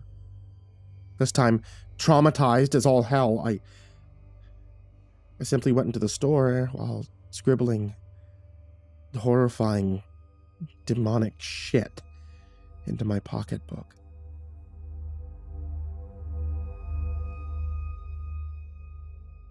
Still in the game, I watched Larry happily chomp down on his peanut butter and toast. It was the one item at Carver's that I had enough in-game cash to purchase. Sighing, I sparked up IRL. Kelsey called me earlier to join her in watching The Girlfriend. I was now in my holing up in my space and ghosting my roommate era. I continued pressing the A button as the psychic lawyer kept biting, new dialogue boxes appearing that simply said, over and over again. Exceptional, he said, finally done, face flushing like an Animal Crossing character. Simply exceptional. He wiped his face with his suit sleeve, and then seemingly locked the fuck in. 2 days. I have a little over 2 days now. I'm aware, I said aloud. You did what I told you, didn't you? He said. You've paid attention? Yeah, fuck, Jesus. What I find very important, he continued, in pursuing justice is understanding motives, not getting thrown off by distractions or red herrings. Kelsey opened the door, completely ignoring our please knock policy. She flopped onto my bed. You're being antisocial as fuck. she said. Larry's dialogue continued on. I tried to pause it, but none of the buttons worked. Privacy, please. I'm just feeling a little low-key today, I said. You're squandering your potential, Missy. She scrolled on her phone. I would do so much with my life if I had rich parents. Amidst the distraction, my eyes only briefly caught some of Larry's words. Re-examining. Digging deeper. You're playing old video games? Kelsey asked, intrigued. Is this Mario Kart? Does this look like Mario Kart? Larry, meanwhile, energized, brought it back to his secret room with the bulletin board again. Let's start with another one of my visions. Face drawn tight, fingers pressed to his temples again. Having Kelsey there felt akin to when your parents walk in during a movie sex scene. An image appeared on the board, an animated close-up of a mouth opening, a forkful of lettuce being lifted to its teeth. The animation continued looping. I can now see the mouth of your killer, he said proudly. The fuck am I supposed to do with this? Oh, murder mystery game, said Kelsey, plopping down to the ground beside me. Yeah, it's super fun, I said, beyond depressed. So obviously, killer likes salad, said Kelsey. I mean, yeah, but... so what? We call that a hint, Sadie. Write it down. I sighed, slowly grabbing my pocketbook, flipping it to an empty page and scribbling into it with a pen. She ruffled my hair annoyingly and bounded off. God, what the fuck, dude? I said. Go outside, she called back. Touch grass. Use your trust fund baby privilege for good.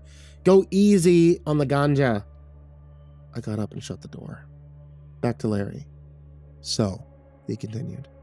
Tell me, LeBron, does this mouth ring a bell for you? No. Tell me more about today, he said. And then, it just lingered on him. He stared at me, no input screen to painfully slowly type an answer into. Realizing we were far beyond reason now, I decided to talk directly to the TV. Nothing crazy at first. Earlier today, the weirdest thing, some dude, watching me from the hallway.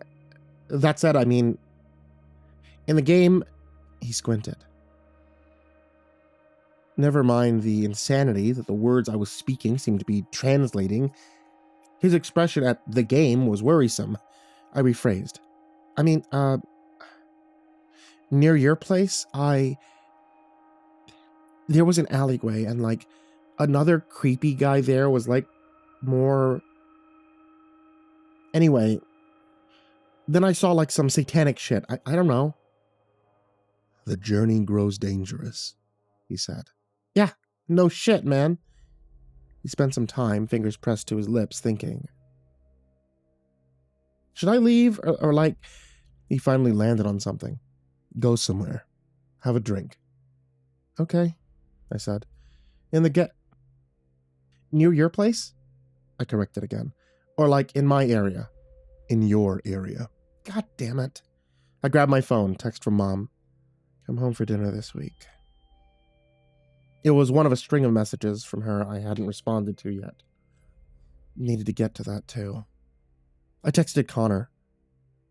Received a response back in 0.2 seconds. Then I headed out, striding past Kelsey, who was splayed out in the living room sofa watching TV. Where are you going? To touch grass. As I left, I fought the urge to scribble her name into my notebook. Salad is pretty universal, right?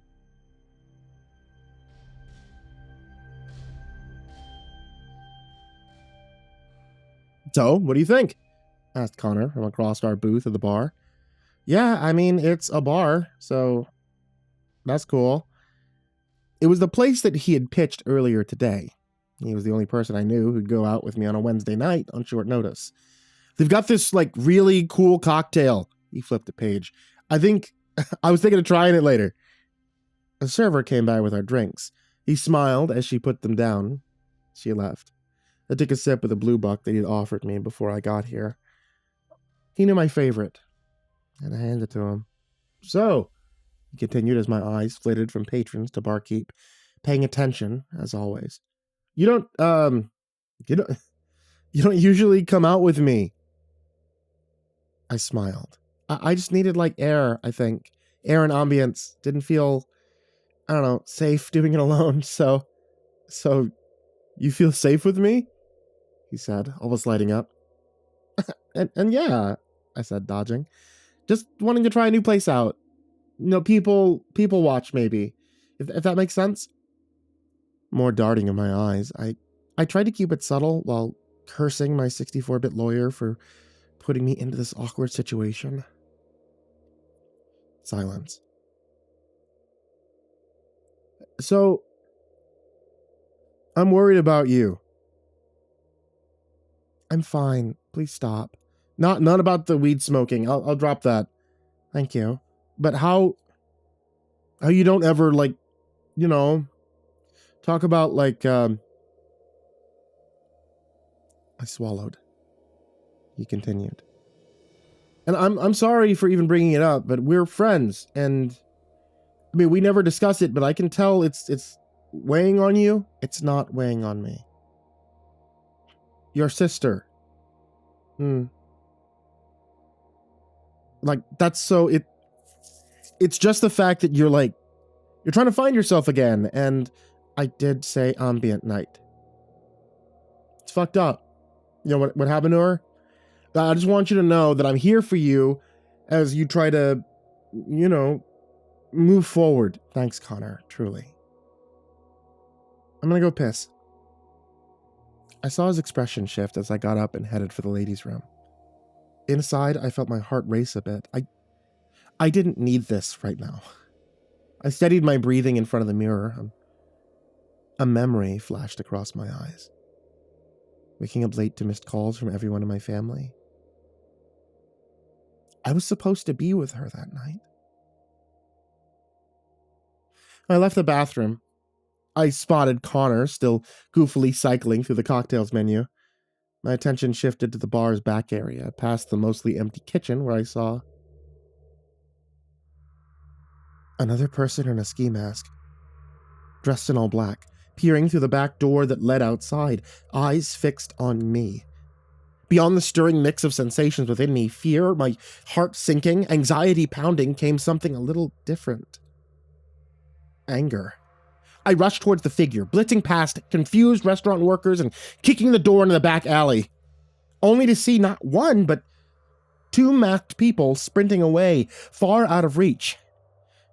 I caught my breath, looked down, and saw something that might have fallen from one of their pockets.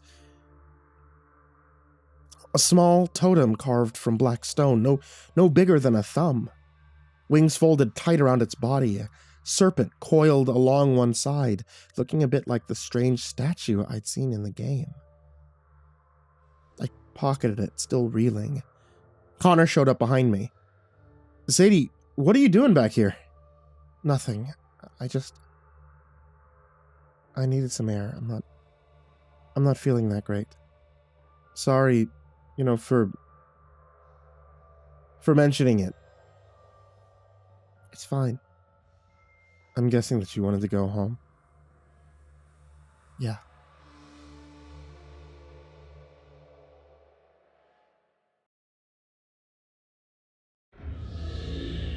I'm not sure why I'm bothering to type this all out.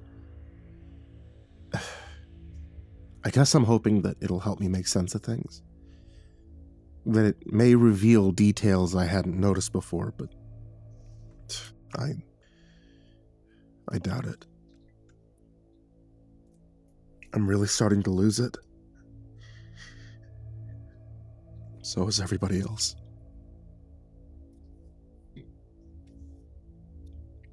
I'll start at the beginning.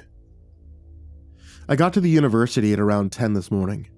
I had an exam for intermediate philosophy, an elective course, just figured I'd get it out of the way during the summer. I don't remember seeing or hearing anything weird when I first walked into the building.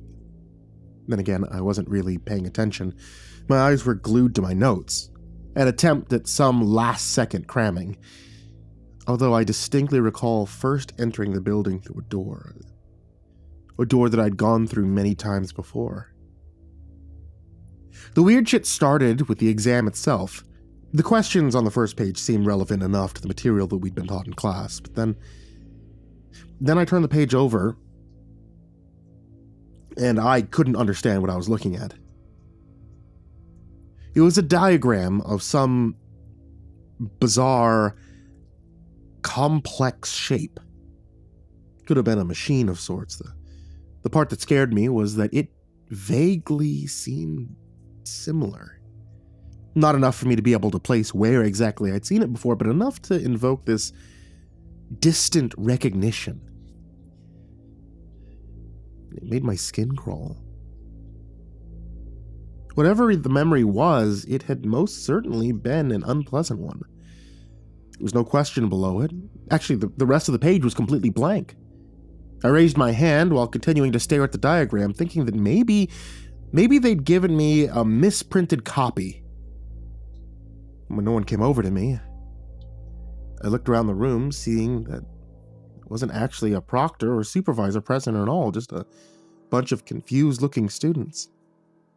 Thinking back, I was sure that I'd seen a person standing at the front of the room when I'd first entered. It was the same person who told us that we could begin writing, but it hadn't been the professor. It hadn't been anyone I'd ever seen before. I hadn't questioned it at the time. None of us really knew what to do. And eventually, someone got up, left the room, and then a few more followed. But most of us stayed seated. I guess we were still under the assumption that if we left, we'd be in big trouble. A product of years and years of academic conditioning. After a few minutes, one of the students came back. His eyes were wide. He told that there was something weird going on. That the doors at the main entrance were now missing. It was a difficult thing to believe, but the guy had said it with such fear and sincerity that it compelled us to stand up and leave the room in order to confirm. And he happened to be right. Where the doors should have been was just a blank, solid wall. Somebody suggested that it could have been construction. Everybody else argued that that was impossible. We were in the lecture hall for no more than 20 minutes. What kind of construction starts and ends so suddenly? Of course, the next step was to go and check the other exits, find out whether or not we'd actually been trapped there. I knew the layout of the building fairly well, not like the back of my hand, but I'd been here enough. It was reasonably large, 3 stories tall, probably a basement as well. I knew that there were 4 different exits, but it wouldn't have surprised me if there were more. After scouring every inch of the first floor, I could feel my heart dropping down into my stomach. Every exit that I clearly remembered existing before was gone. All replaced by a blank wall. Afterwards, I walked back to the main foyer where most everybody else had gathered, all of them with this stunned look on their faces. Somebody brought up the fact that all the windows were missing as well. We all looked at her. And then we looked around. She was right. It was something we hadn't noticed at first because the shock of the missing doors had overridden it. They were all gone. Even the large glass panes on the roof. People were shaking their heads, their expressions a mix of confusion and deep distress. Some paced around, muttering to themselves. A few of them were cursing out loud. I observed the group. There were maybe around 30 of us, and I only recognized a few faces, but that made sense given that I had barely shown up to any lectures and I only knew one of their names. Rachel. She was standing separate from everyone else, looking intently at her phone. I'd sat beside her during the first class of the semester, where they'd forced us to participate in a series of icebreakers. We'd exchanged numbers then, but neither of us had reached out afterwards. She noticed me and offered a tight smile. She walked over, asking if I had any cell reception. I checked and saw that I didn't. which wasn't normal. Not that I'd ever had good reception in this building, but there'd always been at least 1 or 2 bars. Now I had absolutely nothing, as if I were out in the middle of the woods or something. She then asked me if I had internet access. I could see that I was still connected to the university Wi-Fi, though. Everything seemed to be loading at a snail's pace. She said she was experiencing something similar. She tried sending out some emails to the administration asking what the hell was going on, but they hadn't been delivered. I have a friend, James, who was also supposed to be on campus that day to write a different exam. I tried calling him on Instagram, but the connection was too poor for it to go through. Then I tried sending him a message, asking him to walk over to the building, tell me what he saw from the outside. The message took a painfully long time to go through, but eventually it did. While we waited for a response, Rachel brought up the fact that there was a bridge on the 2nd floor connecting this building to the Earth Sciences. With nothing better to do, we went up the stairs in order to check it out, but we weren't the first ones there. A group of 3 were already standing in front of it. They looked like they'd just seen a ghost, the blood drained from their faces. When we rounded the corner, we understood why. The bridge was there, but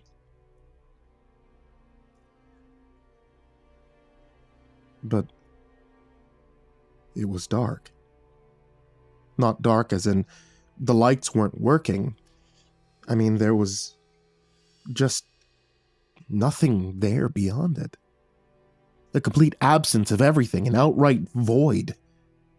We couldn't even see a few inches into it before the light was completely smothered. It wasn't even gradual, it just stopped. Staring at it was uncanny. I began to wonder if maybe it was actually just a black wall. I grabbed an empty water bottle out of my backpack, preparing to throw it in, when one of the other guys told me not to bother. "We tried that," he said. "It's not solid. It's not a wall." Rachel asked him if anybody tried to go in there. He shook his head. He told her fuck no, but that she could be their guest. She stared at it for a long while, and it almost looked like she was considering it, but she didn't move. Soon a few more people came up, and we caught them up to speed. By now, there were about 10 of us just standing in front of it, all waiting for somebody else to go in.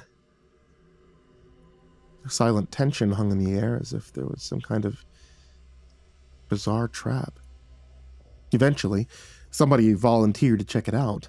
A guy I didn't recognize at all, tall, muscular, buzz cut, a tattoo of a chainsaw on his arm. Said his name was Arnold. He approached the darkness carefully and stopped a few feet in front of it. Then he just stared ahead. We asked him what he saw. He said, "Nothing at all." He tried using his phone's flashlight, but it couldn't pierce even an inch of the gloom. It was clear that he didn't want to go in, but that he nevertheless committed himself to it. Finally, he moved. He was in there for about 5 seconds before he came sprinting back out. And I mean sprinting like hell, all the way downstairs without sparing a moment to stop and explain what had happened. We kept looking into the dark, expecting something to come running out after him, but that didn't happen. Nothing moved, and nothing made a noise. We went back down to the first floor and found Arnold hauling chairs from the cafeteria into the foyer. Somebody ran up to stop him, but he pushed them away, told them to fuck off. He began launching chairs at the drywall, tossing multiple in rapid succession. Then he picked one up and began using it like a blunt tool and smashing away. He'd become absolutely feral. Before long, he'd excavated a human-sized hole. We ran up to him, tried to calm him down. He just went harder. Eventually his body gave up and he was forced to rest, and that's when he finally told us what happened in the bridge. There were people up there, he said, in between long, labored breaths. We glanced at each other and then we asked him to explain. He took another deep breath and told us that almost immediately after he'd walked in, he ran into something that was blocking the way. But it wasn't a wall or a random object, it was a person. A group of people, he realized, all standing perfectly still in the dark. He said he knew they were people because he could feel their skin. But now that he was thinking about it, he wasn't sure they were actually people at all because the skin was cold, clammy. The texture was strange. He said he could hear them breathing, but the exhales were too quick, as if they were panting. He said that their breath smelled like rotting gasoline, whatever that was supposed to be. He said that they were whispering terrible things to him, things about him that they shouldn't have known. Once he recovered enough energy, he was smashing the wall again. We could do nothing but stand in silence as we watched him. I didn't want to believe any of what he just said, but his fear seemed real. Something had definitely happened to him up there. Soon a few others picked up chairs and joined him, which led to more, and then Rachel and I had chairs in our hands as well. We spent about an hour smashing away until we realized something wasn't right. Because we should have been outside by now, but the wall just kept going, just endless drywall. We measured the distance between where we were now and where the wall started. Nearly 10 feet. Maybe our sense of distance had just been distorted. So we kept going for another hour. 18 feet. It was still the same story. As if they'd built an entirely new wall under 20 minutes. One that was inexplicably thick. A civil engineer major pointed out that the wall itself was impossible, that it wasn't structurally feasible because there was no metal frame. That there weren't even any pipes or insulation, that nobody would have signed off on this, especially not a university building. I didn't know what to think. But this seemed to be going nowhere, so I put my chair down, walked over to the cafeteria and sat down in front of an empty coffee shop. Looked like it was still open. There's a half-filled pot of coffee in the back, pastries, sandwiches displayed in the glass. All the lights still on, it was just devoid of any staff. Then I realized that the only people in the entire building seemed to be the people who'd been writing the exam. It was a fact that bothered me so much I forced myself not to dwell on it. I was tired, starving. So I went behind the counter and I poured myself some coffee, grabbed one of the sandwiches. A bit later, I was joined by Rachel and a few others. Others have gone off in different directions, likely still in search of another exit. Another group continues trying to break through the wall, and every now and then they'll walk out of the hole with their shirts drenched in sweat, holding broken chairs. They'll come over, grab more before going back in. Their expressions are trance-like. I can see that some of their hands are bleeding. As I was writing this, I got a text back from James. He says that he went to the building, he saw it surrounded by cops and police tape, said that he tried getting up close but was stopped, told it was a no-go zone, though they'd refused to give him any explanation. Said he saw all the entrances covered by what looked like large white tents, each one guarded by officers wearing body armor, holding rifles. I've been planning on asking him to contact the police. I was hoping that might help. But now I really don't know what to do.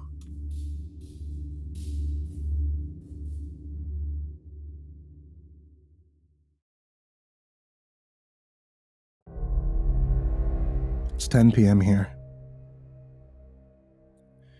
We've been in this building for just over 12 hours. By now, we've searched the entire place about a dozen times over, checking every corner, every hallway, every room, coming to the same conclusion every time.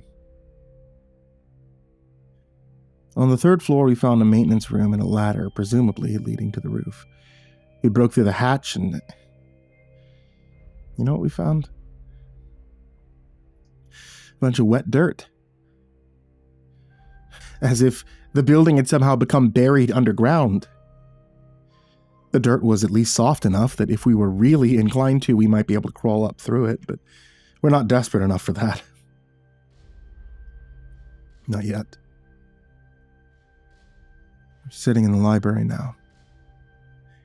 We moved away from the cafeteria because the group digging into the wall was starting to freak us out. They were looking worse for wear every time they came back out, faces dripping with sweat, the skin on their hands slowly tearing away.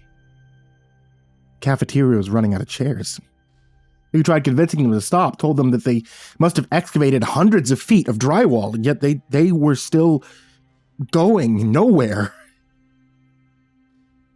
But they wouldn't listen. They almost seemed possessed, deathly intent on the idea that eventually they'd make it out. I got a message from James telling me that there's still police surrounding every inch of the building, that they've expanded the perimeter so that nobody can get a good look at it. Multiple SWAT teams have arrived. There's heard sporadic gunshots ringing through the air. I don't want to say that we've given up, but we really don't know what to do. There's 4 of us here: Rachel, Jason, Amira, and myself. We didn't know Jason or Amira. We just happened to end up together. Most people split off into smaller groups, though. I've seen a few sitting or standing by themselves. We've been talking a lot, trying to figure it out, to rationalize things. Amira thinks we've ended up in hell, and that it explains why everyone else has disappeared. I told her that doesn't make any sense. I mean, because why us? Huh? Why a bunch of university students writing a philosophy exam? She looked at me, asked if I'd ever done anything terrible. I told her sure, but so is almost everybody else. So why were we singled out? She didn't respond to that. She then changed the topic, asked us what we'd seen on the second page of our exams. I thought about that strange-looking machine, about how it seemed so familiar, but I still couldn't place it. I guess it was some memory that had been buried too deep. Amira told us that the only thing on her paper had been a sketch of a man's face. Middle-aged, disheveled hair, scars all across. She said she'd seen that man before, a long time ago. She'd been on a family vacation on a beach somewhere. It was nighttime. She'd snuck out of the hotel with a cousin. They were sitting on the sand in the dark, staring out at the ocean when they saw a figure ahead, sitting waist deep in the water. Each wave that rolled onto the beach was heavy enough to completely submerge the guy, but this didn't seem to bother him. He just sat there. This entire time they thought that he was facing towards the ocean, but then the clouds cleared and the moonlight revealed that he was actually looking straight at them, staring with eyes so wide he had to be forcing them open. She said that he stood up, and seconds later he was running towards them. Of course, they immediately began sprinting away, but by the time Amira got back to the hotel, her friend was no longer there. She told her parents and police were involved, and neither of them were ever found. Jason said that his paper contained only a phone number. 1, 2, 3, 4, 5, 6, 7, 8, 9, 0. The same number he'd gotten a call from the day that his former roommate had committed suicide. He was in his old apartment working on an assignment when he saw the number pop up on his screen. Bored and curious, he picked it up. He said that the voice on the other end was robotic, genderless. It sounded automated. And the only thing it said was that his roommate, Kyle, was about to die. He thought it was some fucked up prank until he heard a banging noise coming from Kyle's room. He rushed over there and swung open the door, and Kyle was standing on a chair in the middle of the room with a noose around his neck. There was a little girl sitting on the windowsill behind him, wearing a large hat that covered her eyes and nose. Kyle grinned at him before suddenly kicking the chair away. Jason tried to save him, but he wasn't able to. After Kyle went unconscious, the little girl started to laugh at him and then jumped out of the window.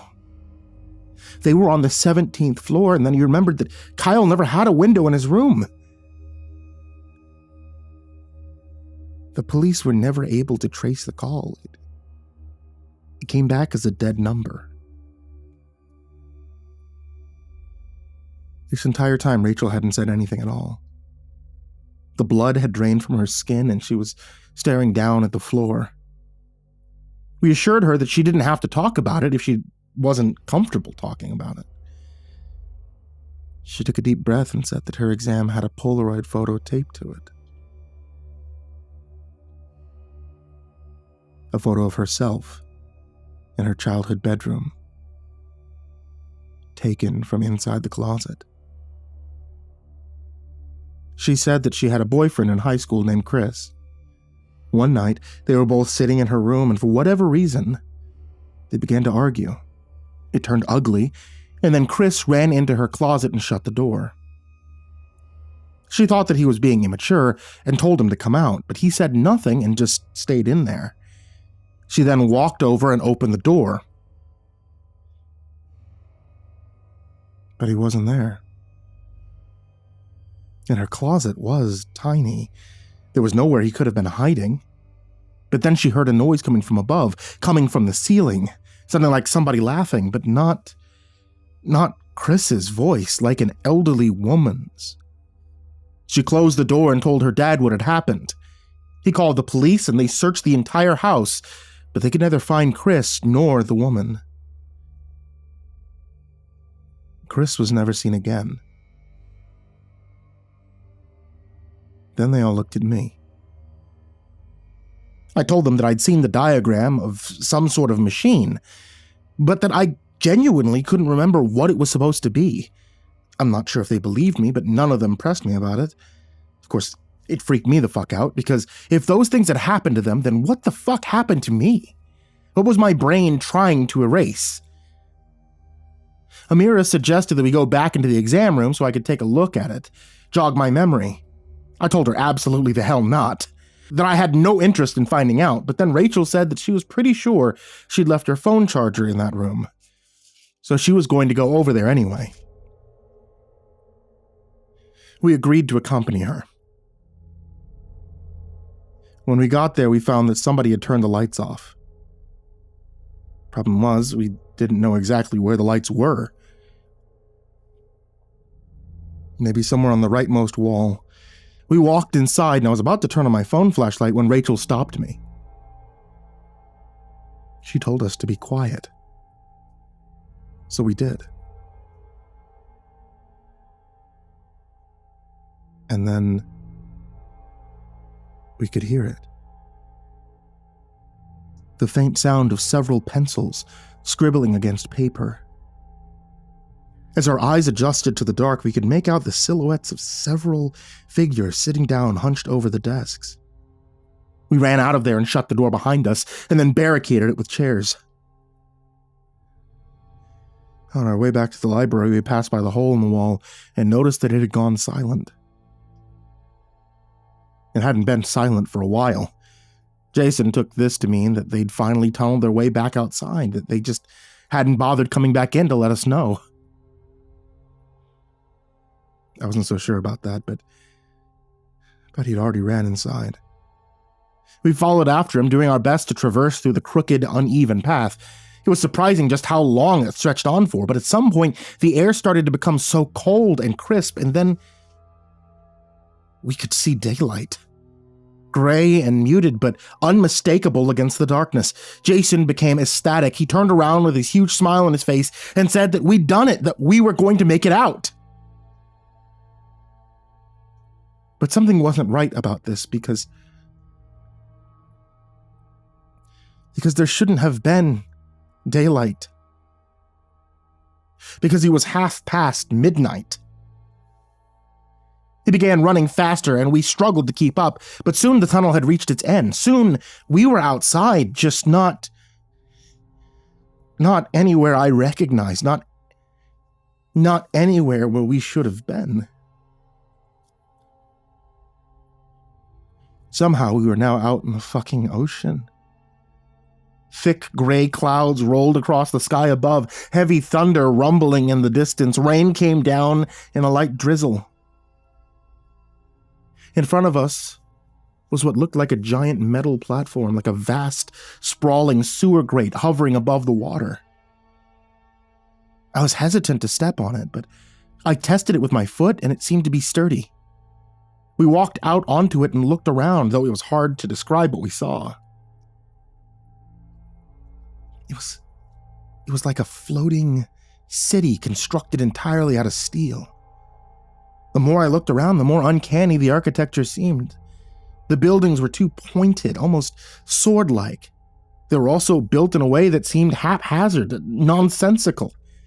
There were vast stretches of empty space, but also areas where several buildings converged into one, forming a grotesque-looking metallic behemoth of a structure. They almost looked like giant metal tumors. Some buildings were tall enough to pierce the clouds, while others were no larger than a shed. Some of them were unorthodox shapes. There was a pyramid, a sphere, a pentagon. Some buildings seemed to be hovering in the air without any visible support. There were lights in some of the windows, though. There didn't seem to be anybody around. The air smelled like raw fish, smoke, gasoline. There was a constant grating noise in the background. It sounded like metal being sharpened. Every time lightning flashed above the clouds, we could see the outline of colossal figures in the sky. One of them looked like a human skull, another like a serpent with thousands of tendrils. Jason's expression took a sharp turn from hopeful to unbridled anguish. He knelt down, he buried his face in his hands. We tried to pull him to his feet, but he wouldn't budge. Rachel pointed out somebody in the distance, standing on top of one of the buildings. We thought it could have been Arnold because he was wearing the same red shirt. It looked like he was watching us. We debated whether or not we should try to call out to him, but we decided to stay silent. And after a while, he walked off the edge, plummeting what looked like hundreds of feet down to the platform. The fall should have been enough to turn his body into a pancake, but he landed. He landed perfectly on his feet, seeming no worse for wear. But then, he got down on all fours and began crawling towards us. It was a shocking enough visual that it kind of paralyzed us for a moment before we were able to regain our bearings. We turned, we bolted back towards the tunnel, but we couldn't find Jason. We looked around until we saw him sitting on the rails at the edge of the platform. We called out to him, but he paid us no attention. And then he jumped. Before he could even hit the water, a gigantic pale hand shot up from the ocean, grabbed him, dragged him down. I looked at my feet through the openings in the platform. Hovering just below the surface of the water was what looked like a human face. Probably about a dozen feet wide.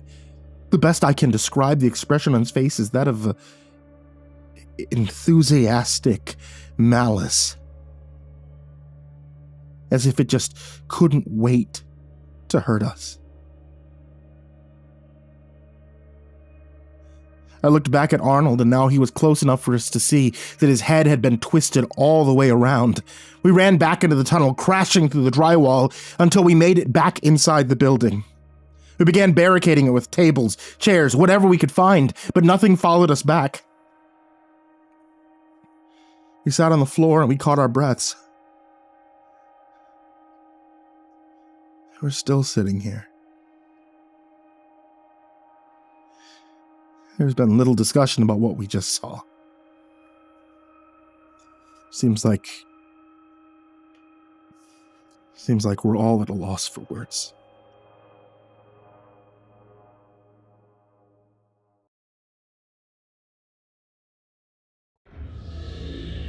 So we've just seen a group of students walking out of the cafeteria, each one carrying a kitchen knife. We asked them what they were doing.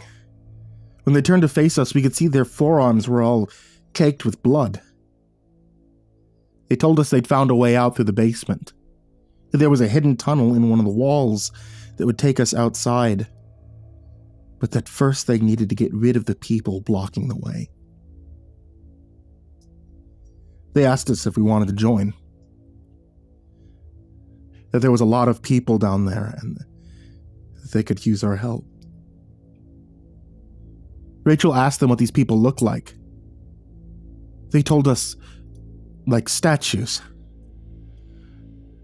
Large, pale, naked, stiff. But they knew that they weren't statues because they screamed and bled. And they could be killed. They asked us again if we wanted to join. And the most disturbing part was that they didn't seem to be crazed or delusional. Their expression was lucid. Their voices earnest. Maybe they were telling the truth. But we still couldn't do it. We continued sitting there. We were starting to hear strange things, muffled chanting coming from beneath us, heavy footsteps from directly above us, as if several people had started running around in circles. One of the doors next to us suddenly opened, but nobody came out. We all got up and walked away from it. We walked back into the library, but now we weren't alone. We found some more students in there, 3 of them, huddled tightly together near one of the desks. They glanced over at us as we walked in, but they just as quickly looked away. We sat down across from them, tried talking to them, asking how they were holding up. But they only gave us one-word answers before shrinking back into their group. They were now whispering to each other with these huge smiles on their faces, clearly trying to hold back laughter. Every now and then they'd glance towards us, and their laughter would go up a pitch, become more boisterous. Soon they were just openly cackling, tears coming out of their eyes, fists pounding the table. Finally, we snapped and screamed at them, asked them what the fuck was supposed to be so funny. It was like a switch had been flipped and they all went silent, their expressions frozen in this hateful glare. One of them stared directly at me and asked if I remembered what happened during that camping trip in Colorado. I asked them what the fuck they're talking about. "You don't remember the cabin," the guy responded. And that was enough for my brain to connect things. A rush of memories came flooding back, memories that had been repressed for a reason.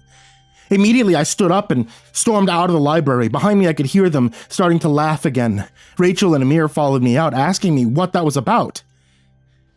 I told them that I now remembered where I'd seen that machine. I'm not sure exactly how old I was. Maybe my early teens. We were on our annual family camping trip in the mountains. It was my parents, my brother Derek, and myself.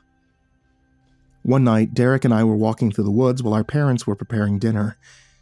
It was evening, the sky above a brilliant orange-red as the sun prepared to set. We didn't wander too far from the camp. We knew the woods well, but not well enough. We weren't dumb, which is why we were surprised to find a cabin sitting in the middle of a clearing. We'd surveyed the area so thoroughly before settling on a place to pitch our tents that there's almost no chance we wouldn't have come across it in the process, but there it was. What we found strange was how well maintained it seemed to be. The wood had yet to start rotting, the paint was immaculate, and the windows were clean. There were even flowers growing out of several colorful pots placed around the entrance. If it had looked like something out of a horror movie instead of some grandma's retirement home, I'm sure we would have ran back to our parents and told them about it, but instead, we became curious. We took the bait. We walked up to the door and prepared to knock on it, only to find that it was already slightly open. At that moment, I remember feeling a cool wind coming out from the crack. I didn't like it. It frightened me. I told Derek that we should leave, but he waved me off and pushed the door open the rest of the way. The interior of the place didn't match what we'd seen outside. It was completely empty. I mean, it was just one large room, no doors, no stairs leading to a second floor despite there being a balcony above, peeling walls, dust covering every surface, a heavy smell of mothballs.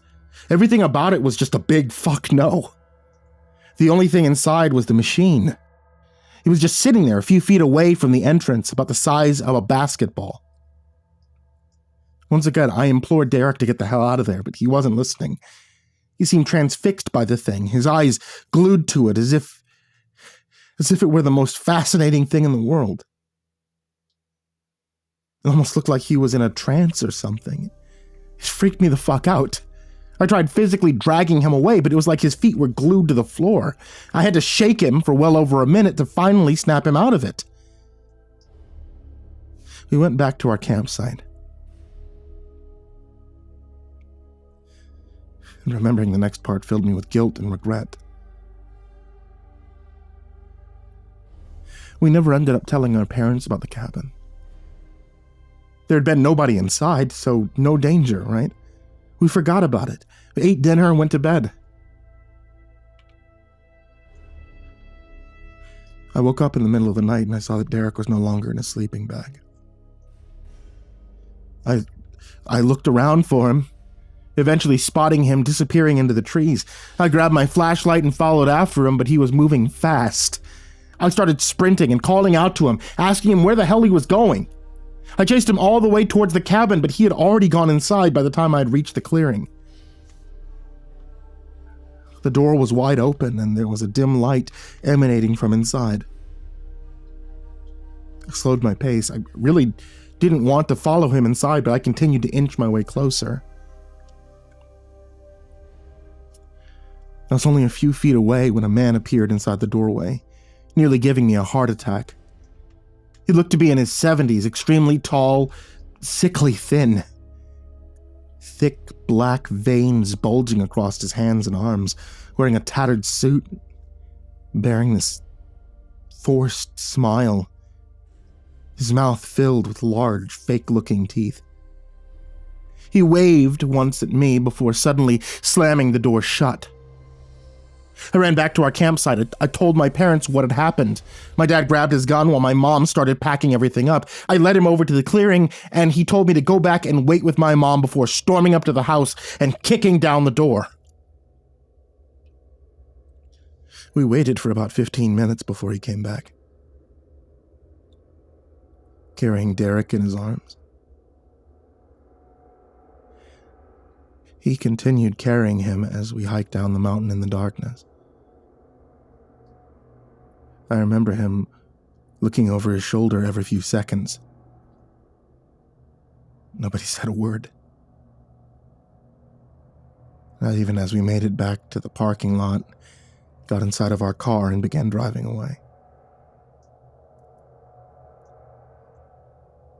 I tried talking to Derek, but he was unresponsive. He was completely out of it. His eyes glazed over in a way that terrified me. Of course, my mom and I both pleaded my dad for answers, but he didn't offer one. He stayed completely silent until we made it back home. He dropped my mom and I off before telling us that he was taking Derek to the hospital. He didn't explain what for. Derek never came back home. He stayed in the hospital for a few months until he was transferred to a different facility, put under the care of specialists, as I'd been told. I didn't know what it meant back then. I still have no idea. I never saw my brother again. My dad never explained what he saw in that cabin. As you can guess, it kind of drove me mad over the years. I wanted answers so bad to the point where I tried going back up the mountain myself several years later. I never found that cabin again. And when my dad found out what I'd done, he sent me to a psychiatrist named John. I think he was a psychiatrist. I don't really remember his title, but I guess he did a great job because I ended up repressing the entire thing, replacing it with a false sequence of memories. My brother had fallen ill shortly after our trip. He never recovered from it. This is the story my brain had run with all these years. And quite frankly, I think I was better off for it. This was a horrible fucking thing to suddenly remember. I guess I must have looked pretty mortified because Rachel came over and tried to comfort me, telling me the same things that John had. How it wasn't my fault. How there's nothing I could have done. I didn't believe John then. I didn't believe Rachel now. But I still appreciated the effort. The past was the past. Effort was wasted dwelling on it. Amira, on the other hand, hadn't said anything. She was just staring at me with this confused expression. After a while, she asked me something. Are you sure that's what happened? I asked her why she was asking me that. Because we're in hell, she responded. They'd want you to think that. They'd want you to think every horrible thing imaginable. Rachel rolled her eyes, asked her to quit it. That's not productive, she explained. Just stop. I was never at that beach, Amira continued, ignoring her. There was no man. I had no cousin. None of it happened. I asked her why she had suddenly changed her mind, because earlier she had seemed so convinced that this was something that had actually happened to her. Because the devil's here, she responded. Rachel asked her if that was supposed to be a metaphor or something. No, the devil's here right now. I can see him. She pointed to somewhere behind us. Rachel and I turned around. We couldn't see anything at first. It was just a dark hallway. But then our eyes adjusted and we could discern a head peeking out from one of the open lockers. I asked Amir how she knew that was the devil. She said that it spoke to her. But not through words, that it was trying to taunt her, trying to drive fear into her heart. If that's the devil, then why are you smiling? Rachel asked. Shouldn't we get the fuck away from him? We won't escape him. But we don't have to be scared of him either. Because that's what he wants. Her smile grew wider. Just don't give him what he wants. Then we'll all be fine. Rachel shook her head. What the fuck are you talking about? She grabbed Amir's hand, tried to pull her away from the hallway, but she wouldn't budge. Suddenly all the locker doors swung open at once. We froze, staring into the dark. Please, Rachel whispered, now a quiver in her voice. Don't do this. Let's go. Amir kept smiling. I'm not afraid. Rachel shook her head, looked at me. Run, she said. So we did. We didn't hear any footsteps behind us, but we could hear Amir continuing to shout at the top of her lungs for the devil to come get her, that she wasn't afraid. It lasted only a few seconds before she went quiet. We didn't really know where to go. and nowhere felt particularly safe. There was another library on the second floor, but we'd have to move past the bridge to get to it. So we avoided that. We decided to head towards the food court, which was also on the second floor, but all the way on the other end. The closer we got to it, the more we could smell something. Like burning meat in the air. Something getting exponentially stronger with every step we took. Soon the air had become dark with rancid smoke. We pulled our shirts up over our noses and peeked out from around the corner leading to the court. We could see 5 or 6 of our fellow students sitting in a circle in front of the subway. Laid in between them was what looked like a charred, burning corpse. They were just staring at it. Sitting close enough to the flames, they should have been suffocated by it. The students were rocking slowly back and forth, heads tilted slightly to the ceiling. They were making these weird twitching motions with their hands. Their fingers were all horrifically bent and twisted. Then we blinked and the fire disappeared. No water dumped on it, nothing to suffocate it. It was just gone in an instant, inexplicably deleted from the universe. The students stopped, and we stood there in pin-drop silence until the burnt, smoking figure sat up on its own.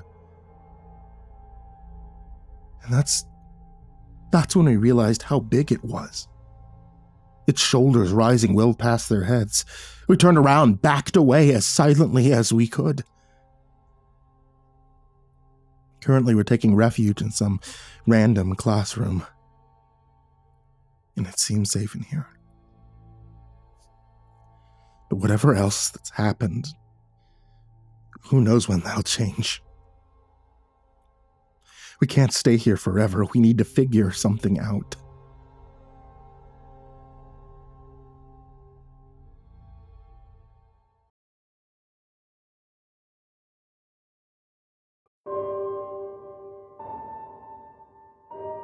We decided to go up to the 3rd floor.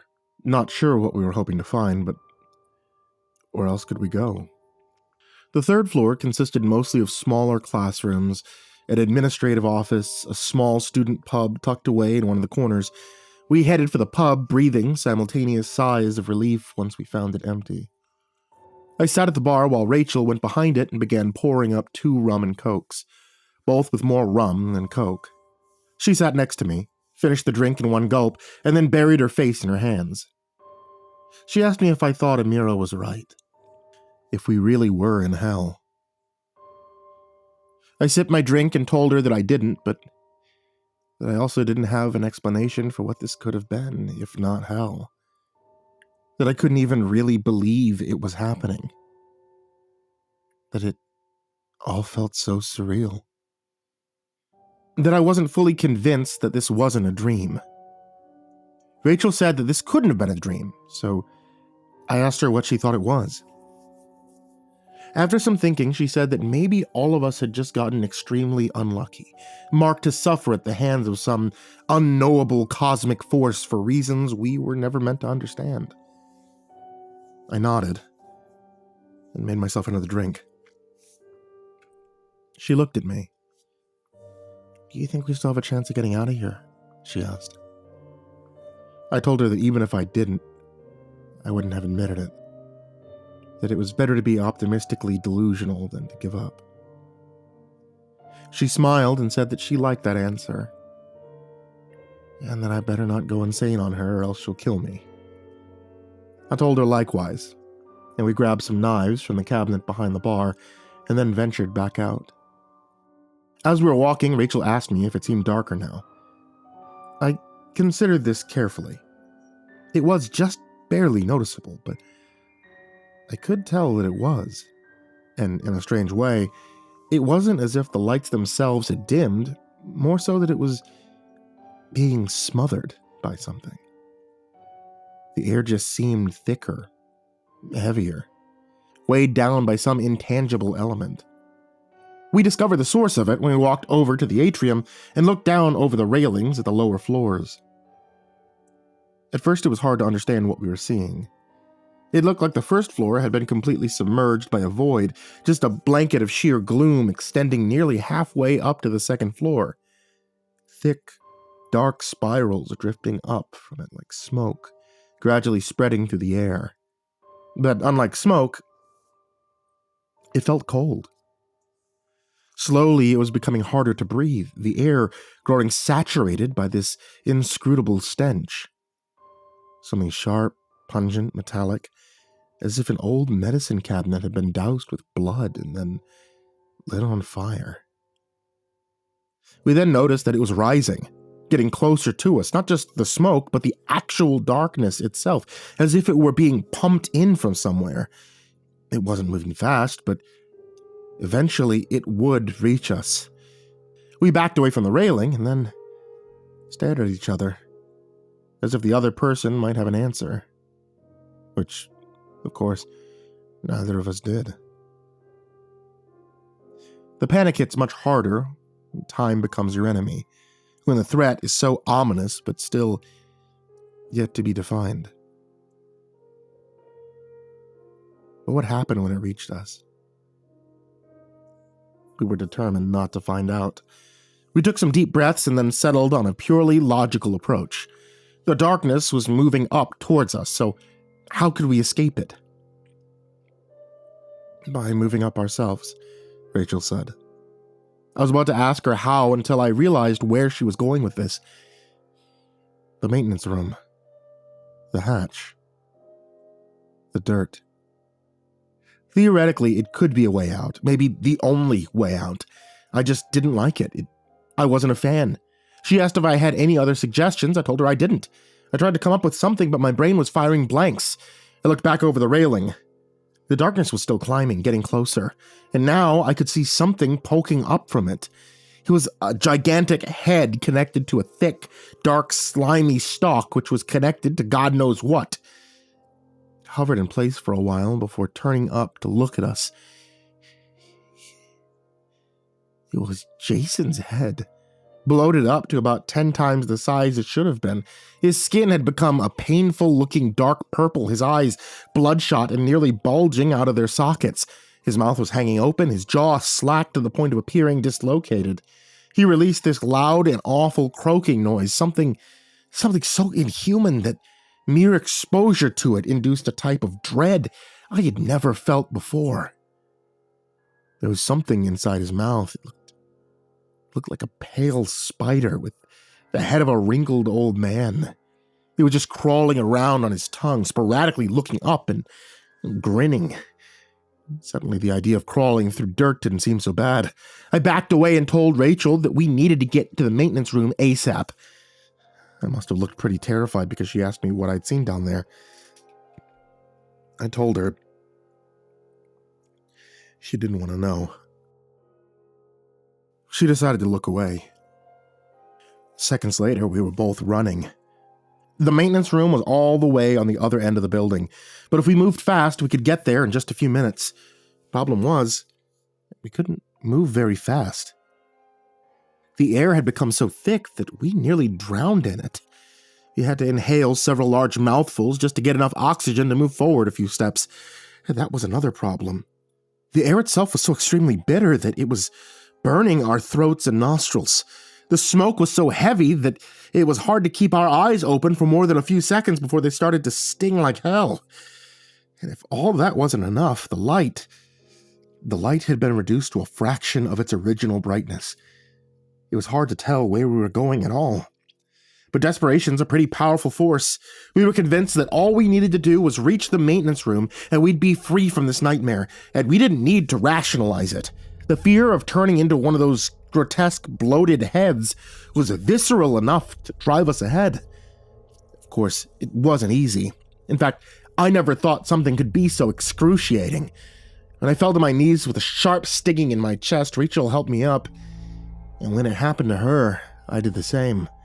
Before we cleared the atrium, I took one last look over the railing to find that Jason's head had been joined by about a dozen more, all vaguely familiar faces that had been swollen and mutated into some horrendous version of the people they once were. Now the darkness had reached the second floor, By the time that we rounded the corner leading to the maintenance room, we were too compromised to stand. Unable to do much more than crawl, still, we pulled ourselves forward, our lungs aching and eyes burning. We could just barely see the outline of the door, and we were so close. And then we could see nothing at all. Not that it mattered, because we could no longer open our eyes without it feeling like they were being pierced by several hundred needles at once. Now every breath we tried to take seemed to get stuck in our throats, as if the air had turned into concrete. We were forced to hold it. We couldn't have been more than a few feet away, so we just kept crawling, feeling along the wall until we found the door. As we searched for the handle, we could hear that croaking noise echoing off the walls, much louder now, like several voices in unison, ones that sounded dangerously close. My head was flooded with images of those bloated heads floating towards us with their mouths wide open, the spider creatures ready to jump out at us and do who knows the fuck what. We managed to open the door before any of them could reach us, and once we were in, we wasted no time slamming it shut. It was pitch black inside. But now we could breathe. Now we could actually open our eyes. I took my phone and turned the flashlight on, half expecting to find some monstrosity staring down in the darkness. But there was nothing. We were alone. We gave ourselves a breather before looking for the light switch and then flipping it on. There were still traces of the smoke floating around from when we'd opened the door, but not enough for it to be suffocating. It was safe in here, for the time being. We could still hear the croaking through the wall, still getting louder, as if those things knew exactly where we were and had honed in on us. We barricaded the door with whatever miscellaneous shit we could find. A desk, some chairs, some buckets. I'm not sure why we were convinced it would help, but I guess it provided a modicum of comfort. We both took a deep breath and then opened up the hatch. Some clumps of dirt fell through. Now the croaking had turned into a roar. It sounded like it was right outside the door. There was a loud bang, and the room shook. One of the walls cracked. We looked at each other. Last chance to back out, but where the hell would we go? We climbed up the ladder and into the dirt. Never in my life had I imagined what crawling through sheer dirt might feel like, but it's hard to understate just how miserable of an experience it was. The weight of the earth crushing you from every angle, cold, damp soil clinging to your skin, your hair, soaking into your clothes, catching mouthfuls of soil as you struggle desperately to climb upwards. Every inch demanding almost every ounce of strength you have to offer. And the entire time we could still hear the croaking from below, feeling the rhythmic force of something pounding up against the ceiling like a drum beat through the dirt. At some point it sounded like something had managed to tear the ceiling apart. We just kept climbing. I lost track of exactly where Rachel was, but I could hear her struggling somewhere close by. I'm not sure how long we crawled for. It must have been a few minutes, but it also could have been an hour. My arms had never felt so heavy. I'd never felt so much strain on my lungs. The stench, the taste of metal, minerals, and earth was overwhelming that I was forced to swallow back puke. Sometimes I'd feel something biting my skin and I'd thrash my limbs until it stopped. But as bad as it got, I never stopped. It wasn't an option. I died from exhaustion before accepting whatever fate awaited us below. It was like ecstasy when I finally saw light. The smell of fresh air was sweet, warm enough to feel like a nice, dry blanket against my cold, wet skin. I pulled the rest of my body up to the surface just as my muscles surrendered for good. I flopped onto the ground, catching my breath, savoring the relief. After a while, I found the energy to sit up. I was in a forest. A strange one. The trees were like skyscrapers. Extremely thick trunks, extremely tall, standing to the sky. The branches were all a zigzag shape, interlacing with each other to form a bizarre but kind of beautiful pattern above. The plants around me were odd but stunning at the same time. Gigantic mushrooms that pulsed with neon light, colorful bushes with gelatinous orbs stuck into them, flowers over 6 feet tall, with tentacle-like protrusions that moved with the breeze. All around me were alien noises coming from hidden creatures. I got the sense that they all were aware of my presence. They just didn't want to be seen. But the place didn't feel dangerous. If anything, it was peaceful. I was too busy being blown away by it all that I'd forgotten about Rachel. She still hadn't made it up. I considered that maybe she'd become disoriented, started crawling in the wrong direction. I tried calling out to her. When I got no response, I began to dig back down. I didn't go far. Soon her head popped up from the dirt. Her face was covered by mud in a few areas where it wasn't. I could see that her skin had become beet red. She was coughing and gagging violently. I crawled over and helped pull her out the rest of the way. She knelt down and violently dry heaved before puking up a mouthful of dirt and vomit. She wiped the dirt away from her face as she gasped for air. I could see tears rolling down her cheeks. Happy tears. She was smiling. But we didn't linger. There was no guarantee that those things wouldn't eventually follow us up, so as soon as we'd recovered enough strength, we chose a direction at random, and we began walking. The soft dirt floor soon gave way to firmer grass, and after a while, we found a man-made path. There was a tree in front of it with what looked like a huge red arrow spray-painted across the trunk, pointing left. We debated with each other about whether or not to follow it. Rachel argued that it could have been a trap. I argued that it was a breadcrumb left by somebody who had been in a similar position to ourselves. We argued for a long time, switching positions every so often until we ultimately decided that our best option was just to follow it. It turned out to be a good decision. It first led us to a creek with water so unadulterated, so crystal clear, that we almost felt bad about using it to wash the dirt from our skin and clothes. There was another message spray-painted into the grass in front of it. Drinkable. The water was cold, smooth going down our throats. It tasted vaguely like honey. Then we continued on the path. Whenever it forked into multiple paths, there was always an arrow painted somewhere to guide us. As we walked, we encountered various different creatures. All of them bore some degree of resemblance to animals and insects we'd seen before, but not fully. Their colors were bright. Their skin and fur far more luminous. Their anatomy more beautifully intricate than anything we were familiar with. A stark contrast from whatever the hell we'd just escaped. We counted 22 arrows before we finally arrived at a small cabin in a clearing. I suppose the best way to describe it was rustic. Small structure, somewhat haphazard in appearance, but strangely inviting at the same time. We walked up to the front door, still somewhat wary about entering. We looked at each other, came to a silent agreement that we may as well, that we've already come so far. We knocked. When nobody answered, we tried the handle.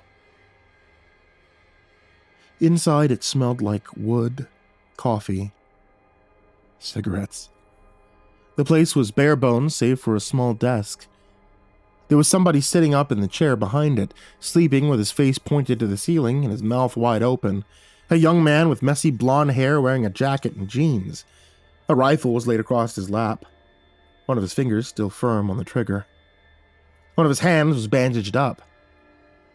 On the desk was a collection of paper, pens, notebooks, knives, box of ammunition, steaming cup. We didn't immediately try to wake him, at the risk of startling the guy and having him pump us full of lead. We didn't have to. Soon an alarm clock went off and he jostled awake. When he saw us, he shrieked, began fumbling around with the rifle for long enough that we could have run over and snatched it away if we really wanted to. But we didn't. Once he'd gotten it steady in his hands, he stood up and pointed at us. We put our hands up. He just stared at us for a while before lowering it, letting out a sigh of relief. "Thank God," he said. "I'm so sorry. It's just, Nobody's come through for a long fucking time. Wasn't expecting it. And he smiled. Glad to see you, he said. I mean, I'm not glad that you're here, but it just gets so lonely sometimes. Nice to talk to somebody. We asked him where the hell we were. He shook his head. Took a long exhale. I'd be lying if I told you that I understood any of this, he said. But I'll fill you in on what I can. Just be prepared to listen. It'll take a while. He walked over to a counter at the back of the room, upon which sat a pot of steaming black liquid. He poured out 2 cups of it, and then walked back over, handing one to each of us. Black coffee with honey, pure grain alcohol, he told us, before sitting back down. So, first things first, I gotta know. Where were you guys? I asked him what he meant. I mean, where were you when you became trapped? Where all the crazy shit started. I was in a parking garage, getting ready to leave work. We told him that we were in a university, which seemed to disappoint him. He said that was boring, that somebody named Hansen had been in an abandoned insane asylum on a remote Arctic island, a journalist trying to uncover evidence of clandestine government experiments. To imagine what kind of shit he went through. We asked him who Hansen was. He reached into his pocket and pulled out an ancient-looking carton of cigarettes. He struck a match, lit one of them, took a few drags before answering. Well, he's a survivor. We all are. And now, so are you two.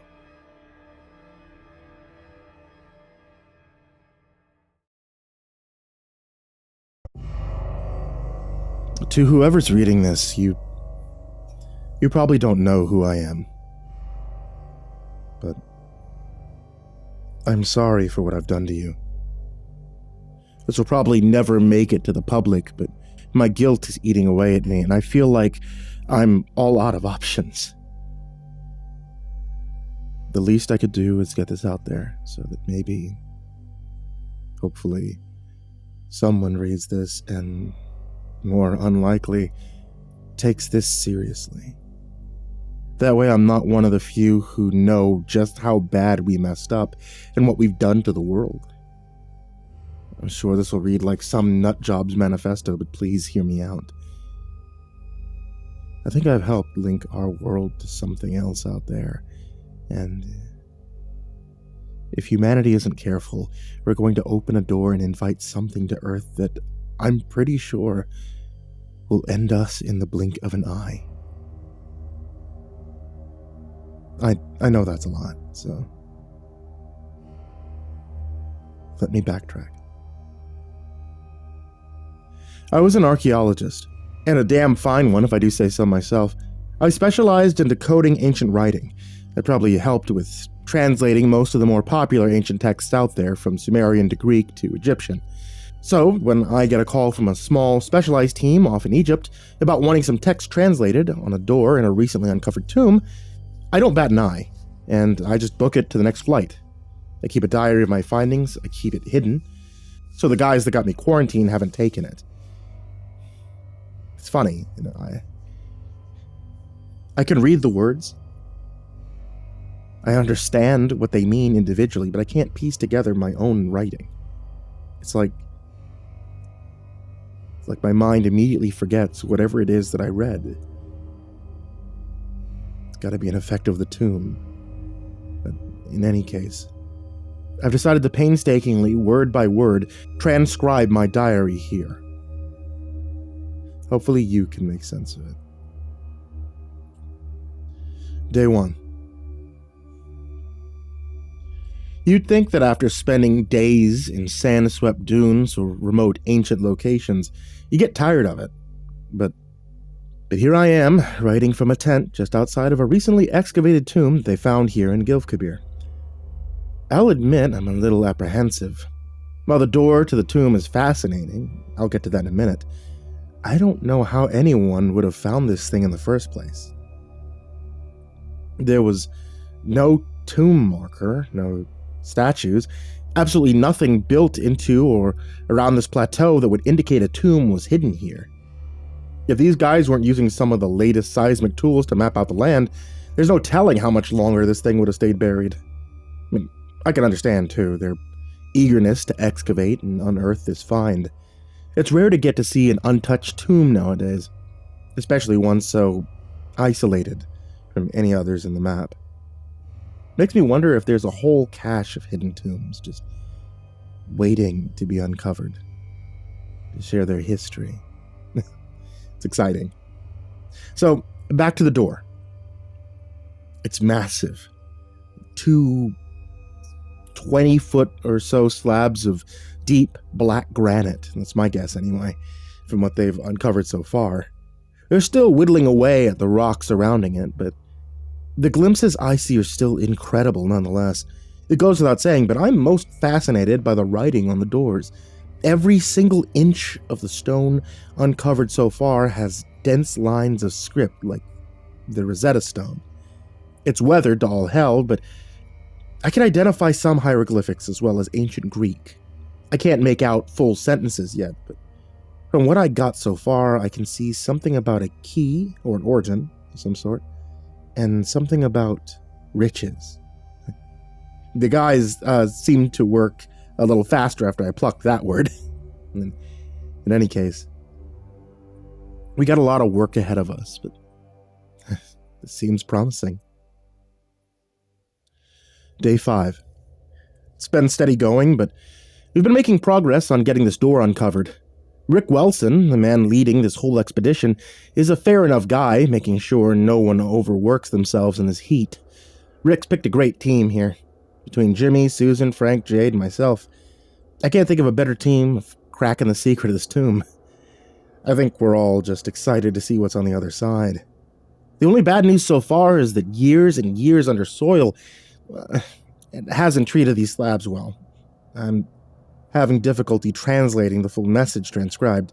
My best guess on what the writing on the door says is the key to nothing is resting here. Wealth there is none. Forgetting is a gift. Warnings are written all the time on tombs, often warning about curses or traps, but I haven't read one like this before. At our continued rate, we should have this door ready to go in a few days or so, weather permitting. Day 8. Today's the day! We got enough of the door uncovered to be able to open it. Seeing this jet black set of doors nestled into the rock really is quite imposing. The warning over and over inlaid in the door doesn't help either. Still, this isn't my first rodeo, so once we find a way to get these doors open, I'll report back later on what we've uncovered. Rick... Wait, I already wrote this. I never updated on what we found. Come to think of it, I'm drawing a blank on yesterday. I remember writing in my journal, we set up the equipment to force the doors open, and nothing. Looking out of my tent right now, the doors remain closed. I need to investigate. So I just spoke to Rick, and he's also a bit confused. When I asked him how long we've been out here, he also thought it was still day 8. I showed him my phone's date. He seemed as puzzled as I was. We gathered everyone up, and sure enough, it's like an entire day was taken away from all of us. None of us remembered what happened when we forced the doors open or why it's back to being closed. I'd like to contribute it to the sweltering heat, but I know that's not true. Something's wrong. Rick paused all further attempts until we figure out what's going on. I'm going to go back through my notes to see if I missed anything on the translations. Between the 5 of us, someone's got to remember something. Day 10. I don't know who Frank is. I wrote about him on day 5, but I have no idea why I wrote that. I've asked the whole camp. They assume that it's always just been us 5, not 6. Everyone's drawing a collective blank on what happened the day we tried to open the tomb. Everything in our brains tells us it's stupid to try again, but at the same time, when we sit in silence checking our gear, The collective desire to try again is palpable. This isn't a group so easily willing to give up. Rick seems to be in the same boat and saying that we'll try again tomorrow. Something keeps bothering me. Everyone assures me that it's always been us 5. Well, why then did we set up an extra empty cot? Why do we have a bunch of extra supplies?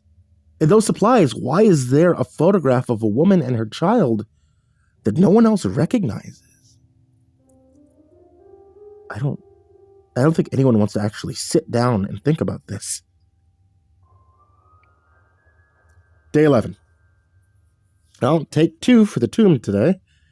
I didn't want to wait until the day was over to begin writing. I'll chronicle as we go today. It's a little before dawn, and we set up our supplies ready to get into the tomb. Rick had brought a very interesting new piece of technology, one I haven't seen before. A crate of self-navigational micro-drones. According to Rick, these things can safely fly into an unknown space, and through a bit of 3D mapping capabilities, fully map the inside of a tomb in a matter of minutes. A part of me feels like it takes a little bit of the fun out of exploring a place that man hasn't set foot in for years, but I also recognize just how dangerous these places are. It looks like the team's getting ready to crack the door open and set the drones in. Once we have a good idea of what's in there, we'll head in. The drones took an hour to map the area. Rick seemed concerned slightly, explaining to me that he's never seen them take this long. When we opened up the laptop to look at the scanned area to say that we were stunned is, that's an understatement. This place is huge. If we were on an island off of Greece, I would have sworn this was the very maze that homed the Minotaur in the myths. The sheer time it would have taken to carve out the winding tunnels with multiple dead ends back hundreds of years ago is comparable to the pyramids hundreds of miles away. We were expecting a long trek in there, but at least we have a clear path to the central chamber. With luck, I'll update later today on our findings. The energy of the group is a little strange. There's excitement for sure, but I can't get my translation out of my head. Forgetting is a gift. It doesn't make sense. None of it does. Tomb, it's empty. It's kind of empty. So right after my last update, we went inside the tomb, and immediately entering, the solid black granite was much cooler than the outside Egypt heat. We used the map that the drones created and followed the winding path deeper inside. The only noise audible was the sound of our own footsteps against the solid stone. It really did feel like we were the first ones in there. The main room also showed no signs of anyone else before us, or maybe they just didn't leave a trace. It was a large room that seemed like it should be filled with priceless artifacts. But there was nothing except for the coffin. This goes against most Egyptian burials. They believed that you brought your possessions with you to the afterlife. Why were there none in this room? At first we thought that we had found the tomb of someone infamous, someone who did something so horrible the Egyptians wanted to forget about them, but opening the sarcophagus led to only more questions. It was empty. I still don't think anyone got to it before us, as it took us a lot of effort to pry open the lid to the strange sarcophagus seated in the dead center of the room. It, too, was made of a similar material to the doors and the walls. It was solid black granite. It wasn't carved into a person's visage like most sarcophagi, but instead covered in writing. I took plenty of photos, which I plan to review for translation soon. And once we got the lid open and peered inside, however, we were greeted with nothing. An empty black coffin. We searched the inside looking for a lever, a switch, writing, something. He was empty. The smooth, solid black of granite almost made it look like we were peering into an empty void. My conclusion? I think this was a tomb that never got filled. Something went wrong, and whoever was supposed to be buried here wasn't. Clearly it was someone not liked, so they went ahead and probably dropped him in a ditch, called it a day. While a part of me is a little disappointed, this was still an interesting find, even if it's due to the irregularity of the tomb. Some of the others want to scope out some of the other dead ends to see if anything was missed before we wrap it up here and report our findings. I mean, I'd be lying if I said I wasn't curious to take another peek in there myself.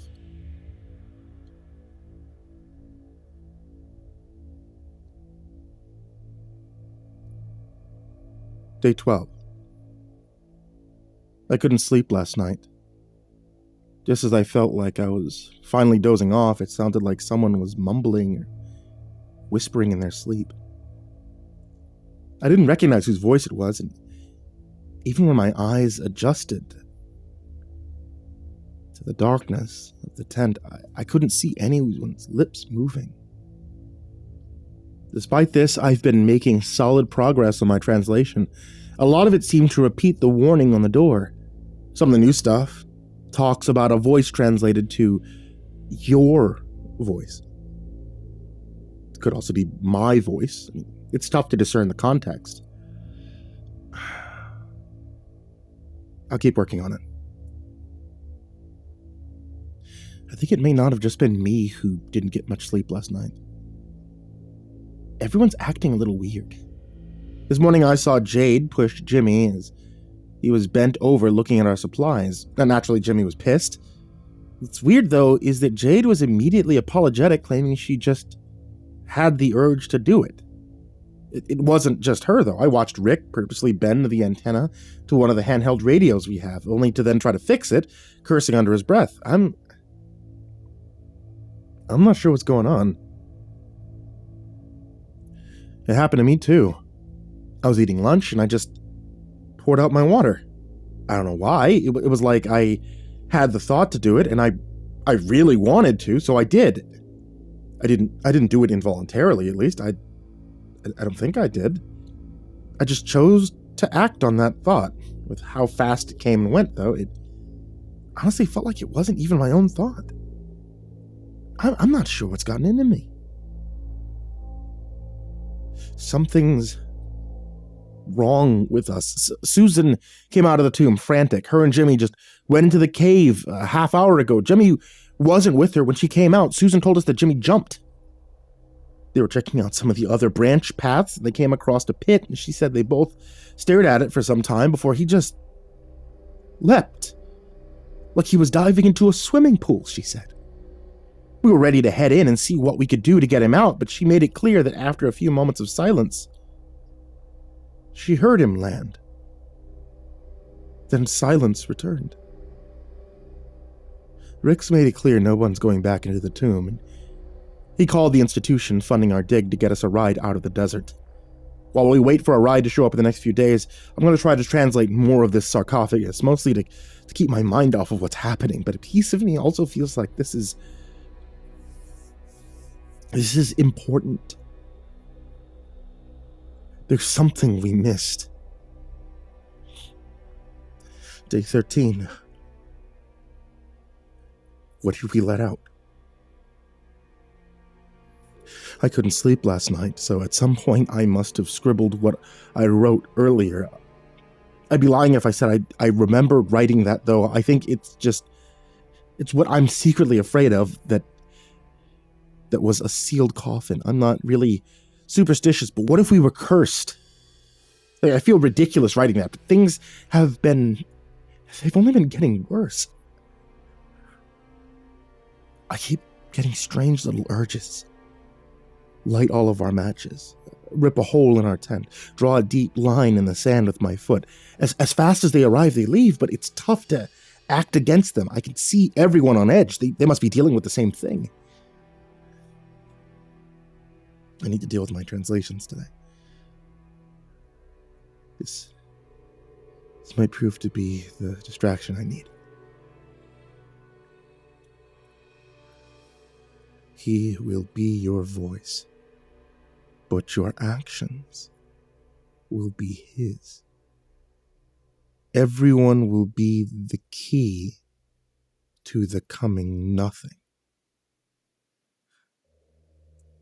Who is he? What did we let out? Nothing? Nothing is coming. Is nothing a thing? Or a state that will reach? I'm going to keep this to myself. I don't want the rest of the crew freaking out. This doesn't sit right, though. He will have my voice, but my actions will be his. Is this what we're all experiencing? What's going on? Who is in my head? Whatever I wrote ends there. I can't remember much from our time by the tomb. Only bits and pieces. I can remember the tomb itself. I remember we opened it. My solid memory kicks up right when we were being driven back. The driver kept asking us if there were more people, but we were sure that there were only the 4 of us.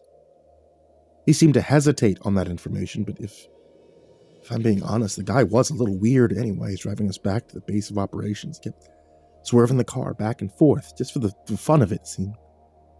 Everyone's been acting weird around us. It's subtle, but I've seen a guy impulsively kick over a waistband. Another guy he bit his cheek hard enough to bleed a little. Didn't take long for a few guys in suits to step in, ask us about what we remember down in the tomb. They've had us in quarantine for some time now, but I think whatever they're trying to quarantine, it's far too late. I've heard them use the term intrusive thoughts in passing, and I think that's the best way to describe what I've been feeling, these thoughts that I have. I wish I knew what to say. If this ever gets out there to whoever's reading this, please, you can't listen to that voice when it calls. I don't know what that voice is, what it's inching us towards with these little actions, but if a butterfly flapping its wings can cause a typhoon on the other side of the globe,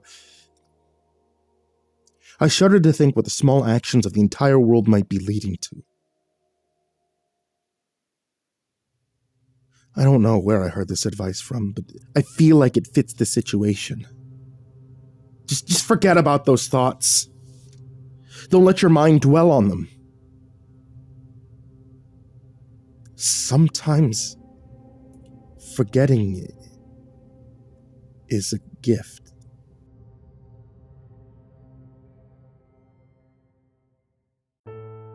Hey there kids, it's me, MrCreepyPasta. I just want to say thank you guys for watching tonight's video, listening to tonight's episode of the podcast. Also, I want to give a huge thank you to everybody on this list of Patreons. If you'd like to join this list of names that I frequently mispronounce, you can check the description in the link down below, which I really appreciate because this helps me, 1, keep the lights on, and 2, helps me pay authors for the stories that you hear on this channel. Also, I want to give a huge thank you to everybody on this list of Patreons. Some of these amazing folks are Diana Kraus, AcidSystem, Blake Rattler, Brandon Mendoza, Brenna, Caltuna, ChicagoHitman, CoryxKenshin, CrusaderChocobo, Dakota Best, Daniel Poulsen, Dante Kinkade, Enchanted Buns, Estebean, HIDive's nephew, Himbo Jerry, Our Minute Seconds Time, Ingegerd Salstrom, Jay Kearns, Jadis Pet, McMog, Mr. Marcus Blitz, Psychomel, Plant Piz, Red Shadow Cat, Remember the Sun, Salty Surprise, Samar Lynn, Seclude, Simba's Bloody Mojo, Sky Harbor, Smiley the Psychotic, Sully Man, Tully Sue, Team Leo 76, The Demented Voice in Your Head, The Chavez Brothers, The Ginger Bros, Tommy Walters, Viceroy Scorn, William Wellington, Your Bro Keegan, Zabub, and Shadow Gardens. A huge thank you to you guys, everybody who shows up in the description down below, and honestly, anybody who can pledge even just like $1 a month.